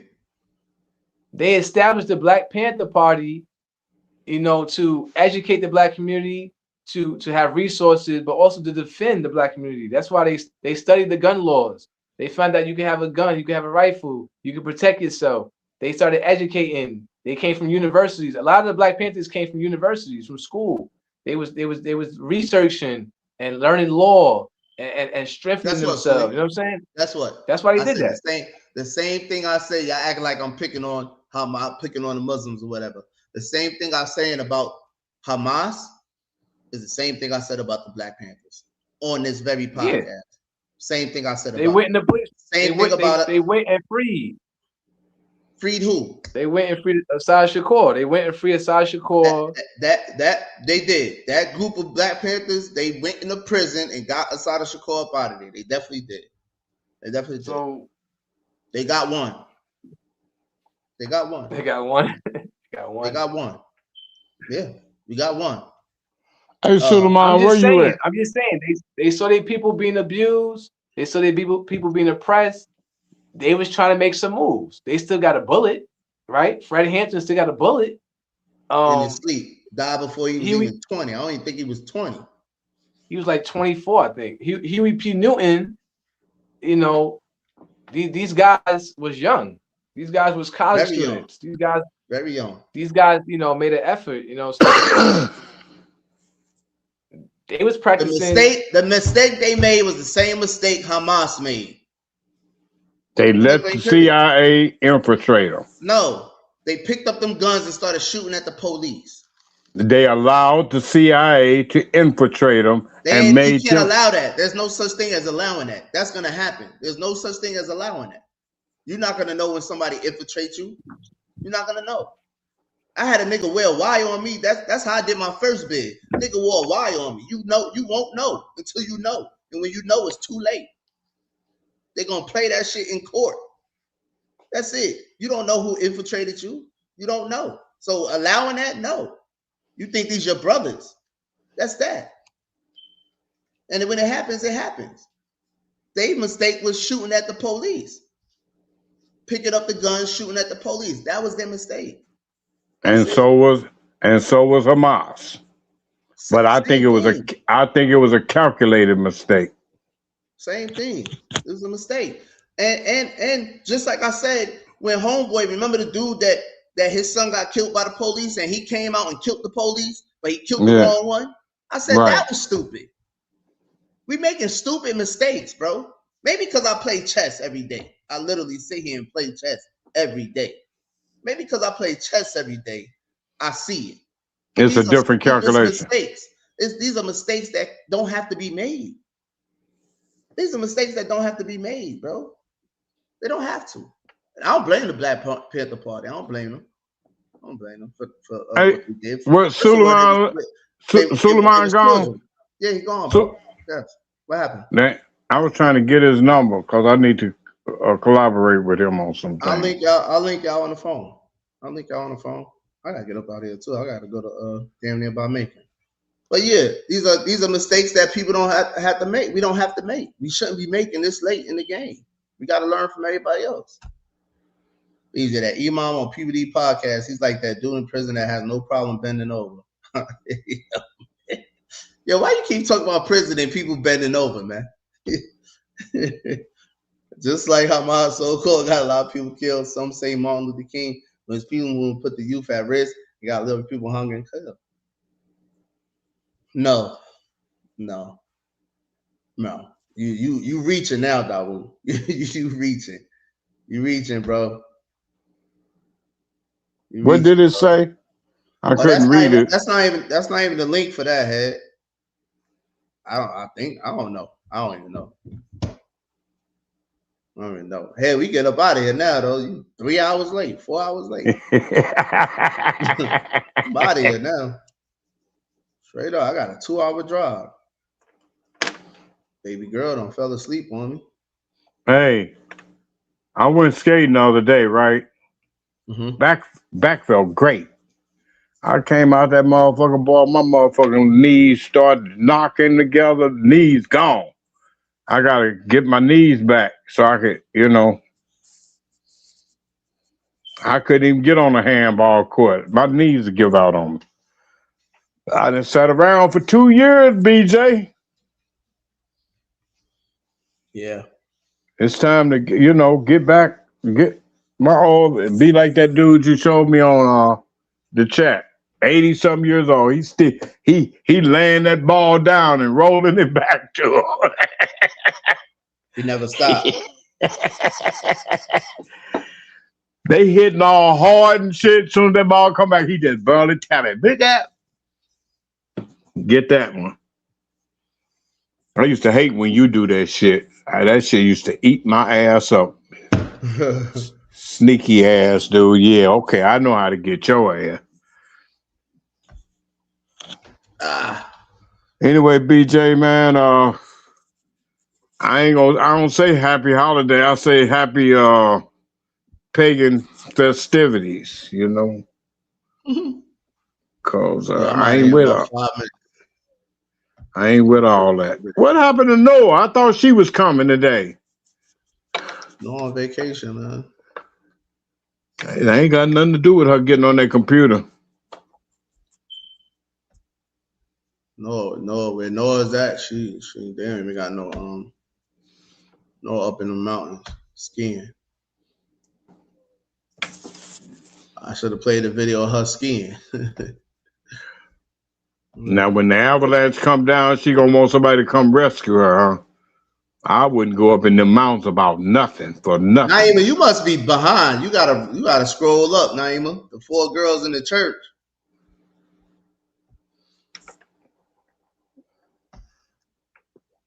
I think you behind, Naima. Hiding. We're done. We're done being tortured and hurt and judged.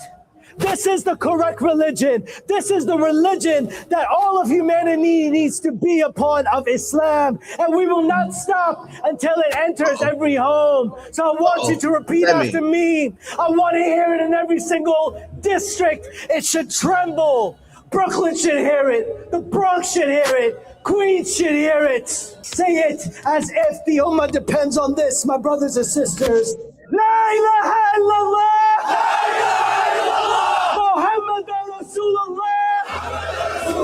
There is no God worthy of worship except Allah, the God of Jesus, the God of Moses, the God of Abraham, and the God of the last and final prophet Muhammad sallallahu alayhi wa sallam. This feels like we going backwards. Yeah, it's back and forth. We going backwards, like back to the times of the Romans and the Christians and the Muslims.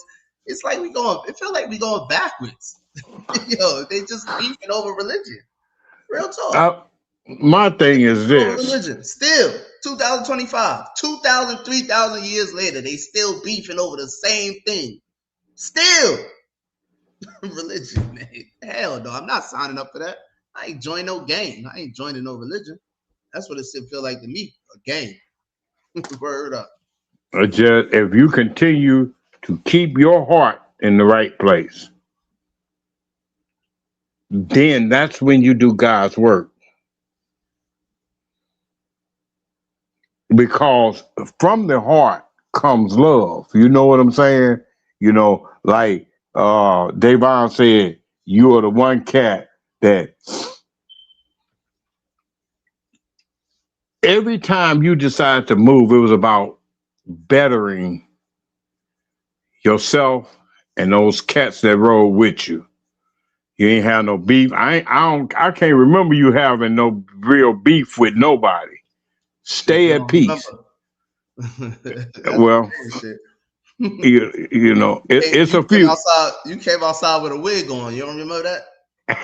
No, I don't remember that. Came outside with a wig on. Ready to do something. That joint. But that's because I know that, you know, it was for a cause. You know, somebody is trying to stop a movement. You know, it wasn't like you was out there trying to hurt or harm nobody that didn't come after you. I've just posted on Facebook my 2026 resolution. If you riding with that person that sought to do me harm, I can't fuck with you no more. I can't rock with that mentality. You know, if you out there harm. You don't remember when I came to your house and you don't remember when I came to your house and I think it was me, Miz. No, it wasn't Avon. It was me, Miz, and Eno. And you came outside and I was smoking a blunt. It was Saturday morning. And we was chilling. We sit on my car. Me, Miz, and Eno. We sit on the car. Then you came outside talking or whatever. But you didn't look. You didn't really look at me yet. You had a blunt. You was rolling up. You was just talking. And you got like 2 feet in front of me. You looked up. I had a speed dot on my forehead. You said, "What the fuck happened to you?" You looked up at that blunt. You was like, you looked up. You said, "What the fuck happened to you?" Yo, God, man. Man, we just bust out laughing, man. I was like, man, I got into a fight at the sports bar. These niggas jumped me at the sport. These blood niggas jumped me at the sports bar. We looking right down. It was on then, wasn't it? Man, I ain't go to sleep. I'm still up. I never went to sleep. And if you couldn't depend on now other motherfucker, if it's some beef, go get Kurt. That nigga got motherfucking anger issues. He gonna do it. Real talk, we was just over there chilling because we just stop right there to chill and mess with the old head. You know what I mean? Okay, I was probably Kurt smoking blunt with Kurt, but just so I really forgot I had the speed knot on my head. I really forgot about it. So, bro, you saw that shit. You said, "Oh, what?" You said, "Who? What?" I said, "Yeah, man, you blood niggas, man." He was like, "Nah, fuck that. Hold on, man. Go get my shit. Hold on." He started going off, man.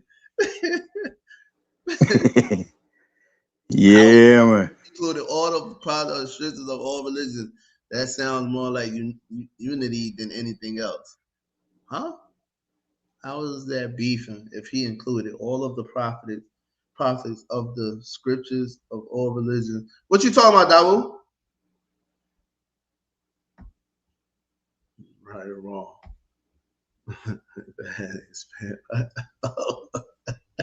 I forgot. Head was calling me. Yo, I forgot. Head was calling me. Everybody was calling my phone. Everybody was calling my phone. All types. I don't know how niggas was getting my number calling. But remember what I said. It's not who you love, it's how you love. You know, when that love is there, you're doing God's work. Because you ain't, you know, you may get in some scope, and you will in life, because people will make you go there. You know what I'm saying? Yeah. But, you know, when you have love for, especially when you have love for your people and the furtherance of your people, your intent is always going to be in the right place. You know, when they talk about righteousness, basically, if you study the word righteousness, it means right standing with God or right standing with Allah, however you want to see him. Yeah, that's why I understand what Cuz was saying. A lot of people that been here that they ain't gonna know really what he talking. They gonna be like, he's righteousness. But I understood what he was saying. You know what I'm saying? Yeah. I always did right by my people. Feel me? Like that, Right. that's basically what it was. I want my niggas doing good too. I don't want to be. I never wanted all that attention. People will tell you, had to tell you here in the chat. I used to be in the club, like even when Donnie was down here, right? I used to give him the money before we even get in the club for him to pay for everything. You feel me? So everybody ain't watching me. I already got all this jewelry on. You know what I'm saying? I'm like, I used to hear Donnie take that. I used to give Donnie $5,000-$6,000. Go win the club and just pay for whatever it is, bro. I was good on the spotlight. I had the spotlight as a kid. For real. The spotlight ain't no good. The spotlight ain't no good at all. I don't want the spotlight. Right. Money. Remember, I used to always tell you, I ain't like to really be like, you know, like when we was in the hotels, you know, a whole bunch of cats come around. I don't want, that was a mistake on my part. A lot of stuff happened at that hotel. Head was there. Yeah. A lot of stuff happened. Head was there. You know, that was a mistake on my part. You know, that was something I shouldn't have done. I got comfortable with it. I shouldn't have done that. You know what I mean? Right. You know what I mean? I shouldn't have done that. The last clip you showed with the Muslim brother said it sounded like religious beef. No, I wasn't even talking about what he was talking about. I really wasn't talking about what he was talking about sounding like beef, but you said he included all of the prophets of the scriptures. Okay. I said that because he said we're not going to stop until Islam is in every household. This is the correct religion. That's what turns it into beef. So you're saying Christianity is not correct. And you're saying that you guys are here. That's why I don't agree with that too. That's something else I want to speak on. But I got to go. I don't agree with one person with a religion coming and trying to convert you out of your religion to come to theirs. I don't agree with that. Leave people alone. Leave people alone. You believe in Allah, all right, cool. Go pray 5 times a day. Don't eat pork. Do what you do. This person is a Christian and believe in Jesus and all that. Okay, whatever. Let them do what they do. They're gonna celebrate Christmas and all that. Okay, so be it. But it seems like It seems like it's a movement with Islam to wherever they occupy to turn everybody Muslim. That's what it seems like. And on the opposite end, it seems like wherever Christians go, they want to turn that into a Christian cult or a Christian region, you know, whether it's Catholic or Protestant or, you know, they over in Africa talking about Christian people over here or what, you know, it's like, as opposed to teaching the principles to love your neighbor, you don't care whether you're Christian or Muslim or heathen. You still gotta love your brother, man. We all human. You know, just so when they start using the radicals in religion, that's when you get, you know, Christians want to call Muslim terrorists, and the Muslims want to call Christian Zionists, or they want to call them terrorists too. That's been going on for thousands of years. That's all I said. That's all I said. It's been going on because. But check this out, Kurt. Let me see if you agree with this though. Do you agree that Muslim countries will not allow you to come over there and push that Christianity agenda, right? But in Christian country, the Western world, Muslims could come over there and build mosques and convert people to Islam. That's how they spreading so fast and so big. Why is that? You're not gonna go over there playing with Islam. You're not gonna go to the Middle East and you'll get killed over there.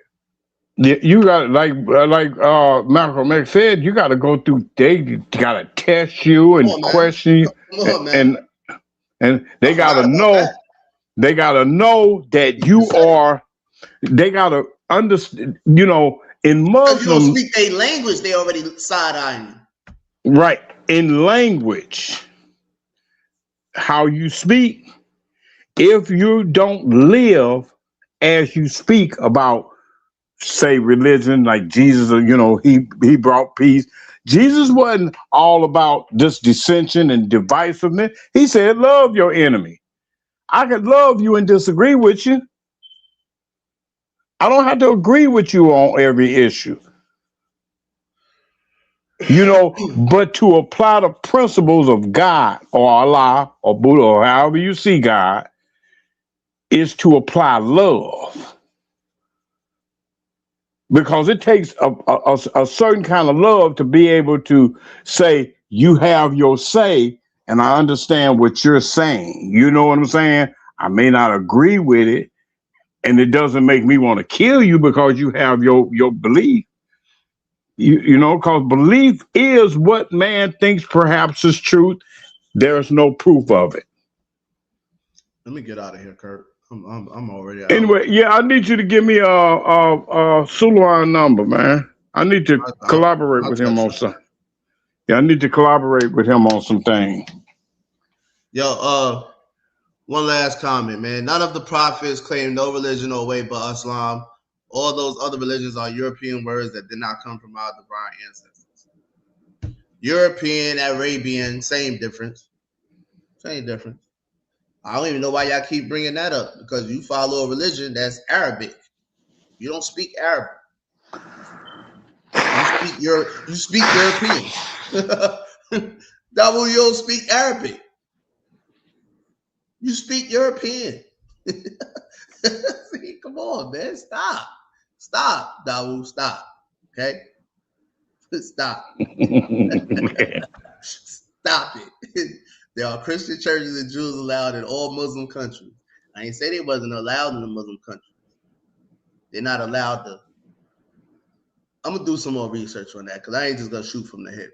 I know in certain countries they don't play that.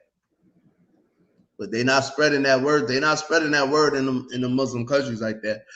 Not the way the Muslims could come to America and it'd be 1,000 of them in the street praying, or take over the UK. Australia. It's a difference. There's a big difference, man. It's a big difference. Let's see what I find. This is Dawood's fault, though. Just let y'all know. Yeah, why you gonna throw Dawood under the bus like that? No, because it's his fault. Why is it his fault? Because he speak his truth. Mm-hmm. No. Because he was arguing with me the other day about Hamas. See, yeah, Hamas is not. I keep trying to tell me, Hamas is not a group of people per se, or a nationality of people. Hamas is a movement. It's a political movement that they use to appease the Palestinians after Yasser Arafat got assassinated. And then when they didn't want to go along with the program no more, they created a situation where they could take control of all of Palestine. Hold on, I got one more video, Bob. Hold on. Hold on, man. Dawood pissing me off. Every time you put a comment up there. Tell them stop, ma. Tell them stop. Tell them let me go. Tell them let me go. When your birthday date? February 2nd. Groundhog's Day. I don't know why I knew that, BJ. Australia, right? 16-hour flight to come down here. You're 40 minutes, if I'm not mistaken, outside of Bondi Beach. Walk me through what you saw, what you hear people are saying. You know, we saw the video, the father and son, you know, killed 15 people. I think one other person just died as well, which is 16 people, ages 10 to 87 years old, 42 people hospitalized. We're seeing all these things that is taking place, just tragic at the highest level. Even the man, Ahmed Al-Ahmed, that took the weapon away, and he didn't even want to shoot the father. Father runs away. I think he even may have gotten shot by a cop. Well, he can't shoot legally in Australia. In Australia, you can't shoot. So, shout out to the Muslim man that stopped, that took the gun and prevented more people from being killed. Shout out to him. Salute to him. Salute to him. That's a true. He is really walking in the life and the walk of Islam. Shout out to him. And guess what, sir? He's getting attacked by other Muslims. They calling him a traitor. I forgot to bring this up while Suleiman was up here, man. Oh man. He was not a traitor. He saved innocent lives. He was a true traitor, man. Oh man. I forgot to bring that up when Suleiman was in here. Do you know that man is being attacked by other Muslims? They calling him a traitor. Well, I haven't seen anything like that. Yeah, I'm telling you, I gotta look all this stuff up because that's how I know. Because I gotta look. I just seen on a lot of news feed where people are calling him a hero. And now he's being attacked by his own Muslims and called a traitor. The radical Muslims.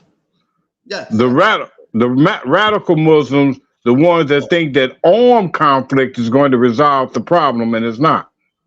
That's what I've been saying all night. And you want to sit here and tell me 5 times that Israel started this and all that. I've been saying that all night, Kurt. Well, Israel did start it, but still, armed conflict is not going to solve it. That's all I'm saying. I said that. I've been saying the whole time when I mentioned the Camp David Accord with Jimmy Carter and Yasser Arafat, it was all about peace between the two. The only way that Israel can continue building the Gaza Strip, they had to kill that deal about the 2-state solutions. That shit is if they continue to cease war, you know, the international body of whoever it is of laws, the UN, they're going to try Netanyahu on war crimes, and he knows that. I'm going to work. I'm about to text you, man. I'm gonna send you Suleiman. Yeah, send me Suleiman those thing. who identify as Muslim who are ignorant, just like men who identify as a woman. Okay. Okay, I agree. I agree with that. He's being attacked though. But one of them dudes just came up there. I don't know who that was. One of the white people came on, streamers or something. Came up there and gave him a $2 million check. He about to change his life. Yeah. All right, I'm gone, Kurt. Appreciate you coming through. Hey, appreciate everybody in the chat. Appreciate y'all sticking around with us. Voicing your opinion. Shakora, Naima, Devon, Mark, Josh, Dawu, Sui, stopping through. Kurt still smoking. Kurt done smoked 4 hours straight. 4 hours and 50 minutes straight. Peace and love, man. 64 years straight. So Thursday. We'll probably be back Sunday, y'all. Probably be back Sunday. Word up. All right, I'm out. I gotta go to work, man. Kurt, love you, man. I'll talk to you later. all right, bro. Send me that text. All right, peace. Peace.